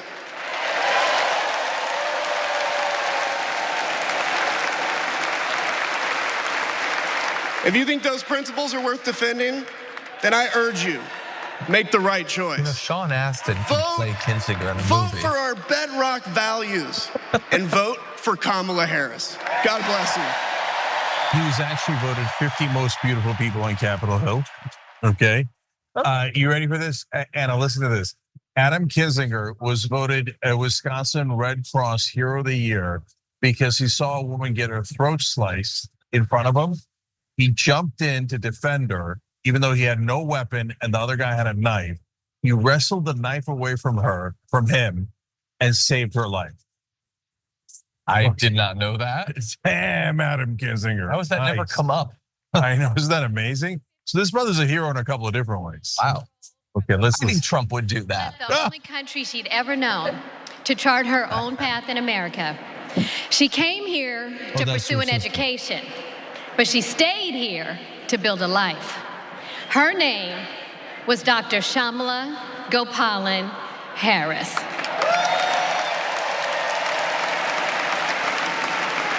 But we called her Mommy. Mommy was so many things to so many people. A civil rights activist, a scientist, a devoted mother to her two little girls. But most of all, Mommy was a trailblazer who defied the odds and defined herself. And when it came to Kamala and me, Mommy had great expectations for us, but she had even greater expectations of us. She raised us to believe that we could be and do anything. And we believed her. You see, Mommy understood the power and the possibility that come with knowing and showing who you truly are. She knew we could be the authors of our own stories, just as she'd been the author of her own. Mommy's journey and the opportunity that she wanted for Kamala and me, that's a distinctly American story.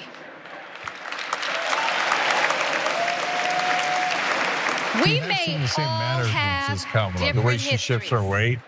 different struggles, or different perspectives, but what binds us together is the fervent desire to be free, to fulfill our God-given I was potential. just thinking, she Kamala's is a lawyer, they're saying, entire life has done has political been work, about but I don't think of her as like a fighting for each public of us figure. to have that And she freedom. is seemingly 100% And like so comfortable in front of this many massive crowd. Americans, It is Kamala amazing. Incredible. knows what it's like to be underestimated and be counted out.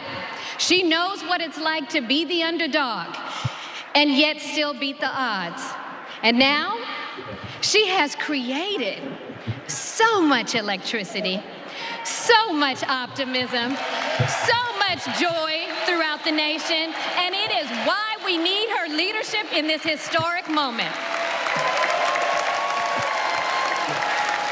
See that mannerisms? We of are Kamala Harris living in a there? time when some are trying to divide us, to separate us in ways that make it difficult for us to come together. Well, look, my sister rejects that view. Where others push darkness, Kamala sees promise. Where others feel detachment, Kamala fosters connection. Where others want to drag us back to the past, my sister says, hold up now, we are not going back.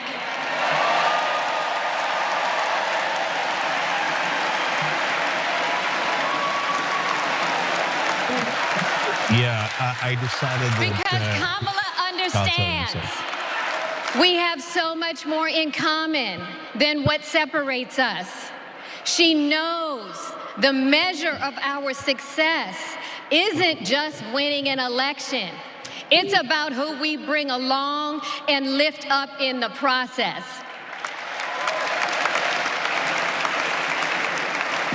And so as I look out at all of you today and take in this incredible moment, I so wish that Mommy could be here tonight. I can just see her smiling, saying how proud she is of Kamala. And then, without missing a beat, she say, that's enough, you got work to do. She would tell all of us to roll up our sleeves and get to work, to elect a leader who sees the potential in each of us, a leader who cares for all of us, a leader who fights for every one of us. Our Democratic nominee, my big sister, the next president of the United States, Kamala Harris. Is she up next? I don't think so. I think Roy Cooper. No, it can't be.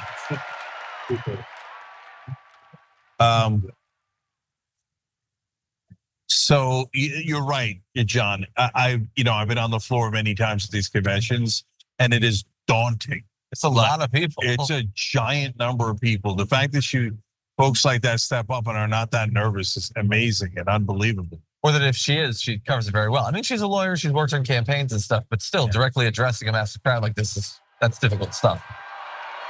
Hello, America. I'm Roy Cooper, the last guy standing between you and the moment we're all waiting for. So I'm gonna get right to it. All week, you've heard stories about my friend Kamala. I want to take you behind the scenes of one of them. 2011 was a rough time for American homeowners. Hundreds of thousands were losing their homes to illegal foreclosure. I was Attorney General in North Carolina, while Kamala had just become California's. All the AGs were close to a settlement with the big banks, and it was a pretty good deal. Would have meant $4 billion for California families who'd been ripped off. We've talked about this a few times. I know that sounds like a lot, but Kamala said, hang on a minute. I've met these families. I know what they've been through, and they deserve more. She went toe-to-toe with some of the world's most powerful executives, and she refused to give in. Let me tell you, this was a huge risk, but she knew it was a risk worth taking. That's Kamala. And we all know what happened. The banks caved. That $4 billion for California families became $20 billion. That was the first time I witnessed Kamala in action. And what I saw was a leader who does exactly what she says she's going to do, who never will settle super hard for for that less. to happen. America, we got a lot of big fights ahead of us. And we've got one hell of a fighter ready to take them on. Yeah, that was that $4 billion deal was a crooked deal. But Kamala Harris a lot of credit for pushing And tonight, it higher. I want the American people to know, even if you don't agree with her on everything, Kamala Harris will fight for you to the very end. For families who need better health care or a safer place to live, Kamala will fight for you. For parents who want better schools for their kids, for workers worried about a secure retirement for themselves, Kamala will fight for you. For any one of our allies, anywhere in the world, wondering if America still has your back, remember this: Kamala will fight for you. And when she fights, we win. Kamala's ready. Kamala's ready. The question is, are we? Are we going to stand up and fight for Kamala like she'll stand up and fight for us? All right. If you're ready, my home state of North Carolina, stand up. Stand up, Pennsylvania. Stand up, Michigan. Stand up, Wisconsin. Stand up, Georgia. Stand up, Nevada. Stand up, Arizona. Connecticut, you're Stand good. up, America. Yeah. Are we going Rhode to Island, stand up? take a load off. Are we going to Texas, fight? don't need you. Are we going to vote? That'd be nice. Are we going to win? You bet we are. Let's go get them. The electoral college is insane. That there's only about 10 relevant states. The rest of us can just F off, right? It's insanity. Yeah. And the person who wins the popular vote doesn't win, et cetera.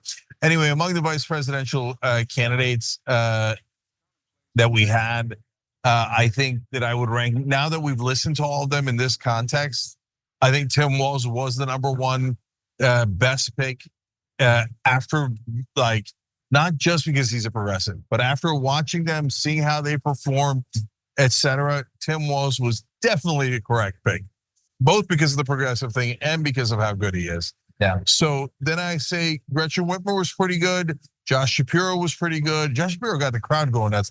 I thought it was just okay, but the crowd loved it, right? Yeah. And so, and then Mark Kelly at the bottom, Cooper, okay, right? And Pritzker, I didn't get this chance to say I was on break.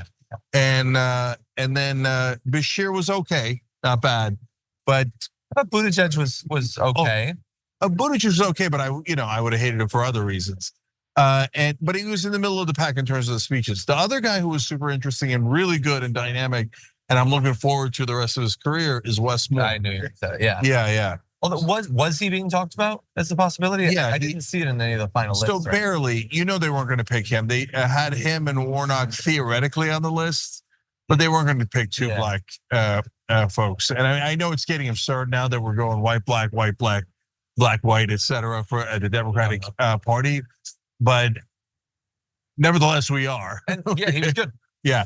By the way, I wouldn't care about that. I think that Kamala Harris Wes Moore would be a great right? I wouldn't be concerned about it 1 second. Walz In is fact, I kinda think perfect. Kamala Harris, Gretchen Whitmer doubled down on women. I would also be a great ticket. But as it turns out, Tim Walz makes the best ticket. Yeah, before I knew really much about Walz, either his record or how he was in terms of speaking, I thought Whitmer was a good pick.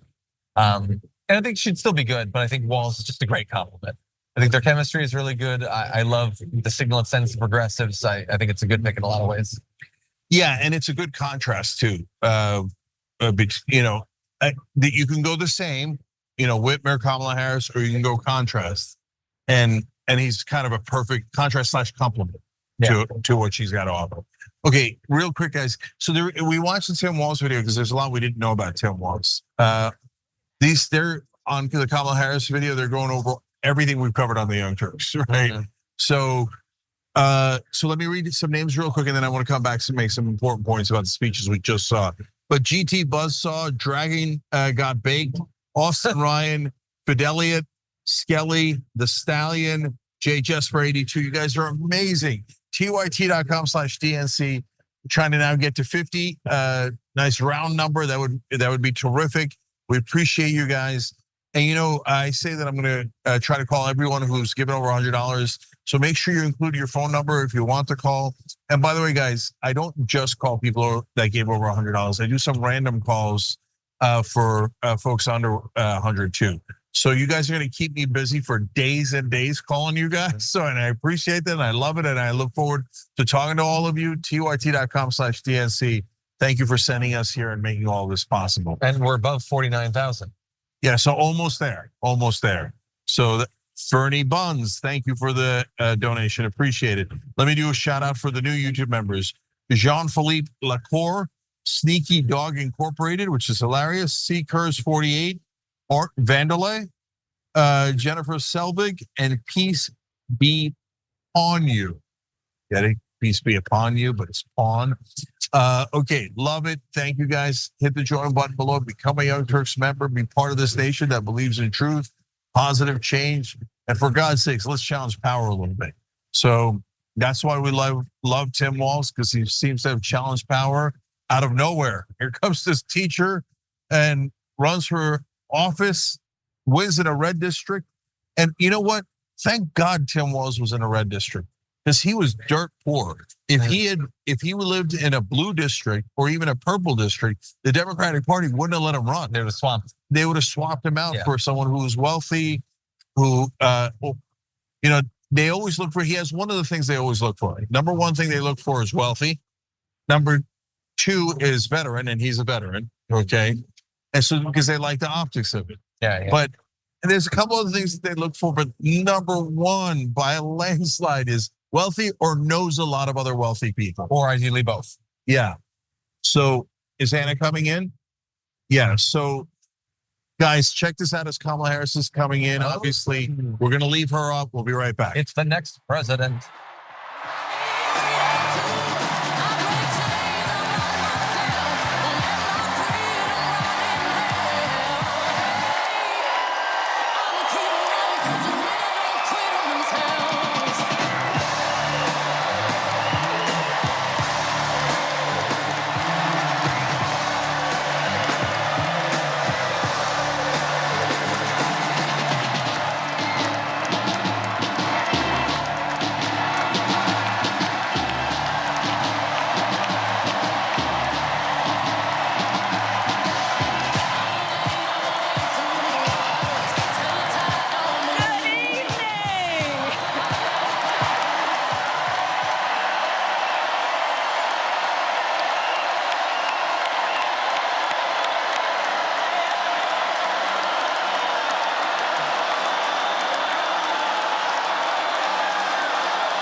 applause. Thunderous.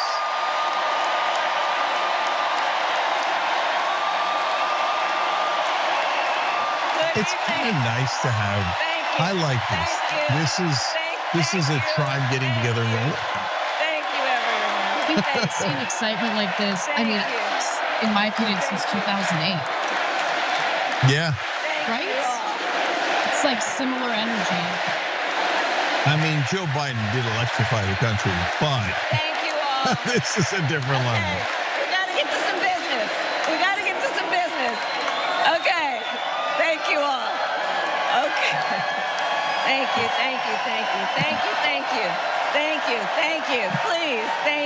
Please. Thank you so very much.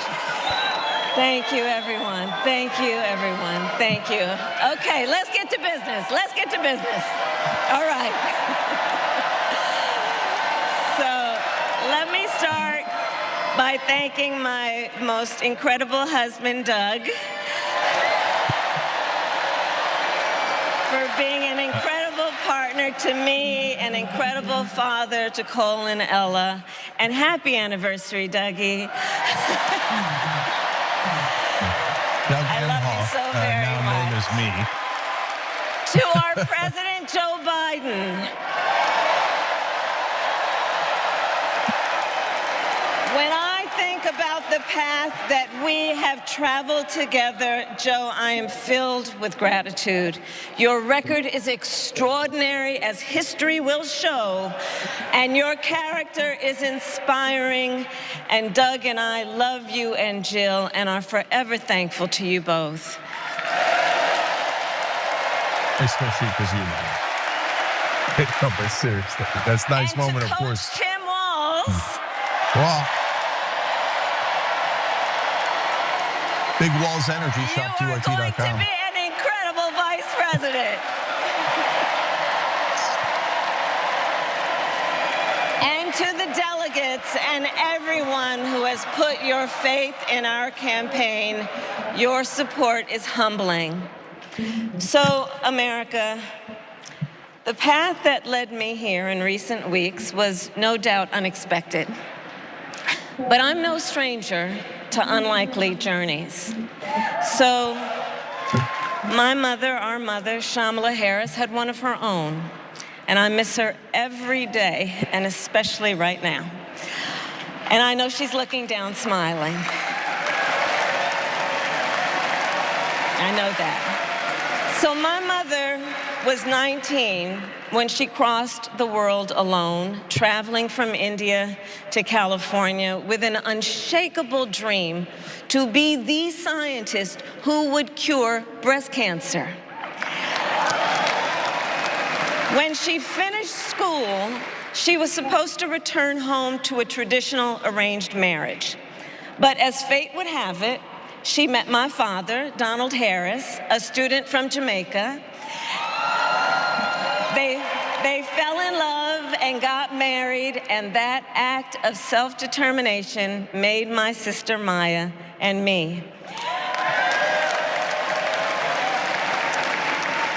Growing up, we moved a lot.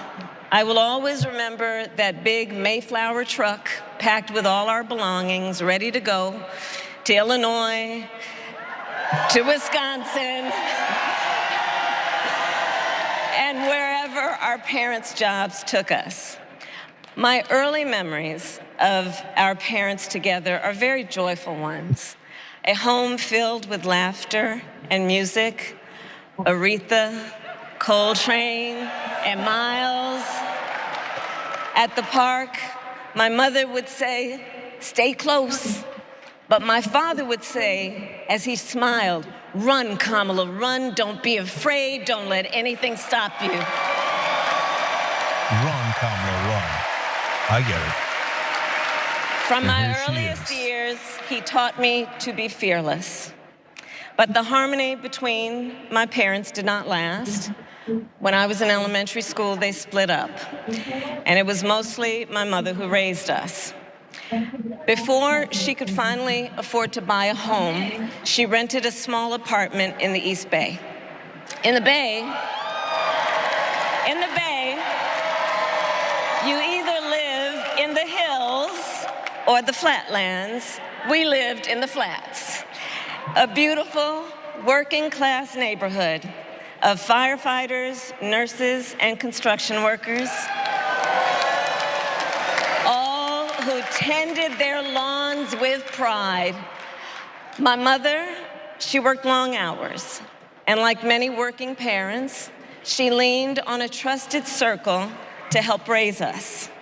Mrs. Shelton, who ran the daycare below us and became a second mother. Uncle Sherman, Aunt Mary, Uncle Freddie, Auntie Chris. None of them family by blood, and all of them family by love. I like that song. Remember, she's trying to introduce herself to people who don't know her. How to make gumbo, how to play chess, and sometimes even let us win. Family who loved us, believed in us, and told us we could be anything and do anything. Family's everything. This is the part of the speech where she's saying, I'm you.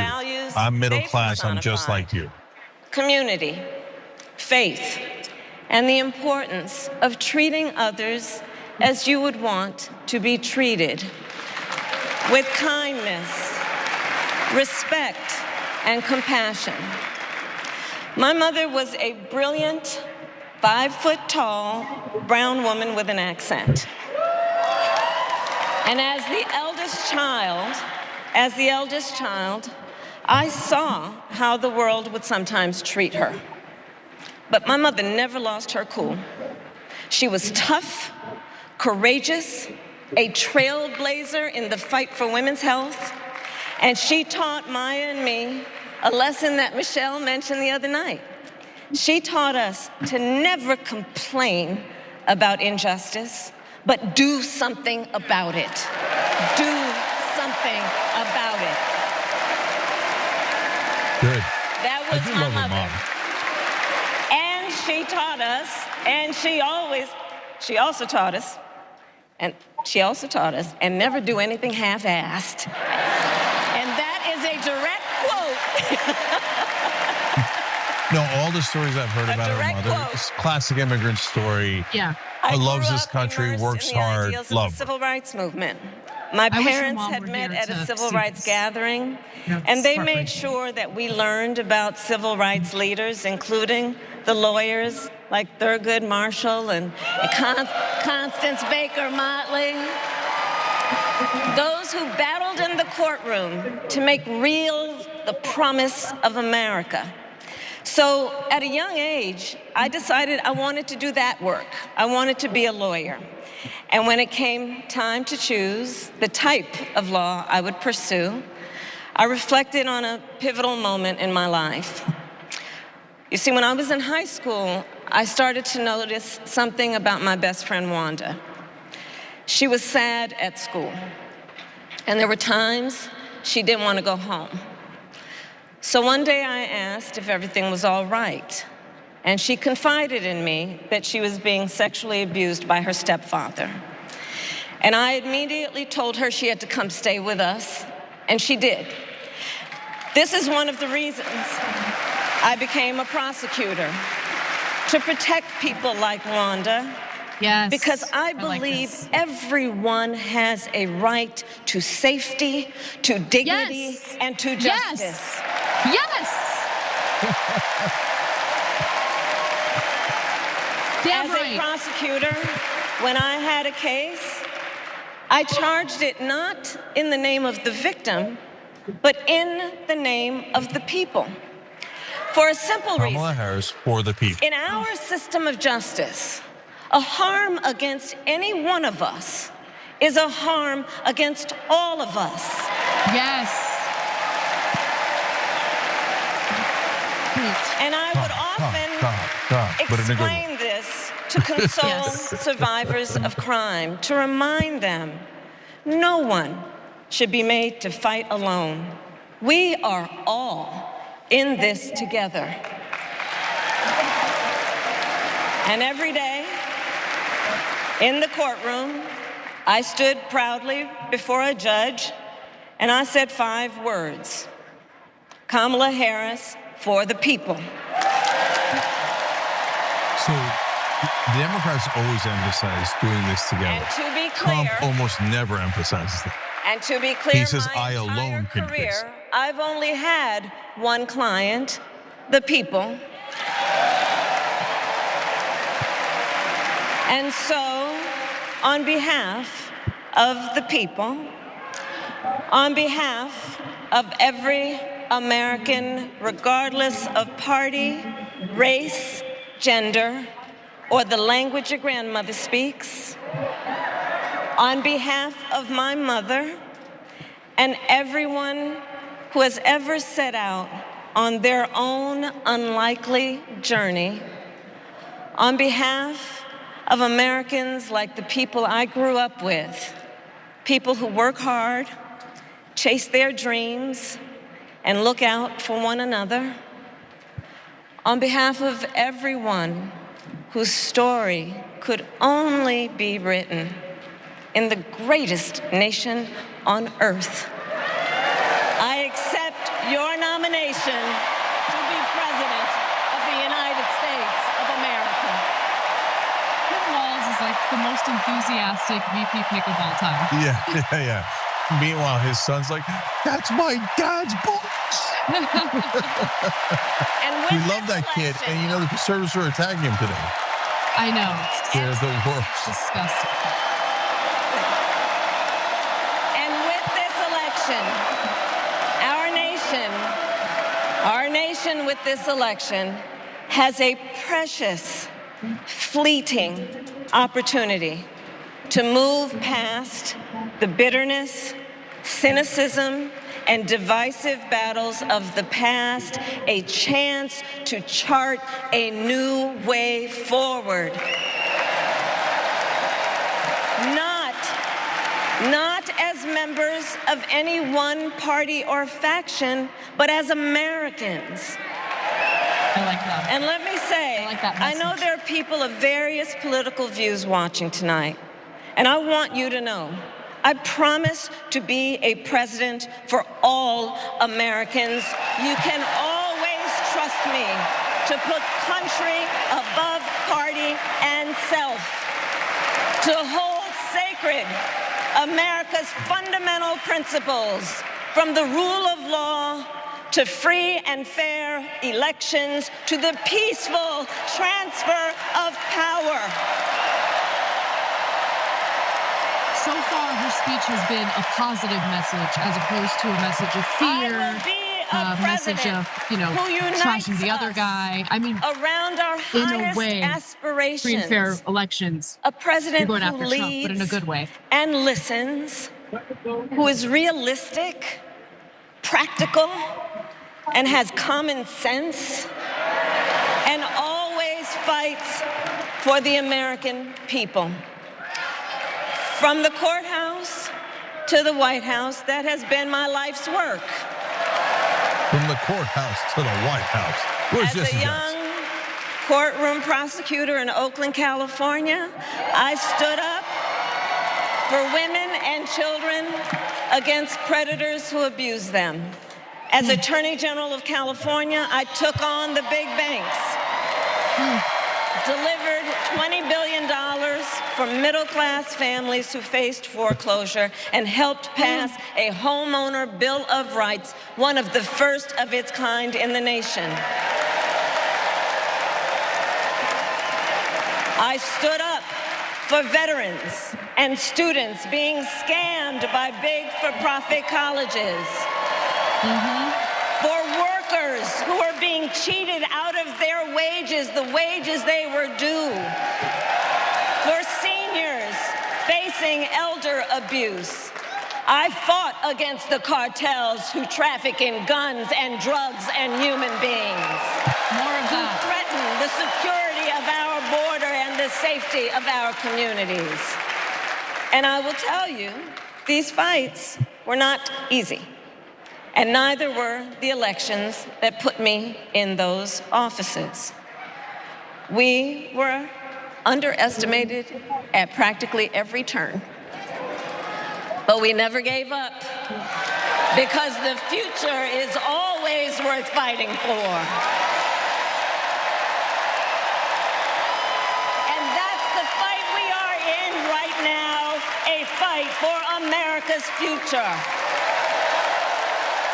So we're going to do a summary at the end where I'm going to go, where we're going to go into more of the details. This election is not only the most important of our lives, it is one of the most important in the life of our nation.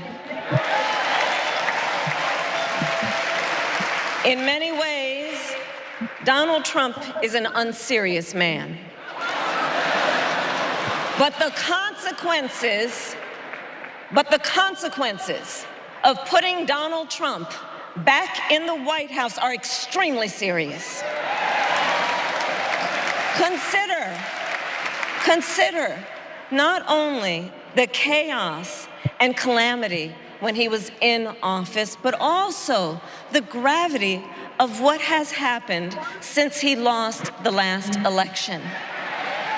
Donald Trump tried to throw away your votes.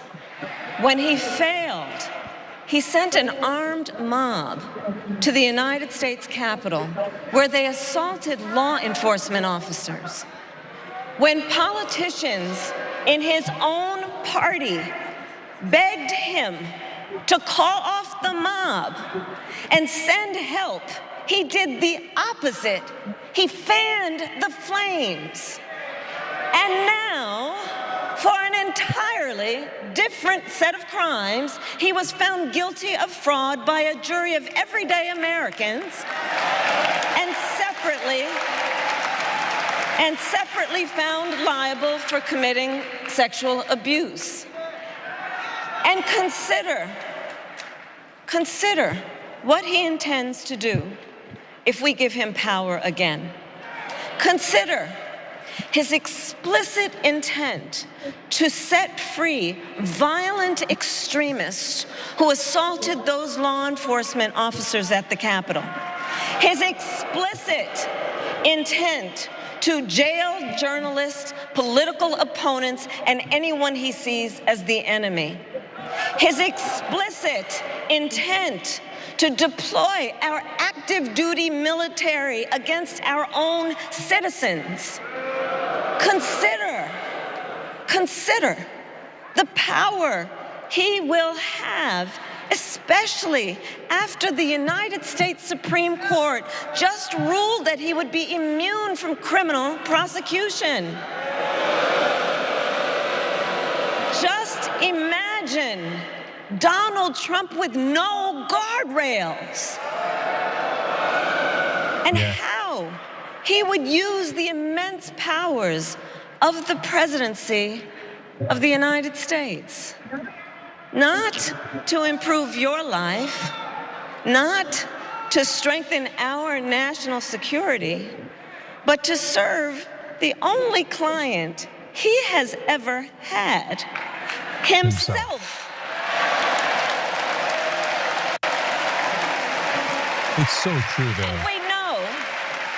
And we know what a second Trump term would look like. It's all laid out in Project 2025, written by his closest advisors, and its sum total is to pull our country back to the past. But America, we are not going back.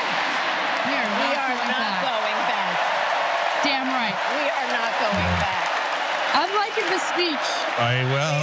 She started out with security. That was a good way to go. When Donald Trump tried to cut Social Security and Medicare, we are not going back to when he tried to get rid of the Affordable Care Act, when insurance companies could deny people with pre-existing conditions. We are not going to let him eliminate the Department of Education that funds our public schools. We are not going to let him end programs like Head Start that provide preschool and child care for our children. America, we are not going back.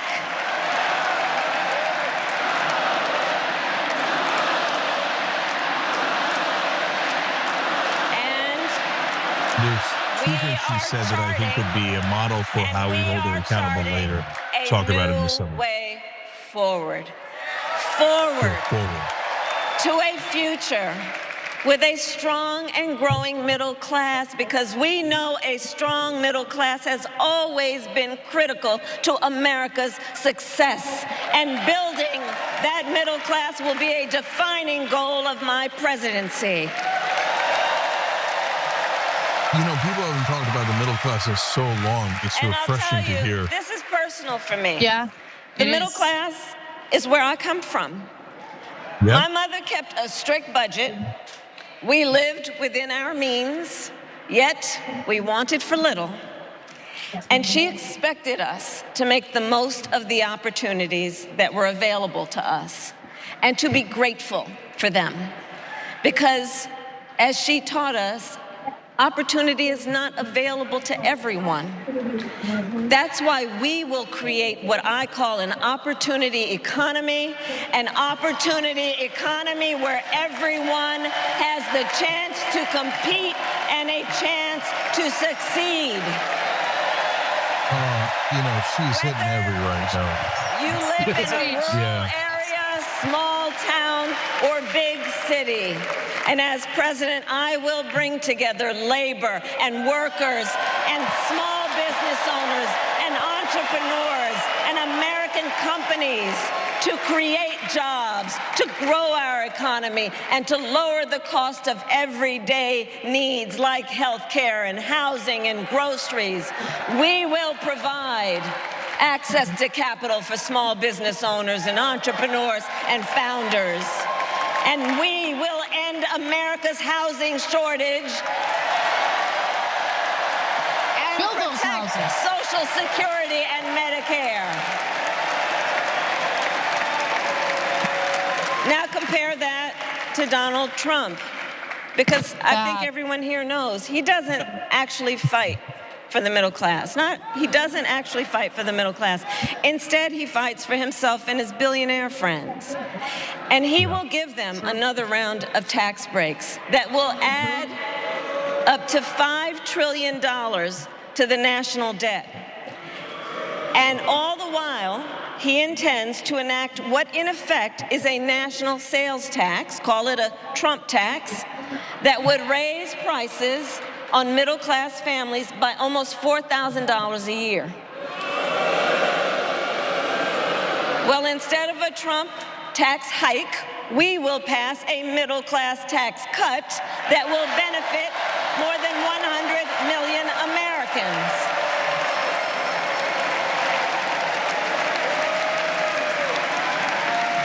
Friends, I believe America cannot truly be prosperous unless Americans are fully able to make their own decisions about their own lives, especially on matters of heart and home.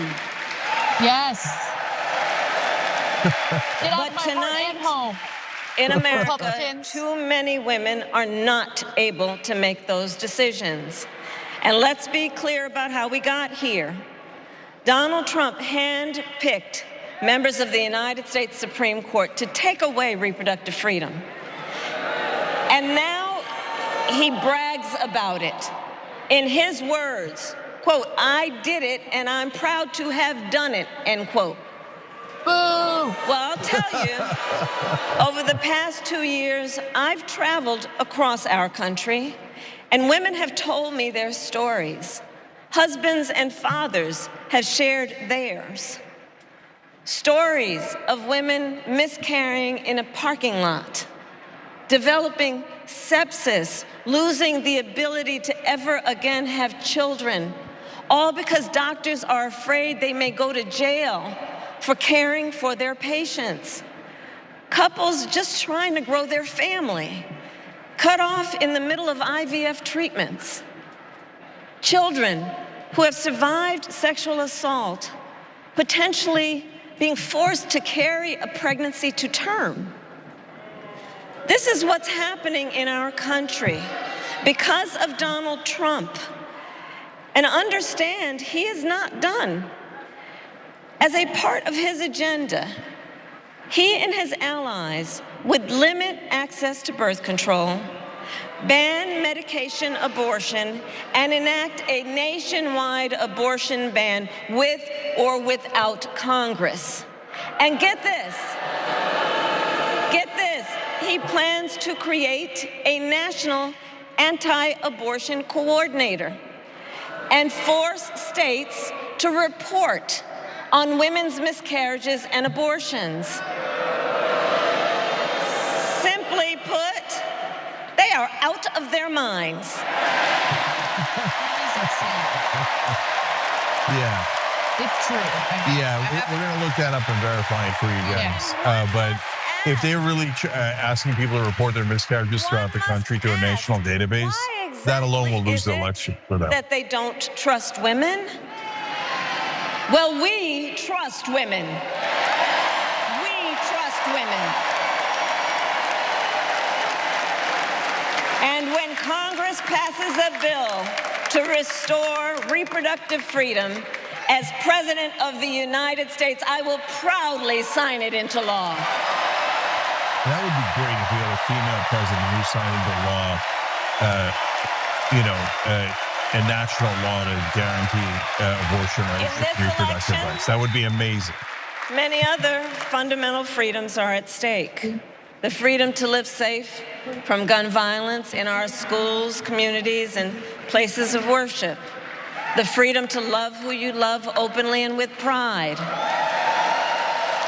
The freedom to breathe clean air and drink clean water and live free from the pollution that fuels the climate crisis. And the freedom that unlocks all the others, the freedom to vote. With this election, we finally have the opportunity to pass the John Lewis Voting Rights Act and the Freedom to Vote Act. There's a rare mention of voting rights. They've kind of ignored it largely. During the election cycle. And let me be clear. So let's see. After decades in law enforcement, That's a sore spot, I know honestly. the importance of safety and security, especially at our border.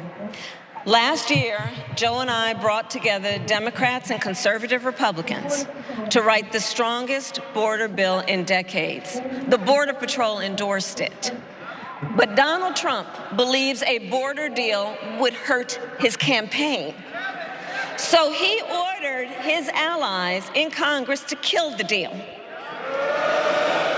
Well, I refuse to play politics with our security, and here is my pledge to you. As president, I will bring back the bipartisan border security bill that he killed, and I will sign it into law. I'm going to tell you why that's has an outsized effect on this election potentially at that. To our proud heritage as a nation of immigrants and reform our broken immigration system. We can create an earned pathway to citizenship and secure our border.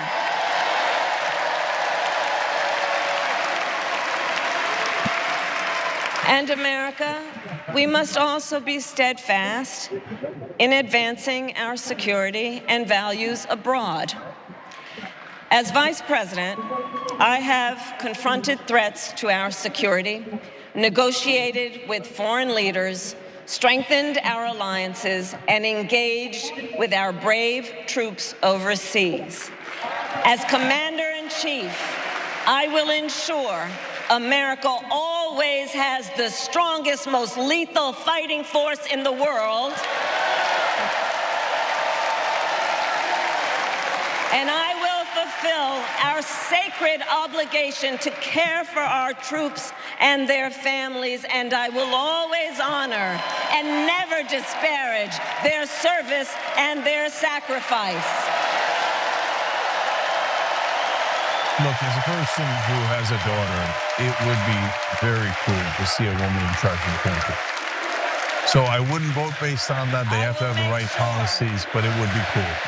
That we lead so the far, world if she's serious about everything she's saying here, space and she's artificial hitting the right tone. intelligence, that America, not The right China, policies. wins the competition for the 21st century, and that we strengthen, not abdicate, our global leadership. Trump, on the other hand, threatened to abandon NATO. He encouraged Putin to invade our allies, said Russia could, quote, do whatever the hell they want. 5 days before Russia attacked Ukraine, I met with President Zelensky to warn him about Russia's plan to invade. I helped mobilize a global response, over 50 countries, to defend against Putin's aggression. And as president, I will stand strong with Ukraine and our NATO allies. Yeah, this is not close. Kamala, like in terms of who to vote for, she's pretty good, and Trump is terrible. In Gaza, all right, thank you. President Biden and I are working around the clock because now is the time to get a hostage deal and a ceasefire deal done. Buying words. No, sorry. Not buying this one. And let me be clear. I will always stand up for Israel's right to defend itself, and I will always ensure Israel has the ability to defend itself, because the people of Israel must never again face the horror that a terrorist organization called Hamas caused on October 7. Okay, good. Including unspeakable sexual violence and the massacre of young people at a music festival. How about the massacre of 15,000 people? You better get to it.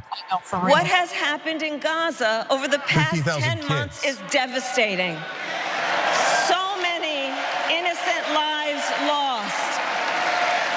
Desperate, hungry people fleeing for safety over and over again. The scale of suffering is heartbreaking. Is it? President Biden and I are working to end this war such that Israel is secure, the hostages are released, the suffering in Gaza ends, and the Palestinian people can realize their right to dignity, security, freedom, and self-determination.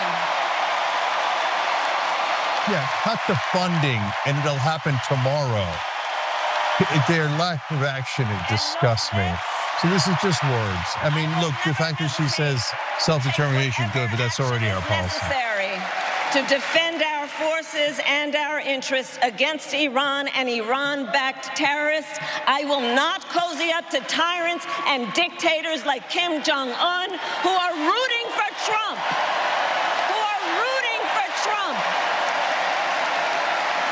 Because, you know, they know he is easy to manipulate with flattery and favors. They know Trump won't hold autocrats accountable because he wants to be an autocrat himself. Yep.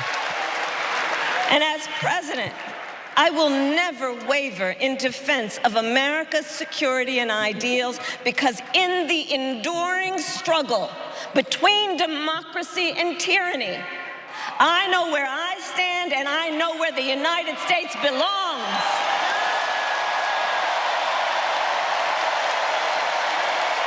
USA. Yeah, the Gaza part was super mediocre. We're talking about America. Beyond that, it just totally killed the mood for me. Fellow Americans, I love our country with all my heart. Everywhere I go, in everyone I meet, I see a nation that is ready to move forward, ready for the next step in the incredible journey that is America. I see an America where we hold fast to the fearless belief that built our nation and inspired the world, that here in this country, anything is possible, that nothing is out of reach. An America where we care for one another, look out for one another, and recognize that we have so much more in common than what separates us. That none of us has to fail for all of us to succeed. And that in unity there is strength.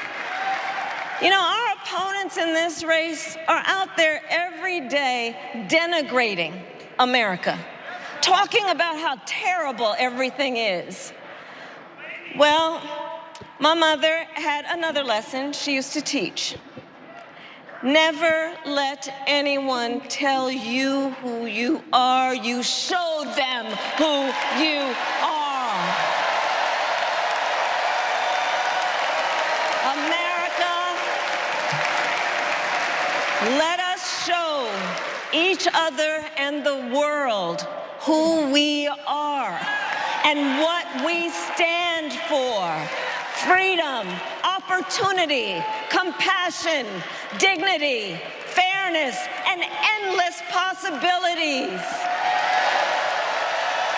He's a really good speech so far, without one exception. We Otherwise, close to a home run. heirs to the greatest democracy in the history of the world.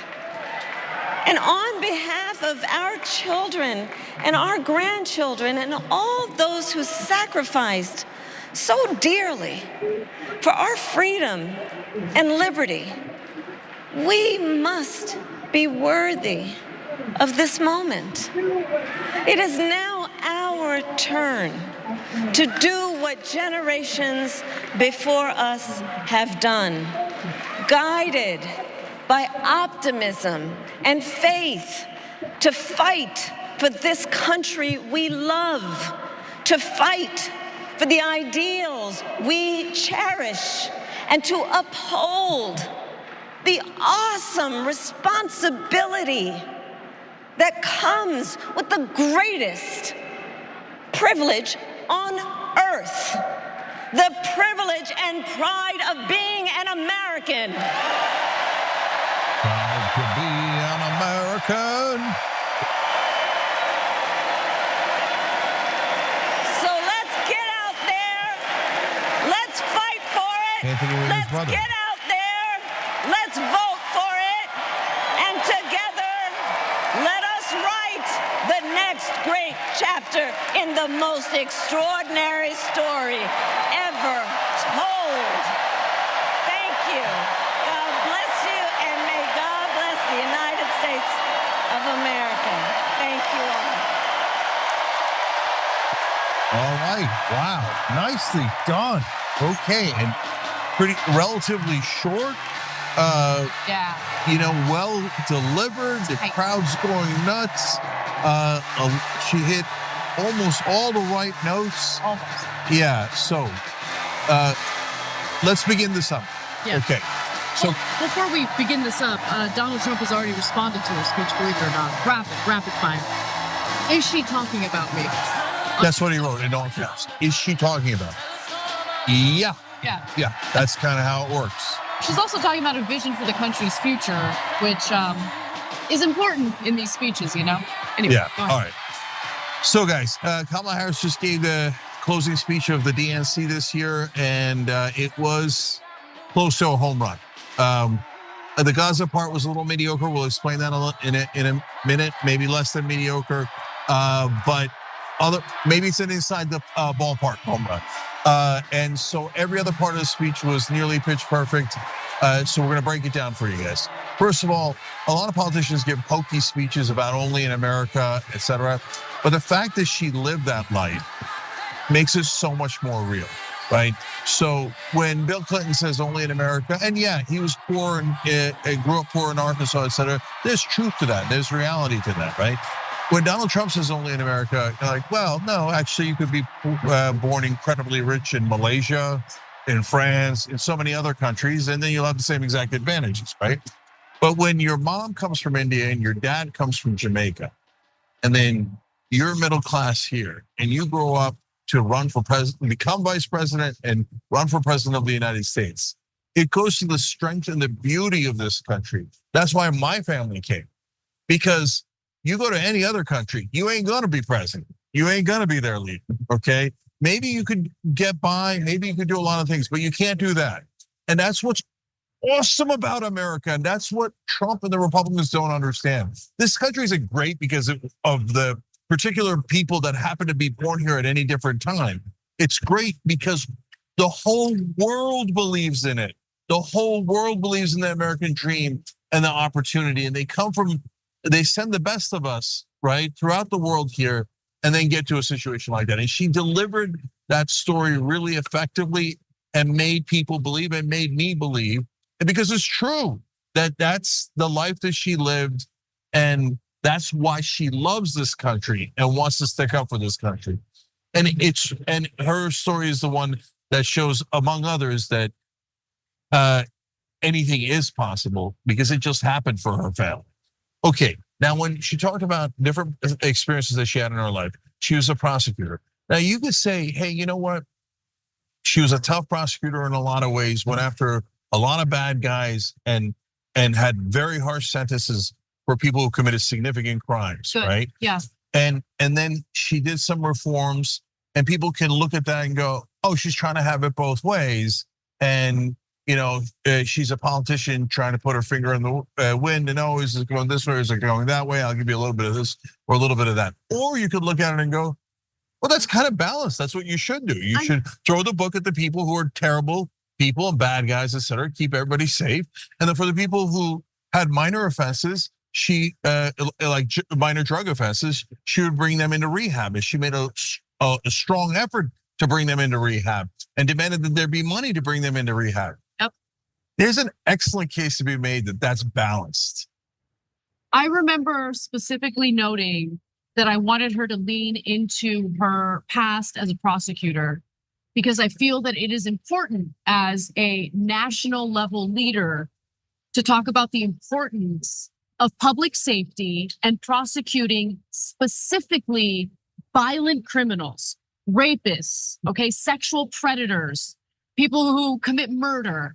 And I'm really happy she did that. And it's important that she did that, not only for my own purposes and how important I find public safety, but because, listen, if she's gonna move forward with this framing of, I am a prosecutor, Donald Trump is the criminal, well, then you need to placate the far left that seems to think it's okay to take it easy on those violent criminals, right? To explain what the importance of public safety is and how it's good that she is proud of her history as a prosecutor.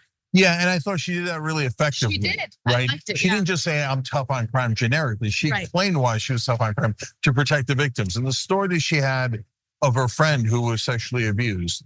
So she said that's why she became a prosecutor. Is that the main reason, the only reason? I don't know. There's no way of knowing, right? But it's a powerful story. Absolutely. Right? And if it really was the main reason she became a prosecutor, then I respect her even more, right?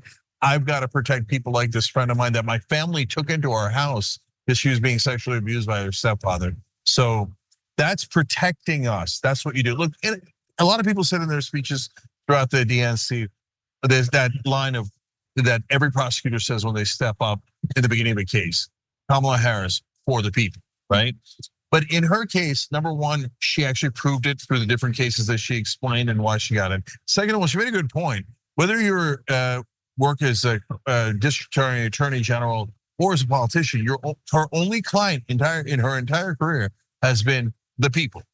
And yes. And so in order to highlight that, she also brought up, I mean, look, honestly, this speech had something for everyone, right? Because she didn't only talk about going after the violent criminals. She also talked about, as an attorney general in the state of California, she went after the fraudsters.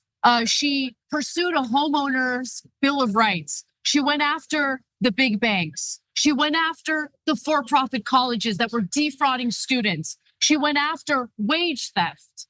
So it wasn't just about going after violent crime. It was also about going after those engaging in financial crimes and fraud. And so I thought that was actually the most powerful part of her speech. That's protecting the average guy, but also it's protecting the average middle class family. Yes. You know, there's a lot of bad actors trying to rip you off on Wall Street and other places. And she was a cop that stopped it. Yeah. Right now, look, perfect record? No, of course not. But were there parts of that record that were sterling? Yes. So, and it lays out a way of holding her accountable too, because anybody that watches Young Turks knows, look, we're not naive, and we don't think that there's going to be Shangri-La anytime there's a Democratic candidate, right? But that the California case where they got originally the settlement was supposed to be $4 billion against the banks, and then she said no, and they cranked it up to $20 billion.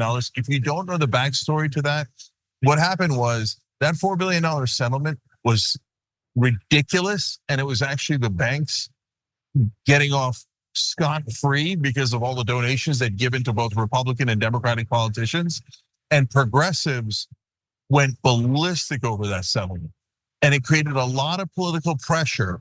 And so then Kamala Harris was one of the lead prosecutors, not the only one, but one of the lead attorney generals in the different states that were prosecuting that case that said, no, okay, we're redoing it, and then got 20 billion. By the way, it does show you the corruption of the American political system, because they were gonna make that go away for $16 billion less, right? But she did it, and she got the 20 billion.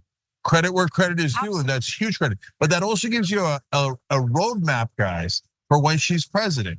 You put political pressure on, you use your leverage. You don't just hope and pray that she does the right thing because she's a wonderful person. We don't, look, this is a story that she tells. And to me, it was a pretty credible story. A lot of times politicians tell stories and I go, I don't believe it. Okay, I don't believe it. Or I believe some of it and not others. I believe most of this, but that doesn't mean she's gonna do great policies. They still have giant donor money behind them. All of the politicians do. So we've got to apply that pressure. But in the past, she has responded to that pressure. So that's good. So now on the middle class, Anna, real quick, she talked about building the middle class. And politicians used to talk about that all the time. That was the most standard thing that you would see in a speech. Bill Clinton talked about it ad nauseum. And then they kind of forgot about the middle class because they became so obsessed with donors. And they were all like, oh, we're gonna give tax cuts to businesses, and we're gonna do this for businesses, et cetera. And the middle class got lost. So the fact that she went back to it, I loved it. The fact that she said, we have to get housing prices under control, loved it. Build housing. I like that when she addressed housing in her speech, it was brief, but it was really important to me that she focused on the right path in making housing affordable. Subsidizing down payments is not gonna make housing more affordable. It's gonna inflate prices if you have a housing shortage. So she focused on how we need to increase the inventory of housing. We need to build more houses. That is the right approach, and I was really happy to hear her say that. Yeah, she talked about the opportunity economy, and that's another thing that I love. The right framing for any person going into politics, especially if you mean it. It would be amazing if you meant it, but even if you don't, the right way to reach people in America is that we all love opportunity. And so, and I wish some politician would one day do it. And of course I hope it's her, but at least she framed it the right way and she thinks about it the right way. Because what's the number one thing about this country, and there's a lot of great things about it and a lot of things we have to fix, right? The number one thing is we all at least get a shot. If we can give every person in this country, poor, middle class, or rich, a fair chance, an opportunity. We're not looking for equality of results. We're looking for equality of opportunity, right? Yeah. So she emphasized that was great, and that's all American, and everybody loves that. Both conservatives and liberals love that. And then she turned to Trump and said, "What is he going to do instead?"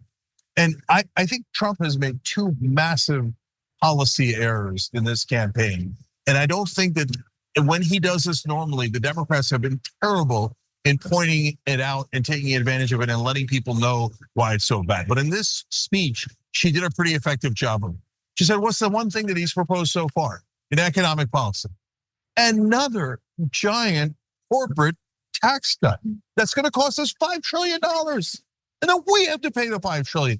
Guys, there is no magic. If the corporations don't pay it, we have to pay. Right. Or it goes to the deficit, which we then have to pay off.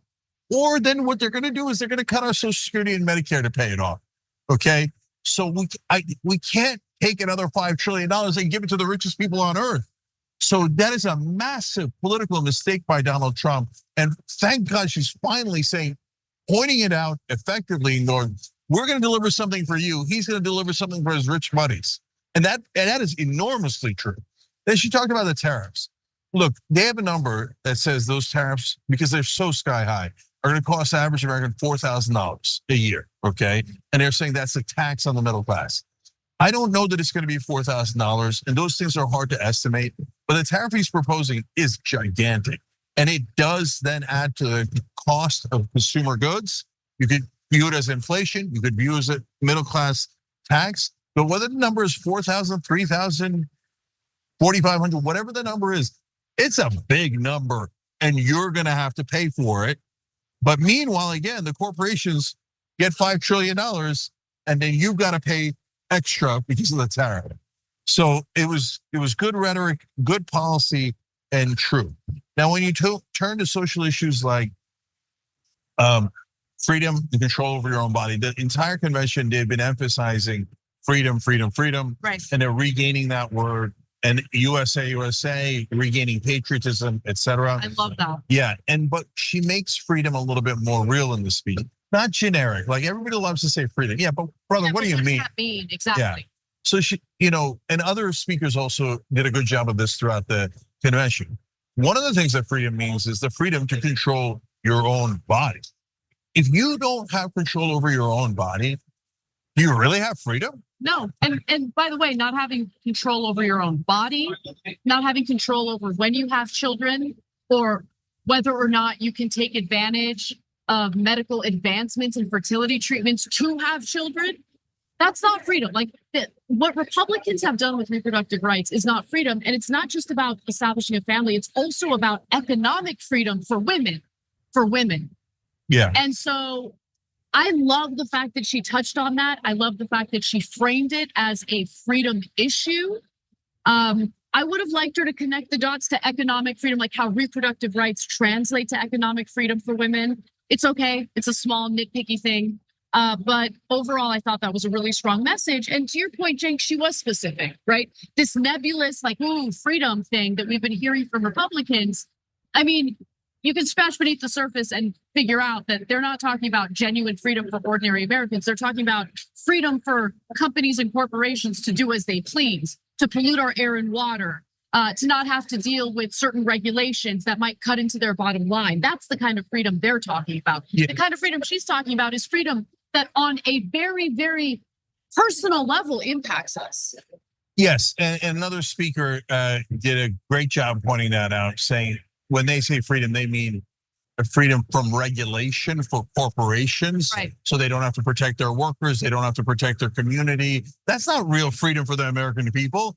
Freedom is the ability to control your body. And it would be great if you had a female president signing into law, a national law that says women have reproductive rights and you are not allowed to touch their bodies without permission. A person is not allowed to do it, and the government is not allowed to do it. So, and keep pointing out that they're in favor of big government. Now, I'm gonna get to how you can hold her accountable in a second, and Gaza in a second, and another mistake that Trump made in a second. But I want to talk about one other thing that's adjacent to freedom, which is democracy. That's another word that's thrown around a lot, not explained too much. We all know what democracy is, but they say democracy is sacred, but they just use it as a word. But it's not a sacred word. The word isn't important. The idea is sacred. And why is it sacred? And she touched on it, and I wanted to just talk about it for a second. Guys, democracy is also having control over your own life. Because if we don't have democracy, whether it's a dictator or any other, a theocracy, any other system where someone else is in charge, you lose the most important thing in the world. Do you control your own destiny? Do you have control over your own life? It doesn't get any more central or any more sacred than that. Right. And she talked about how we have to protect that concept, right?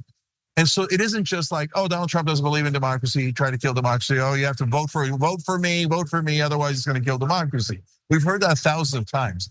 But when you explain why it's such an offense to the sacred idea of America, then it resonates, right? And then that connects to another central point the Democrats have been making, and she made effectively tonight. Look, my entire career is for the people. Donald Trump's entire career was for himself. And come on, MAGA, I know you love him, and I know you think that he's for your tribe. I get it, right? And I know that you hate the establishment and you think he hates the establishment. I understand all that, right? But you know that Donald Trump is in it for himself. He almost never talks about anybody else. She said, we've got to work together to be a community and protect one another, and we could do this together, right? Donald Trump said in 2016 at his acceptance speech, I alone can fix this. So it's one, it has rings of every dictator that's ever existed, right? That they make speeches like that. Well, put that aside. The thing that I'm more worried about is he thinks, as always, me. I want the credit. And I like that Democrats have finally pivoted to that message. They're still, focusing on how dangerous he is for the country's future. But I think what's an even more effective message, because you see it, now you're anyone who didn't notice it before or didn't connect the dots before is now going to see it every time he speaks, because he can't help but talk about himself, right? About how he's aggrieved, how they did him dirty, how he's the biggest victim. It's all about him. No real vision for the future. And so, talking about the selfishness of Donald Trump, I think is going to be far more effective than constantly simply talking about how dangerous he is, because we've heard that message. That message has been repeated over and over again for many years now. I think the selfish message is going to be more effective because you're going to see it every time he speaks. And ironically, Trump proved it perfectly when he did the Truth Social post in the middle of the speech saying, is she talking about me? Exactly. There was one other. You're so dumb, Trump. When they're accusing you of being obsessed with yourself, and the one message you put out in the middle of the speech is about me. Yeah. How dumb are you? He did have a gotcha though, a really important gotcha. Okay. Because he also posted, Walz was an assistant coach, not a coach. What a loser. Got him. Trump. I mean, guys, I can't understand how anybody likes Trump. All right, let's keep going though. So, but on Trump, this is the second critical mistake he made. They're finally taking advantage of it. And that's why, guys, throughout the coverage here, we've been a little bit excited and a little bit hopeful, which is unusual for us. I'm hopeful about life and politics in the long run, but you don't often see me be hopeful about politicians, right? But I'm at least hopeful that they've got the right strategy. And finally, they're making smart decisions, correct decisions, right? Both policy-wise and politics. So in this case, on the politics of immigration, so Biden and Harris were in a world of trouble. We had record immigration that was at the border, and Biden had weirdly put Kamala Harris in charge of immigration, actually at least half of immigration, not necessarily the border, et cetera. But those nuances, I think, are unimportant and no one will even remember them, right? But he gave her no power to fix it, right? So it was this albatross around her neck, and you could say it's definitely fair to criticize the Biden administration on it, and we did, right? I don't know how fair it is to criticize Kamala Harris, but that's not the point. The point is that giant liability has now become an advantage for him. Why? Because Donald Trump played it so poorly. When he killed the border bill that the Republicans themselves had proposed and written. Now, normally what Democrats would do is go, let's ignore that giant mistake that he made and move on with our lives. And let's talk about democracy and generic things, and he's a bad guy, and he's a racist, sexist, et cetera, and totally ruin it, right? But in this case, they're not doing that. They're doing the correct thing, which is say, wait a minute. We had a huge immigration problem. Conservatives were livid about the immigration problem, and rightfully so, right? And we had a bill written by conservatives, ready to go, and we're saying, okay, you guys win. Let's do this bill, okay? And Trump says, I don't want to protect the country. I want to protect me, right? My career. I want something to run on. Me. Exactly. And if they pound away at that, at some point, not only will it definitely work with independents, enough independents that it could make a difference, but even some portion of Republicans have to go, yeah, wait a minute. Why did he kill a bill we like and a bill he would sign if he got into office? Because if we all believe, conservatives say this all the time, and I believe that you believe, if we all believe that these guys pouring over the border is a real threat to our safety and security, right? So Trump is willing to endanger your family and your security for his own personal gain in his political career. I mean, and that is who yes. Trump is. Obviously, yes. Yes. And think about Senator Lankford, a Republican from Oklahoma who worked on that legislation. It was a grab bag of Republican dreams on immigration, really, when you think about it. I mean, it was concession after concession the Democrats engaged in order to agree on that immigration bill. And Trump came in and crushed it. And I remember Lankford in the beginning being furious about that. Because it's like, we've been wanting this bill for how long? And we finally have it. But Trump squashes it for his own electoral advantage. And in the end, by the way, I mean, there's a pretty good chance that Trump doesn't get elected. And so Kamala Harris is saying that she would sign that bill. I would say, there's room to negotiate some of those provisions in that bill. But we'll see what happens. And I like the fact that she didn't drop that issue. Because look, I'm gonna be honest. I do think that Democrats dropped the ball on immigration. I do think that Biden should have done more on immigration. And he didn't really pay attention to that issue until it became a real political liability for him.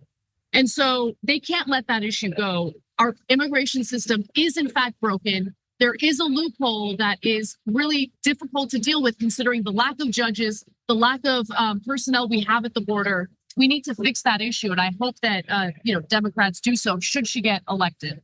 Yeah, and then the last thing on Trump is she pointed out, last time he had guardrails because he worked with a lot of established politicians and generals, et cetera.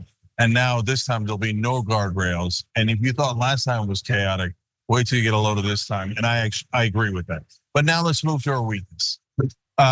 So the only part of the speech that was disappointing was the part about Gaza. Now, a lot of people, I guarantee you, will look at that speech and go, oh my gosh, she handled it perfectly. It was so balanced. She said, we love Israel and our heart breaks for October 7th. But hey, Palestinians are also human beings and we care about them. And wouldn't it be great if they were free and independent, right? She didn't even say independent, but good enough. She believes in a two-state solution. Two-state solution is American foreign, is official American policy, as she stated. Is that enough? No, of course not. Because those are just words. Yeah. And we've been doing words all along. She's pretending she cares about Palestinians, but we sent $26 billion after they killed 40,000, like around 36,000, I believe at the time, Palestinians. At that point, they'd already killed 25,000 women and children. That's a stadium full of dead women and children. We sent them $26 billion as a thank you. She made no policy changes or even hinted at any, and she won't have it. There is nothing left in Gaza. They leveled Gaza. There is nothing for Palestinians to live in, to deal with. I mean, it's just, maybe this is too harsh, but this is what I believe. Kamala Harris will change absolutely nothing in response to Israel's atrocities in Gaza. It'll be a continuation of Biden's policies. That's what I believe. Yeah. Nothing will change, nothing. Yeah, are those policies worse than Biden's? No. I mean, the portion of her speech that talked about it wasn't really a policy. It was just words, right? Literally the same. It wasn't any worse than Biden's. It wasn't any better than Biden's. Exactly. Is it better than Trump's? Yeah, but Trump's a maniac. That's not a good standard, right? So that part was at best mediocre. So that's awful. Yeah.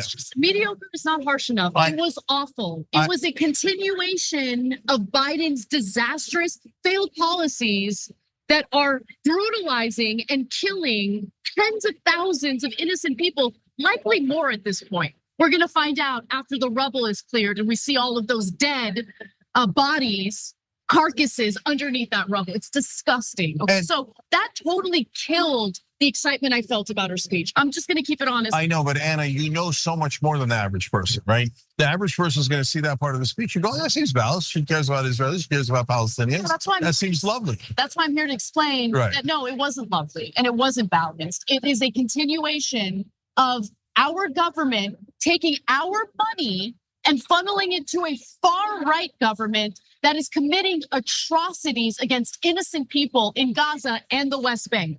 Yeah. Period. So last thing I'll say about it is, I'm just not surprised. Of course, she was never going to, and if you were expecting her to have good policy on Gaza, I'm sorry that your heart was broken, but there was no way she was going to do that. I was a little extra disappointed because she spent more time talking about how Israel has suffered than Gaza has suffered. Israelis are people, they're human beings, right? Yeah. In the eyes of our government, Palestinians not human beings. So 40 times as many Palestinians have been killed.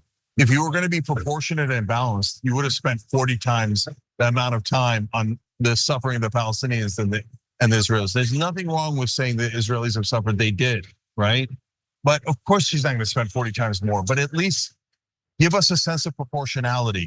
And if you didn't know that issue at all, and all you heard was Kamala Harris's speech, you would have thought 40,000 Israelis have died and 1,200 Palestinians have died, not the other way around. Okay, so now, we told you the good and the bad, right? But overall, a really great speech. And I hate that Gaza has marred this speech a little bit, and of course her entire run. And there's an easy way to fix it. If you say we're going to withhold the money, there'll be a ceasefire tomorrow. But they don't have the nerve to do that, okay? And that's really disheartening. But all the other things, that does not wipe away all the other things we said. All the other things are true. Two things can be true at the same time. She can be fantastic on some policies and bad on another, okay? Yep. So it's the dialectic. Right. And by the way, Trump is even worse on Gaza and way worse on all the other policies. Okay, so now, but we are not naive. If she wins, we must hold her accountable. Now, the good news is in this speech and in this campaign, she is giving you a pathway to hold her accountable. Not on purpose, accidentally. Let me tell you what it is. Number one, she keeps emphasizing we are not going back, right? They've said that hundreds of times, we are not going back. So if on a policy position, she goes back, we all need to unite together as Americans and start chanting, we are not going back. We are not going back. You can't tell me, then this is what every Democratic candidate does. And I don't care if you love Democrats more than you love your own mom. You can't tell me that Democrats don't give you a ton of promises and then don't deliver on 80% of them at a bare minimum and then go, good enough, you should be happy, okay? No, this time you don't get to make promises and then go back, because we are not going back. And the second slogan they have is, when we fight, we win. Okay, so when you're in office, and if you go back on any of your promises, we're gonna fight. And when we fight, we win. So this doesn't just apply for Kamala Harris. So the reason I'll speak for myself. The reason I loathe Donald Trump is because he's so selfish. He doesn't care about anybody else. All he cares about is himself, right? And now Kamala Harris, we just told you, did a great job of talking about how she cares for the people and for everyone else. But if you go back and then go do everything that your donors tell you, I know they're gonna do a ton of things that the donors want. They're not gonna give us everything. But if you go back to that same 5-10% BS and go, oh, here, I gave you some crumbs off the table, for the people. Hell no, when we fight, we win, and we should fight her if she does that. So guys, it's one thing to get excited, and here we have gotten a little bit excited because they have done progressive things, populist things in a way that was totally unexpected for the Democratic Party. Keep that excitement. I think between her and Trump, it's the biggest no-brainer of all time. Easy, very easy. Kamala Harris, Tim Walz, definitely, okay? Now, that doesn't mean that you then go, okay, then they're my angels and they're my saviors, and I'm just gonna go home, right? No, you hold them to account. If you don't hold them to account, then your excitement in this moment was about Kamala Harris's career rather than all of us and sticking up for the average American. I don't care about Kamala Harris's career. I don't care about Tim Walz's career. I care about delivering for the American people. Pass the bills, pass the bills. Keep all of us, keep your eyes on the prize. The prize is not their glory and their status. The prize is the bills that affect your lives and make your lives better. So if you want your life to be better and you care about these policies, again, between Harris and Trump, it's a no-brainer. But just electing her isn't enough. Let's go vote. Let's go make a difference. And then let's hold them accountable. And let me just say one other thing. I'm going to say it right now, okay? So you guys, flip it, keep it, because I'm going to go back to it. I don't know, 4 years from now, 8 years from now. If the Democrats, if she gets elected and they pull the same old BS, next election cycle, when there's some other generic Republican running and they try to fearmonger to us about how dangerous the Republican is and you have to choose the lesser of two evils, I am done. I am done. I'm not going to buy it anymore. It's time for Democrats to understand if they don't work for us, we're going to work for them. Period. That's it. Yeah. I'm sick of the same argument every single election cycle. That's right. And what they've done, and what's different here, guys, is that they've reignited hope a little bit. And barely. Hold on. That the upside of that is great. We feel terrific. I love hope. I literally started a thing called Operation Hope, right? And that has partly helped to get us here, right? But hope is a dangerous thing because once it starts, and they've started a little bit of a kindle here for that fire, then it turns into a brush fire, and then it turns into a wildfire, and you can't contain it. If you then let us down on that hope and go back to politics as usual and serving the donors, that fire will consume the Democratic Party as well. There's no recovery after that, okay? Yeah, that's right. Because look, for a lot of folks, Obama was their first round of hope, and then crushed them. Yeah, and they got disappointed. Right. And then Bernie was hope, but they crushed him. They crushed him. That's right. Now, Tim Walz was the beginning of hope, but Kamala Harris gave a great speech tonight. And overall, I would say it's a home run. As I said earlier, inside the park home run, not perfect, right? But it got there. But after you hit a home run in your acceptance speech, and after you pick a great progressive who got things done in Minnesota like Tim Walz, if you don't deliver on that hope, there will be accountability. Yeah, and that accountability will impact the entirety of the Democratic Party because the fear mongering is not going to work anymore. You have to choose us because everything's on the line isn't going to work anymore. That's right. All right, guys. So what we're going to do is we're going to take a break here, and we're going to come back with a bonus episode for the members. Michael Shure and I come back, and believe it or not, we have a little extra coverage. We're going to tell you guys about some of the most interesting things that happened this week at the DNC. Give you one last roundup and a little bit behind the scenes, fun for everybody. Hit that join button below, and also give shout outs in the bonus episode to all the wonderful, generous people that became members and donated. And we asked you guys for $47,000 to cover the costs here. You were wonderfully generous, and we just passed $50,000. You guys are the best. I appreciate you so much. Thank you from the bottom of our hearts. Thank you for the privilege of being able to do this for you and to cover this so that you have a better sense of what happened here. You guys are the best, and we love doing this show with you. We'll be right back.